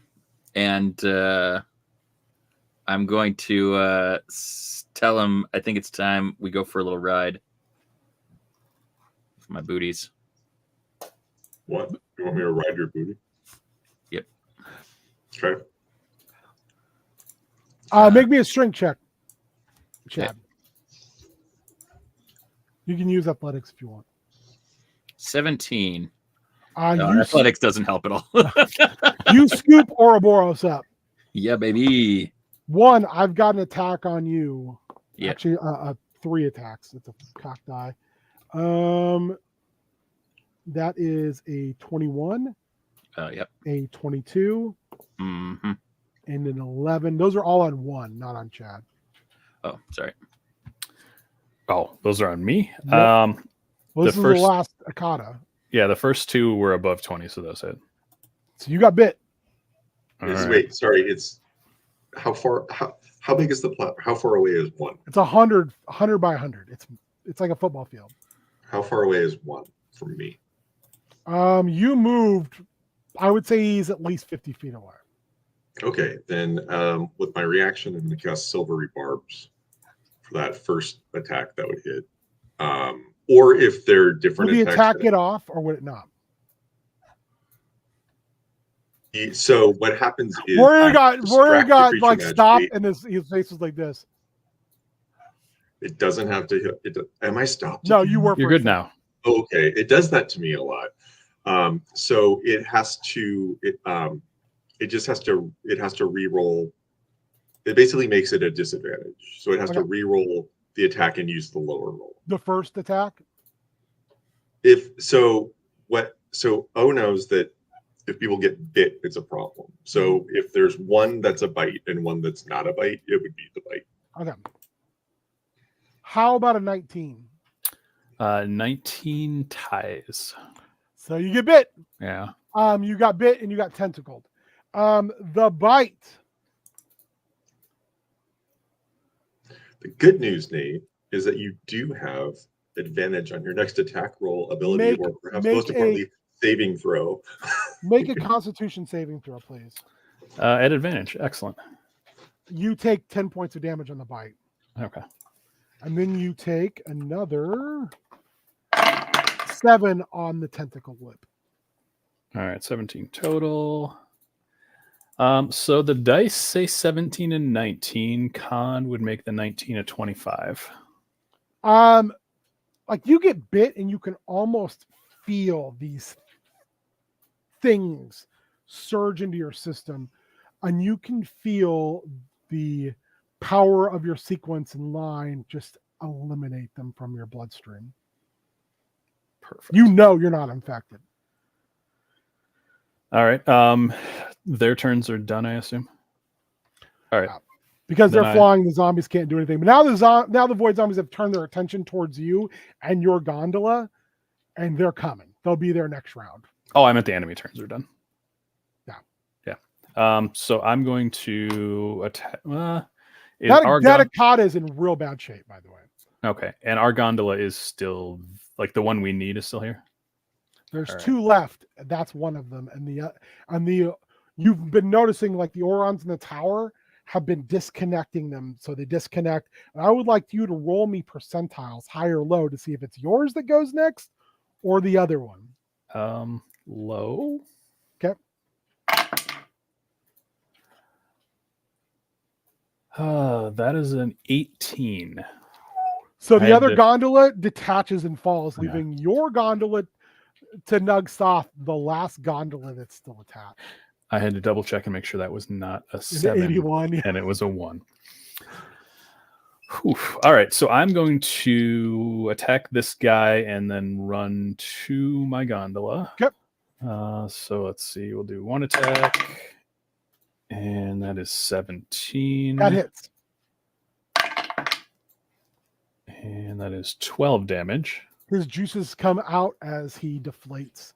Excellent. And you look up and you just see this wave of void zombies coming at you. So they're between me and the gondola? No, the gondola is like at behind your me. back. Okay. And they're coming across the platform at you. All right. Is there anyone in the gondola? No, it's empty. Okay. I will shout to the bird folk, let this gondola go. and then I will Let my gondola go. right. Which hopefully they don't just drop it at that point, and then I will get in the gondola. Okay. Are you waiting? Are Ouroboros and Chad? Are you headed towards the gondola as well? Are you? You're muted, my friend. Yeah, I scooped him up. We going. All right. You hold him gently as you Iron Man your way into the gondola. I cradle him like a sweet, sweet baby. And one slams the door shut, and you look at the Orons in the tower. Like it's like a floating shape, like a geometric sphere. I can't think what that'd be called, like a flattened out. And one flies out the top, one pulls a lever, and your gondola goes choo-choo, starts to move. You see these void zombies jumping towards your gondola and missing and just plummeting off. The Orons leave, and you watch as this platform explodes. As they just burn everything to the ground. But we're okay.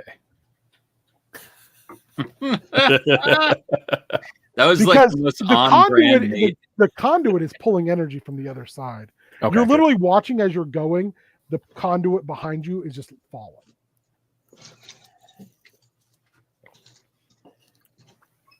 Last gondola to get to Nugsoft. So you're on the gondola. Do you want to do anything? Anything you want to check out or do while you're here? I would like to short rest. I was just about to say. Easy to do. It's about a 3-hour ride. Nice. You arrive, and there's Orons there to greet you. And they are heavily armed. Does it look like they've been warned? Okay. They want to know if you'll consent to a check. Because they don't care if you're anomalies or not. Because to them, it doesn't matter. Yeah. You're Temps and Terrans. They don't care.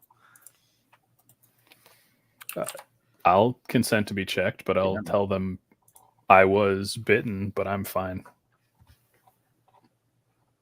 I overcame. What about Ouroboros and Chad? Yeah, man. I ain't got nothing to hide, man. Yeah. They check you all, and you all appear to be clear, but they're very leery of letting one go on. They want to quarantine him. What do you want to do? How do you want to persuade them not to do this?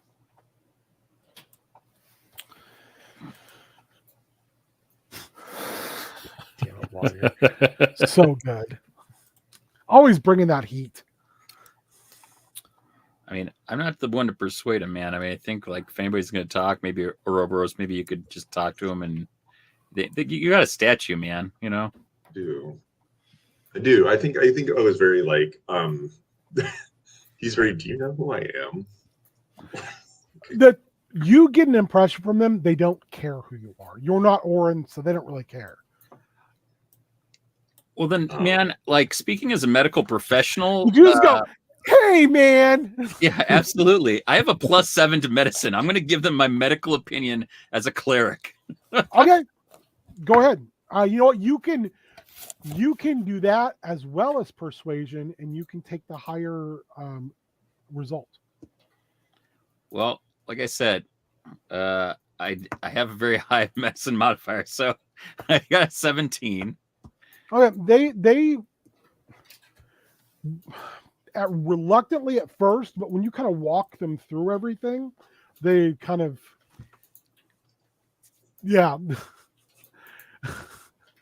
they all of a sudden they just kind of they start to actually inquire to you about whether or not you know a way to stop this, because they also lost another platform further north that they're just burning everything.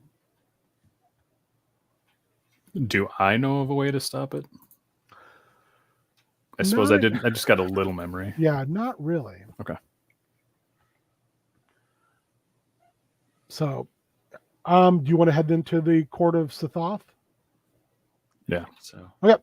You make your way to the court of Sithoth. There are these black spires. And one thing you notice is like they're on the edge of like this like almost pink hued sea.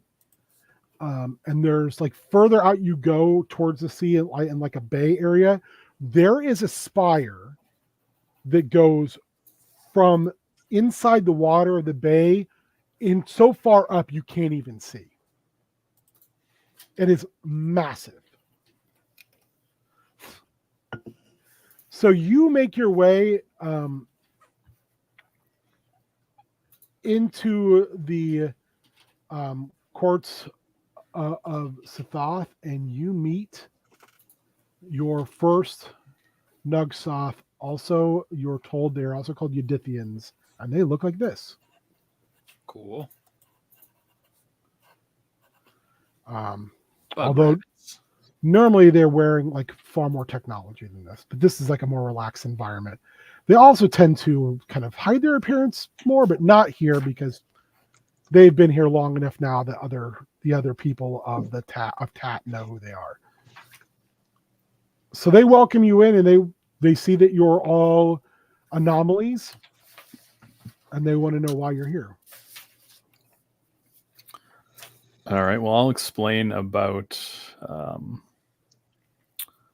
the things which I just forgot the names. The Akata and what happened up until now, basically. They saw the crack in the sky. They saw the Akata crash into Tat, actually near the central tower. What they know about the Akata is generally they do not like salt water. In fact, it can kill them. They've dealt with the Akata before. They didn't send anyone down, even though it's relatively close, because they didn't know it was Akata until later on. But they also realize that this small of a group of Akata generally has an alpha. And if you can kill the alpha, the others be far easier to kill. I mean, it's still going to be a problem, but without the Akata alpha, they can't reproduce. Akata to Akata, they can still reproduce by void zombies, but as they kind of say, well, it sounds like, from what I understand, the Orons and others are already starting just to burn them and burn everything. Have you passed along the information about saltwater? Yes. It would do us no good to hold that information away from the races of Tat. We live here now.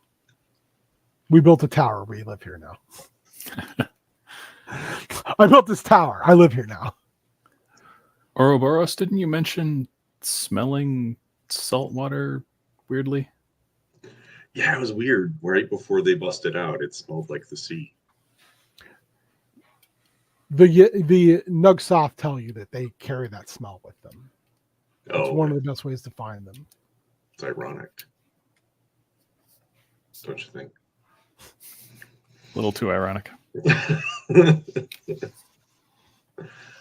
They give you they pull out like this pad. It's like, and it's like got a clear screen in it, and it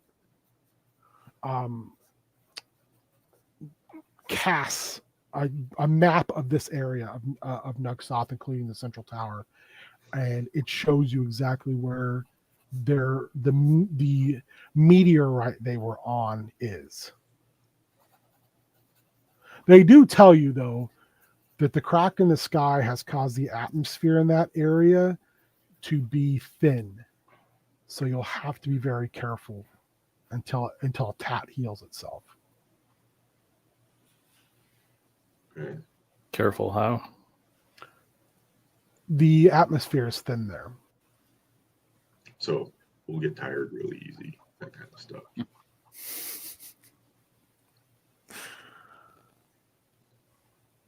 And they haven't sent anyone to investigate? But the other things, the Nugsoft, they tell you, like, that's not really what we do. We're safe here, and we're more than happy to help the lines and sequences of Tat protect Tat. But that's really not like we are not a warlike species.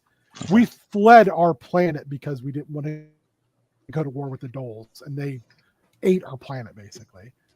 You do know that Doles are these ginormous intelligent worms, and they basically express the Doles ate their world, and that they fled their world rather than fight. Even though you have a little bit of knowledge of who the Yidithians are, that they're great like sorcerers and technicians, so they're like powerful. But they were just like, nope. Not so much pacifists, but they don't pick fights they don't know they can win. Sure.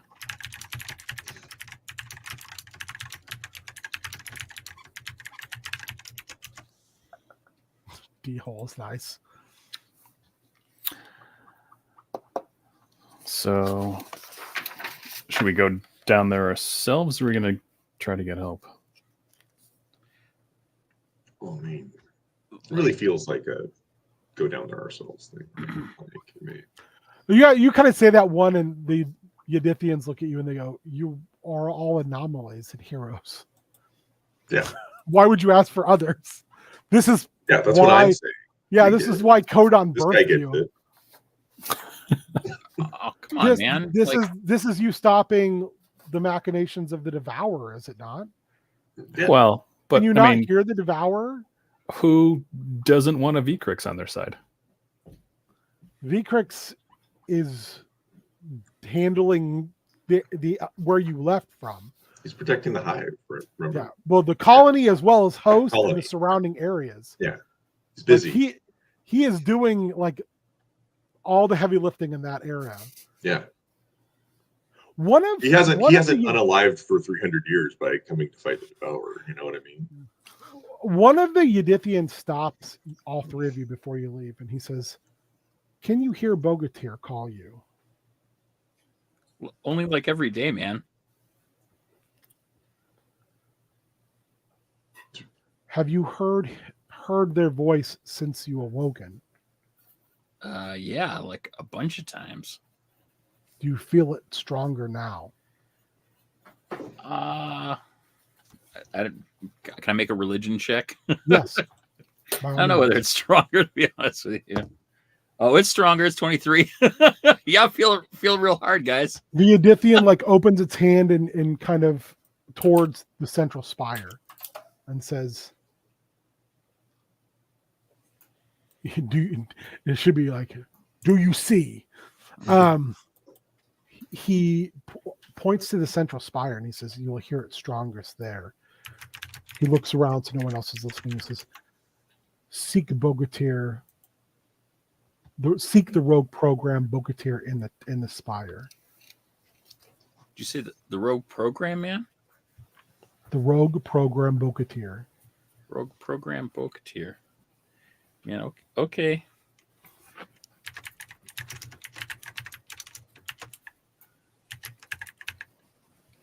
You guys make your way. It doesn't take that long, and you're walking along a road, and this is like a very open bay, like cracked earth, dry on the edge of a sea, and you see this meteorite, cracked into the bay and on the ground, and you see this massive Akata kind of stomp walking its way around like a hunting animal, like like an alpha lion, sort of marking its area. I don't know who half these people are, but you're all great. That's so good. You see the Akata Alpha.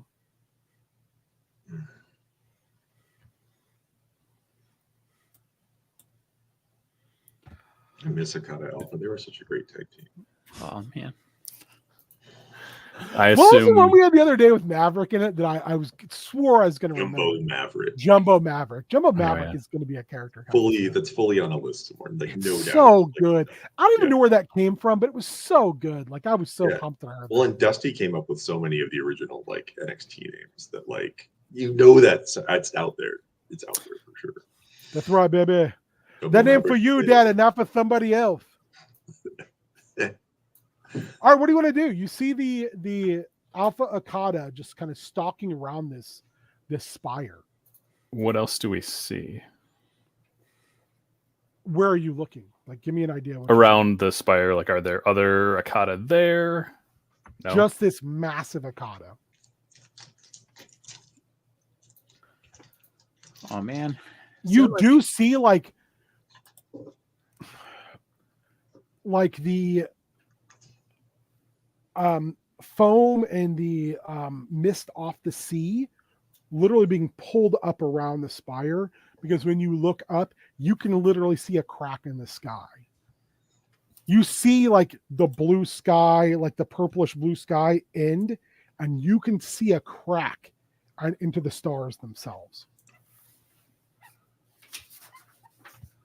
And this is what you can see from the ground. You notice like the spire's big, like you could walk up the spire. You think you could see even more the further up you went. Or if you flew up there. But you also know, like, as you're getting closer, you find it a little harder to breathe. I'd like you all to make a con saving throw.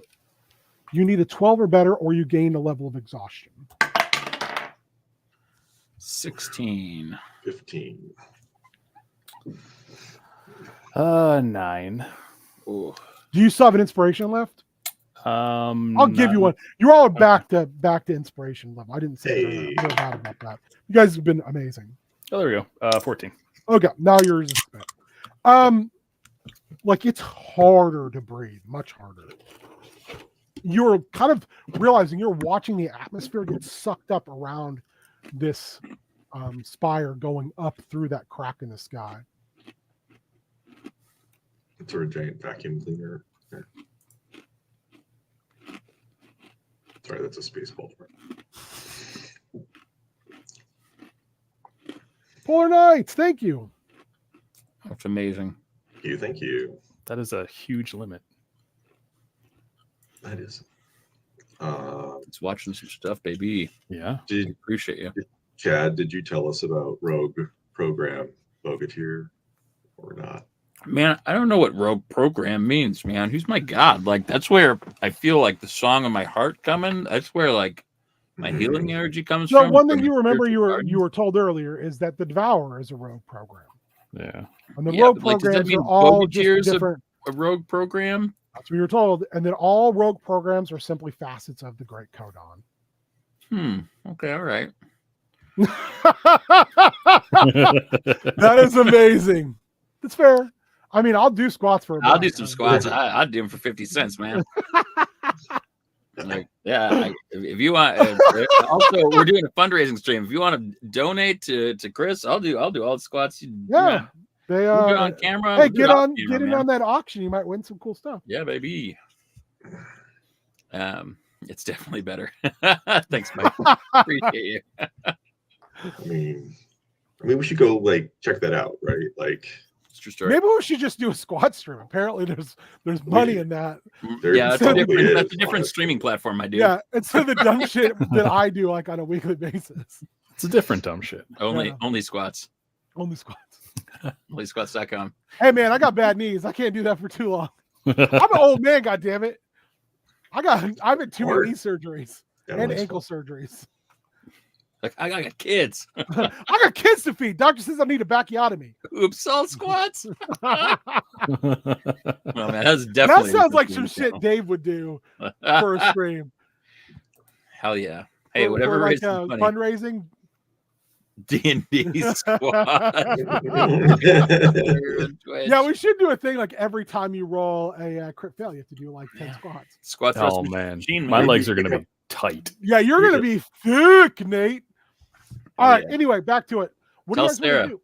Yeah, tell Sarah. Good news. Good news. So Come you today. just gonna be like, hey, the stream's gonna get the same show you get. Ah, I'm gonna charge them for this business. You get it for free, baby. Like, All right. What do you guys want to? every day is a birthday for the stream because there's so much cake on here. Whoop, whoop. All right. What do you guys want to do? I mean, we should go check out the Rogue program, right? Like, you had a whole like. Do you want to? What about the? You just had like Alpha? a religious moment about it, Chad. Like, isn't that your vibe? Like, isn't that your thing? Aren't you supposed hey man, to? like one like, rogue program, you know? the Devour is like not my type of rogue program, man. Like, But Bogatir is, and Bogatir also rogue program. yeah, I know, man, but like we're all you know, aspects of Kodor, right? Codon, yeah, you're all aspects. Yeah, Kodon. You're Kodor, all the line, you know. and you're all your line and sequences. but all. Listen, I Look, woke look. up in a Codon. sarcophagi next to some no eye guy and some dwarf guy, and you know. Okay, but we're like, all of you need to make me a dexterity saving throw. Well, oh, All right. I get to add my Oh, shield that was- modifier to that. almost good. I'm gonna use my inspiration there. 19. Oh, not much better. Good. Dexterity. Yep. Did I catch a niner? Did I catch a niner in there? Perfect for me. What'd you get, Ouroboros? 8. Oh, you both got it. All right. I don't think I'm going to use my inspiration just yet. The Akata Alpha comes roaring past you in its quietness, and you both get attacked by a tentacle. That's Mm. good. 23 on Ouroboros and 20 on Chad Radnoff. Did you roll that at disadvantage for me? Would he have to if you don't have that up? I'm just wearing. I mean, isn't the cloak up all the time? I think so. Oh, okay. Let me roll that disadvantage real quick. Oh yeah, man. Like 14, I think, misses you. 14 still really. hits me. Like, Oh, okay. Perfect. All right, Works, man. here comes your damage. Is that thing close enough for me to hit if it's hitting us? Yeah, you guys were standing there like yelling at each other, and they just came loping across the beach and just dove at you while you weren't paying attention. okay, yeah, that's fair, man.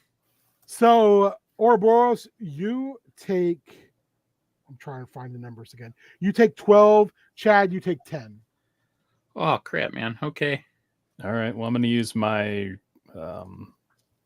reaction to attack it because Perfect. it's in my face. That is 23. Perfect. You totally hit it. Excellent. I was This worried that I monster wouldn't. Nowhere near as tough as I thought it was. 9. Crap. Yeah, man. I was like, man, I thought this monster was way tougher. Now I'm looking, I'm like, nope. I just want to be. Yeah, I just want to like. I want to hit him too, man. We're in initiative, and Okay. I'm gonna go first this time. Yeah, that sounds great, man. So I'm gonna spread it around this time. I'm gonna go You filthy bite on bro. one, tentacle on Chad, tentacle on Ouroboros. So Okay. here comes the snapping bite. 20. You son of a yep. Here comes tentacle one on Ouroboros. I'm gonna roll at disadvantage, which would be 17. Yeah, that'll do it. Chad, Yeah, man. 24. I rolled really well all the way around. The bite. I need you to make me a con save. Roll one. Oh, son of a 9. Oh, you lose permanently 9 hit points. Oh, You now know you are infected with void sickness. All right, Ouroboros, you're going to take Oh, I forgot you were there. 5, and Chad, you take 8. All right. Oh shit! I'm sorry. 1, you also take additional damage from your infection. okay.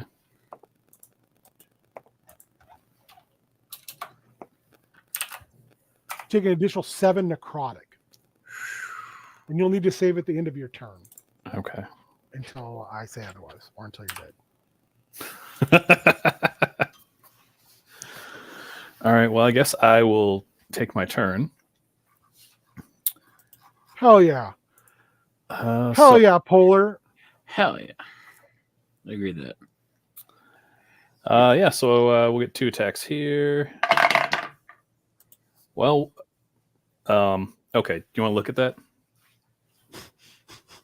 I can confirm it as a natural 20. Yeah, baby. Woo! Hi, Sarah.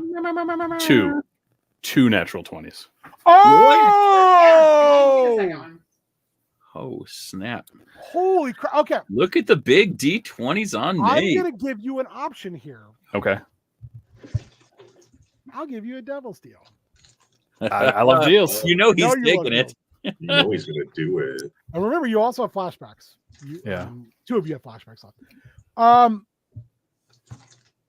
You can spend your 2 20s to eliminate the void death from your system. You'll do no damage on the Alpha Akata. Okay. But you will be a dormant carrier.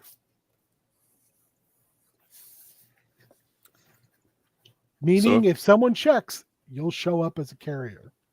Ooh. Until you figure out how to get rid of it. Or you can kill this thing and with this shot, and then hope you can keep making saves or find a cure. Oh yeah, Polar Knights, thanks for the sub. Hell yeah. Hell yeah.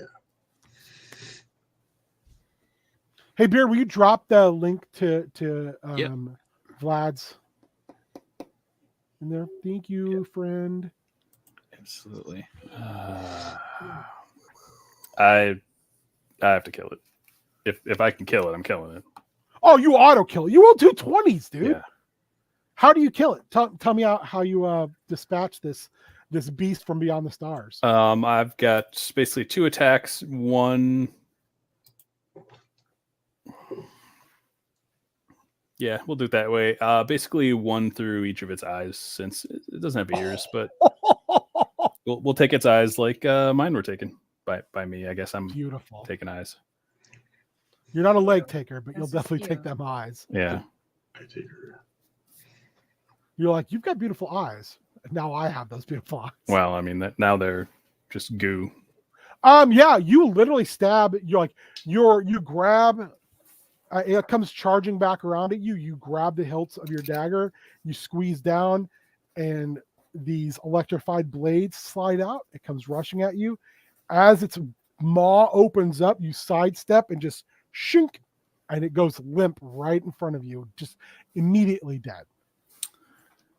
Well, All right, and then I have to make a con save.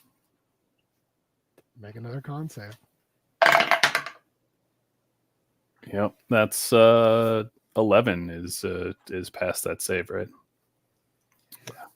Nope. You need a 13 or better, and you're going to take another 7 points of necrotic damage. All right. You guys look at him, and you can see where he got bit. Like it's like there's things underneath his skin moving around, and almost gross. like necrotizing the You skin. always have- You've seen this happen very fast, and it was on the platform where the gondolas were to Nuxoth. Sothoth. Well, guys, I've got good news and bad news. You can see the good news, and the bad news, I guess. Yeah, I can see the bad news. We are near the ocean or the salt water, you said? Can I just go over there and Bathe in it? yeah? Sure. With a shot. Go for it. How much damage am I taking? How does it feel? It burns a lot, but you're Yeah. not taking any damage. I will say this, that you realize that you feel like the infection has slowed because of that, but it's still going to progress until you can find someone to get rid of this parasite / disease that's in your system. Okay. So, if someone has something like restoration or remove disease or anything like that, which I don't know if Chad's got that, but he's also muted. So He's almost like an Akata that way. Can I cast detect magic to see whether this is like a poison, like a magical thing? It's just a disease. It's just a very virulent parasitic disease. No. Okay. You know that, like, looking at it and kind of figuring it out, you realize you would need greater restoration to get rid of this. Fudge. Okay. Remove disease would also get rid of it. I have remove curse, but I do have other things. I have prayer of healings. I have some things that I think we could probably like, hopefully slow it down with. Let me see what I got here. Third level. Dispel magic. Mass healing word. Don't need that. Remove curse. Revivify. Not dead yet. Holding out hope. Spirit guardians. All right. We're going to have to go somewhere else with you, buddy. I do have... I have lesser restoration, so maybe we could hold it off for a little bit. Lesser restoration would hold it off for a little while. Okay. I have lesser restoration, so let's go ahead and do that. All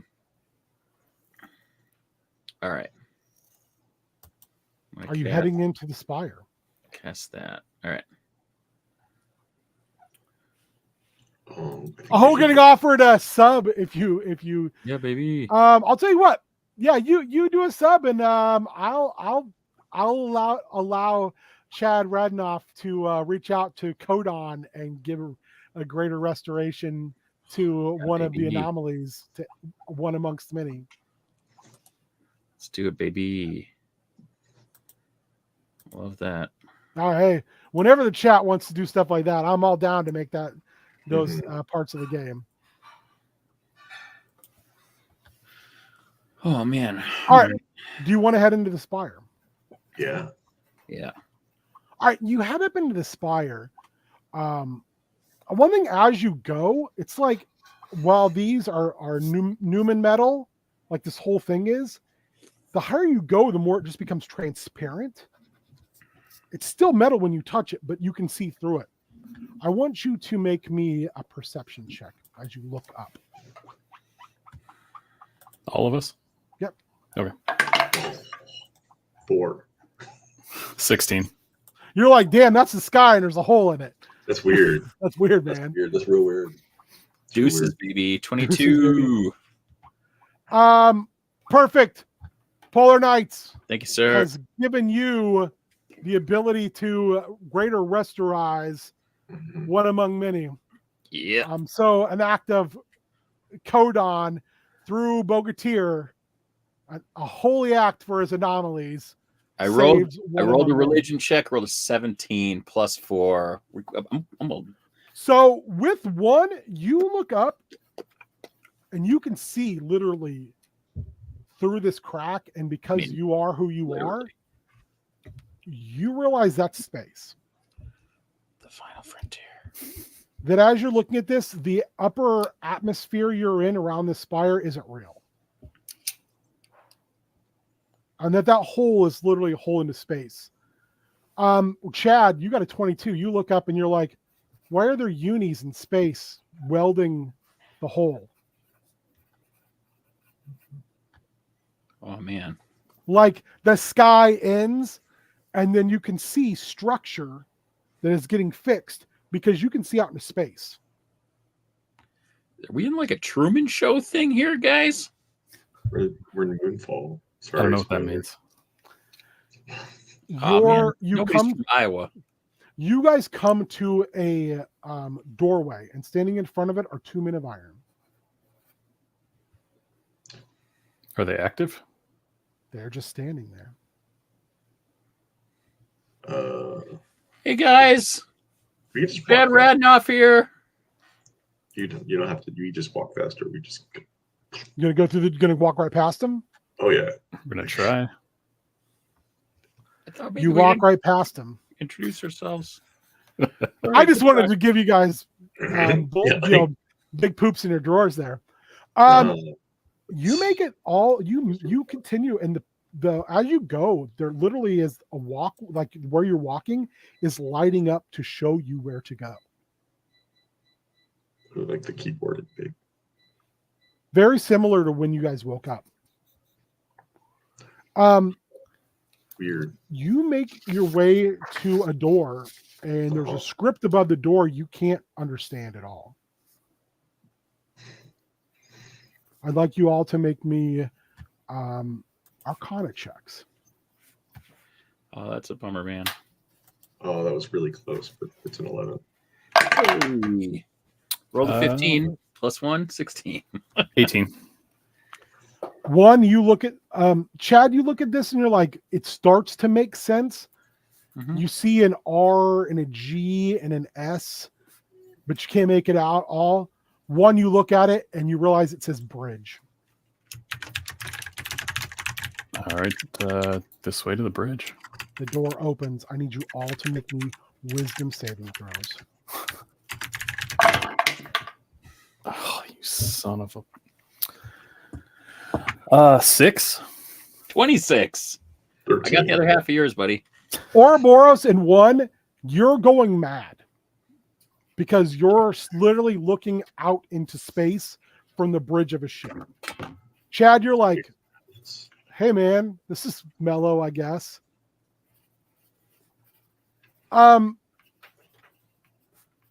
You hear a voice, and it sounds like Bogatir's voice. Chad, or excuse me, Ouroboros, you take 18 points of mental damage. Ouch. One, you take 15 points of psychic damage. Mm-hmm. Bogatir's voice then changes to something even more powerful, and you believe you're hearing the very voice of Kodon. It asks you to please take your crew seats. Yeah, man. Hey, guys, I'm just going to need you to sit down real quick. We're There's going three on. seats. We're There's going on a ride, baby. There's a navigator's seat, there's a helmsman's seat, and there's a Okay. captain's seat. Now, Are they- the seat you take will decide what saving throw you have to make, and it is a save or die. Are they lit up with a color? They are lit up with a color. Hey, Oh, how about is there a light brown one? There is. It's the captain's seat. Oh, I'll go sit there. Can you give us a little insight? Do you remember the color of the table that your equipment was on?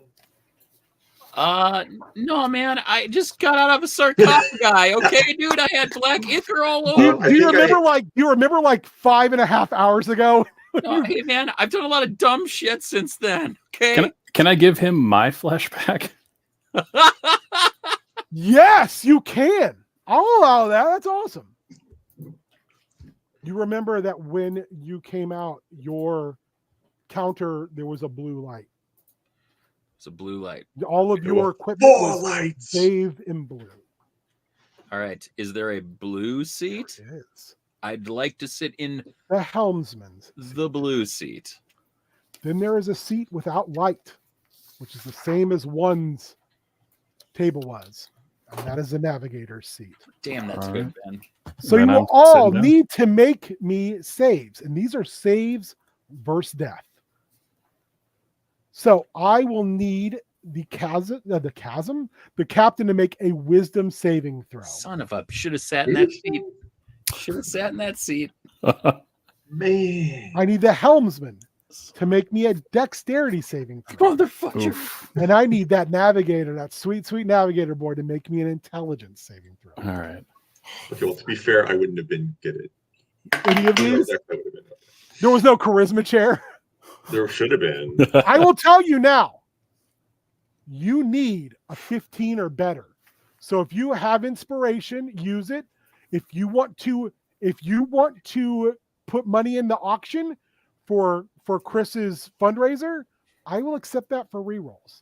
Boy, it's really Okay. creepy when I've got that light behind my head. That was a little That's like, great. wow. Open the Bombay doors, Dave. All right, using my inspiration. I What'd got you 16. get? One, you freaked out. 16? You sit down and you immediately are like, I've always been here. This is where I've always been. I know all of this. This is Ouroboros, Captain Ouroboros. What'd you get? What do you need for a reroll? I'm one away. I rolled a 14. I need you to donate to Chris. I will. Okay. Fine. Donate at least a 15. Yeah, I'll do it. I rolled a 19 and I have a +1. Face to the table, baby. Go. The best part is Warrior, you have rolled well all game. And this is the one time where your rolling has taken an 8 on you. It really has really piled on in the end game. I rolled like a bunch of hot Nate right on your chest. You usually got to pay for that. Okay. I'm gonna go donate now. I got a 16. Okay, I will tell you this as soon as we're done. You all activate your seats. Chad and Ouroboros, you recall you've been here over and over and over again, and you've never succeeded. And every time you failed, the entire crew, oops on Nate. Every time you failed, the entire group has died. That Codon has wiped you back into I remember what it was called because I had a cool name for it, and now I can't remember. You always went back into the facsimile contingent. You were one, you've been here before too. And then you realize you've been here because you've also got someone else's memories inside of your head now. Oh, but not other people's eyes. And that Bogatir and the Devourer and so many other rogue programs are Codon. And Codon is a computer. And you're aboard an Ark from a world that died hundreds of thousands of years ago. This ship was meant to fly between the crystal spheres and instead fell into the slip between worlds and has been floating there. That the people alive inside Tat, aka Habitat, are simply there to continue to evolve and to become ready for whenever the Ark descends. Inside this massive ship, there are untold lines and sequences who are in cold storage. Just wait until we crash into a mountain, and then they have evolved to gain the ability to transform into vehicles of that culture. And then we find out that we've all been robots in disguise all along. You're like, I need that sweet energon, baby. That's our game. Nice. Oh man! You pilot your Ark outside of the slip into a realm's space. That's beautiful. There we go. That was my game, Even the Stars Above, which I also had an alternative title for, but I felt it gave it away. It was called This Ship Is Our World. That's amazing. Also, when you said that, it sounded like you were speaking at 2x speed. It was amazing. I'm tired. Like my voice has hit the skids. Man, I hope you guys liked it. I hope the players liked it. That's I awesome. hope Chris liked it. Yeah. I did cut a little bit because it's almost 7. Yeah. Yeah, that was dope. I liked it. I liked it a lot. Like doing weird stuff, and I figured this was a Ryan, or did anybody figure it out early where you're like, oh, I'm on a spaceship? I thought and the Codon is just a computer. I knew that I felt like Codon was a computer for sure. But I don't know that I was like, we're on a spaceship. I didn't know what it was. But I felt like Codon was. You weren't like, oops, all spaceships. I wasn't like, oops, all spaceships, but there were like vibes. And then when it was like rogue programs and, that kind of thing, I was like, okay, like we must be in something. But what it is, I don't know. Yeah, once you started saying that, I was just like, oh, are we in Die?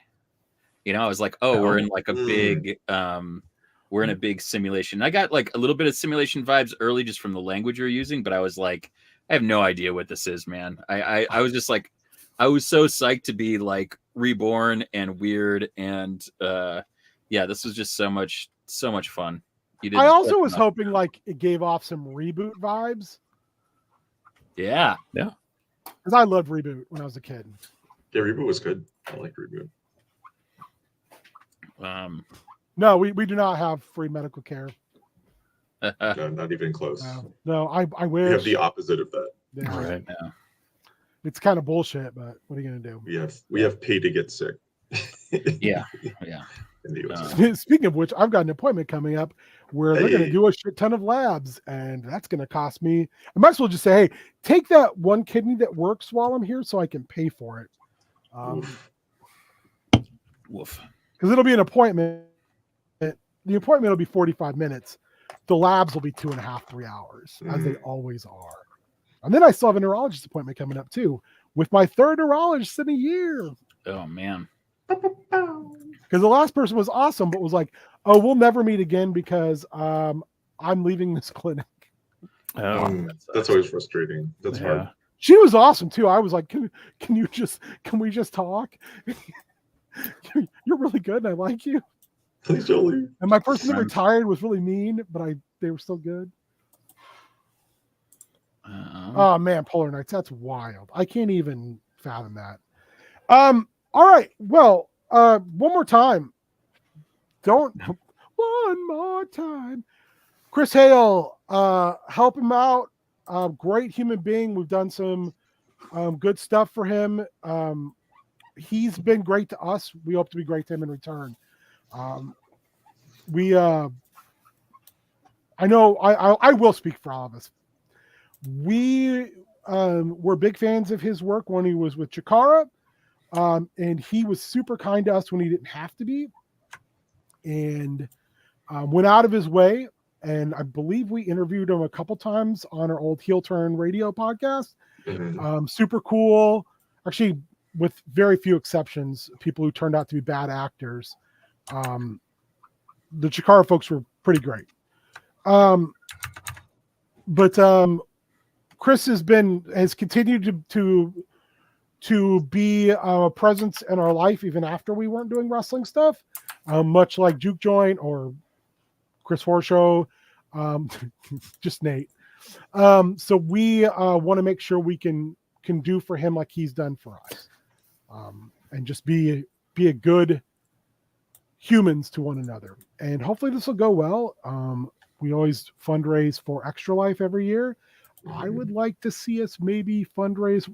I know one of my players in Chaos Scar works for a different nonprofit than I do for in the metro area. So I'd like to be able to help. He's asked a couple times if we could potentially do something. I think if this goes well, maybe we try that. Sure. I know I've said before, I'd like to do a 24-hour stream where you guys start at first level and end at 20. Like speedrun D&D. We'll see. Anybody else got anything they want to throw out? I just want to say, we're doing donations. We're looking through. I mean, we'll certainly toss folks that subbed into the raffle. Hell yeah. For ours, and Chris has a vintage shop, and he's got something together. King and I both put something together. My brother put something together, so we got some fun little packages going out to folks for, just saying thank you to supporting Chris and all of this. It's been really fun to just like put out the the Vlad symbol and have folks just like overwhelmingly pop up and get the fundraiser to a really good place. It's at about $4,500 right now, which is great. Holy buckets. That's awesome.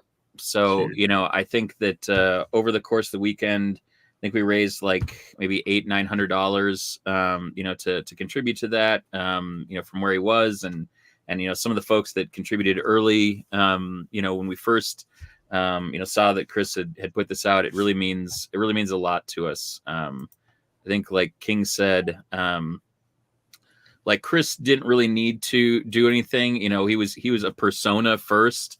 But when you when you get a chance to kind of meet people behind the gimmick or behind the persona, and they are just as amazing as the joys of Polar Knights is like their Polar Knights is bringing that heat in the chat. character. Yeah, it really means a lot, and he was always really kind to us, and he's continued to just be just an awesome dude. And this took a lot. If you want to learn more about Chris's story, there's some pretty heavy stuff. So go into it with some kindness for yourself and for everything that he's experienced. I think a lot of trauma early in his life that make it hard to reach out and to ask people for help. And so really means a lot, like from the bottom of my heart.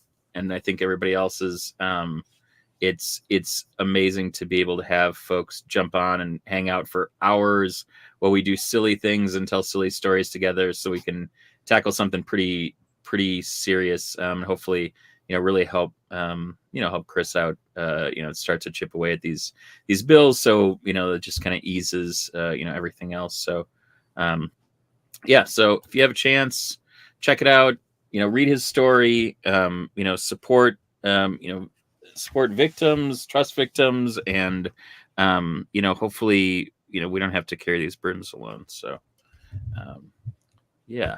Nate, Warrior, like this is like always a treat. I love this. We've all played D&D together at some point, but we don't always get a chance to get together, especially in like a small group where we all like kind of do our dumb shit and get our dumb shit in and get to play with Ben's amazing storylines and let him be silly with us. So that's really like, this is a total treat to be able to do this and raise some good money for a really good guy. So yeah. I'll give the obligatory, where can people find you? Oh yeah, that's a good question, because we're getting ready we got a busy week. Yeah, we do. All right. Well, you can find me at least one Monday a month, if not, well, actually at least 2 Mondays a month here on this free channel, playing in the Star Wars and Down Outlands. Maybe every once in a while it'll be 3 Mondays. Ooh. Chaos Scar happens. I think I got Warrior hooked for some Chaos Scar. Oh, yeah, baby. So. We love that. Warrior, what about you? Yeah. You can find me online at Warrior MN on most places. You can find me on Blue Sky at Warrior. You can find me here tomorrow for Down and Outlands. We're back after that's right. 4 long years. We'll see what our terrible teenagers are doing now. I think we're all teenagers, actually, officially. Yes. Yeah, Monty, because since it's 4 years, Monty is just a teenager. So that'll be fun. That'll be cool. And then the following week is Star Wars, in which shenanigans into like violently. Star Wars has been buck wild lately. It has been buck wild, and then the week after that is Chaos Scar. So I'll be here a lot of Mondays. Yeah, next prep school will be Chaos Scar prep. Beardly. Yeah, man. You can follow me on Twitter, Huey Beardwalks, Instagram, Up Your Architecture. You can find the links to all of that on our socials. You can search for me on Book of Faces. I hang out. I play games with people. I don't think I'm streaming anything right now. But we did have a hoot streaming some Minecraft. It really got me in the mood to do some crafting kids stuff. So we raised some funds over on my brother's stream, which was a lot of fun.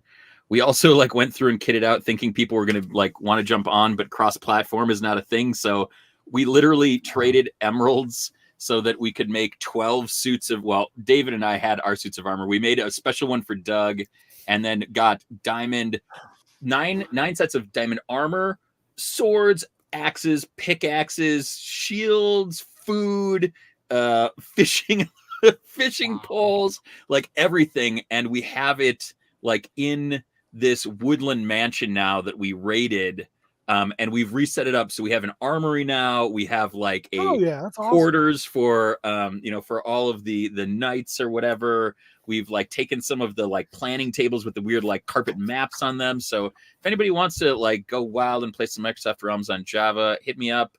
We were doing like a $30 buy-in, gets you everything and whitelisted on the Realm server. I think maybe we'll do some of that. And I know that King's whitelisted on that. Doug was Casual Doug. We had a total hoot. So, and thanks to Doug for jumping on Friday night. Doug and Mitch were so like awesome. Did Mitch play as well? Mitch didn't play, but he like came in and like modded the entire night and was just like he had to bail like at the last, kind of last little bit when things were really winding down. But we totally, Java, Microsoft Realms. We went in and did. Thanks, Spike. We did the Woodland Mansion like 35 minutes, and we thought it was going to take like an hour and a half. But like apparently the evokers and like other things had just come over and terrorized our village, and we didn't realize that they had like just walked out of the thing, 'cause that's the only thing on this island. So it was a little wild. But then we were like, all right, we're just gonna go as deep as we can in the mines, and we did. So it was a hoot with just 3 of us going around getting lost. And anyway. All right. Well, what are you talking about? Don't be sorry. It was awesome. We've got Dino tomorrow. It'll be an easy one for me because we'll be finishing up our Shadow War and Storm Song. We'll be then going into what I did with my 3 years off. And then we'll kick off proper next month because I'm going to take it easy tomorrow. I mean, you killed it today, so you might as well. Especially since we went an hour over last time we did this. Tuesday, Meng on Meng. It'll be Colin. It'll be me.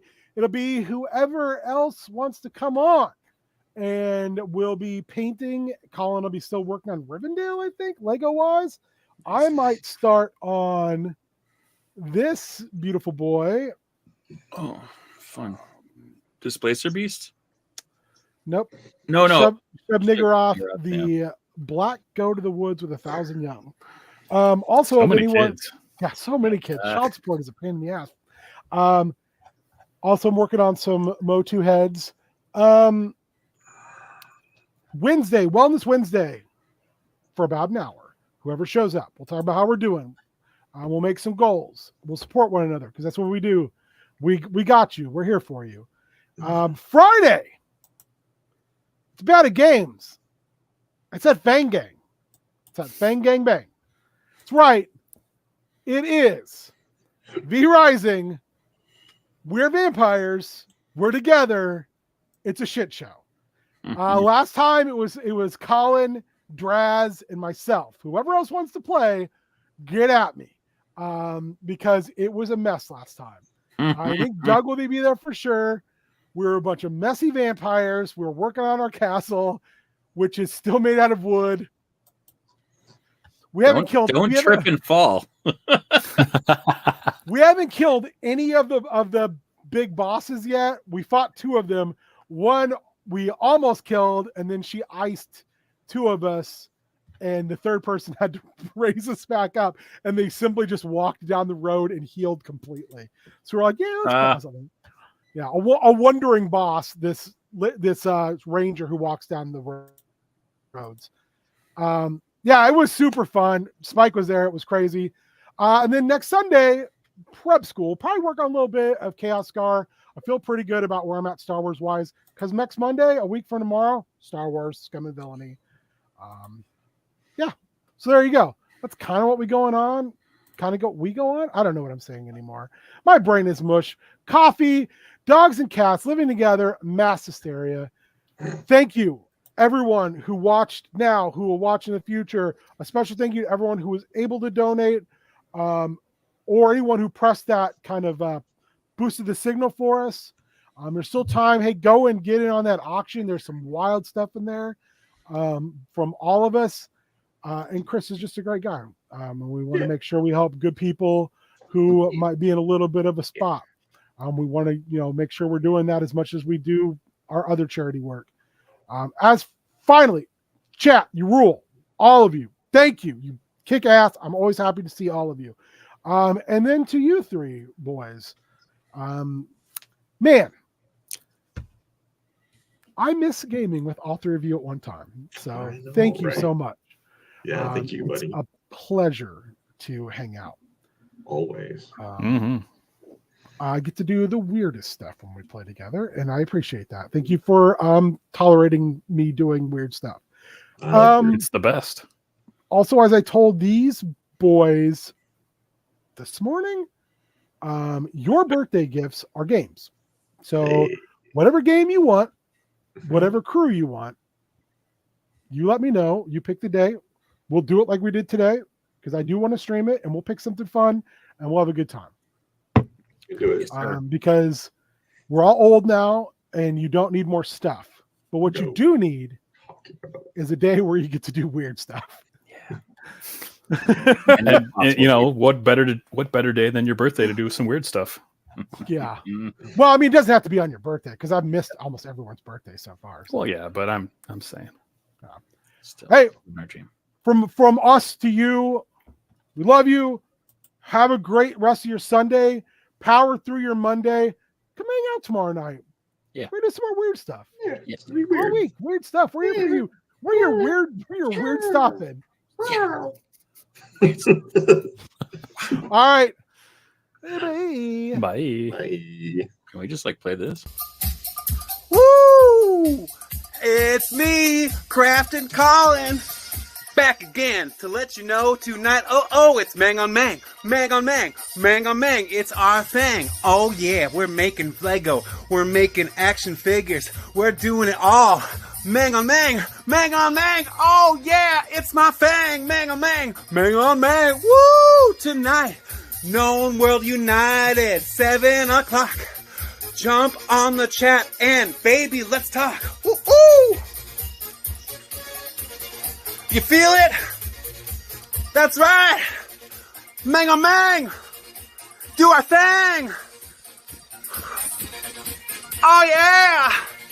Bye-bye. Yeah, but best seriously, part Tuesday.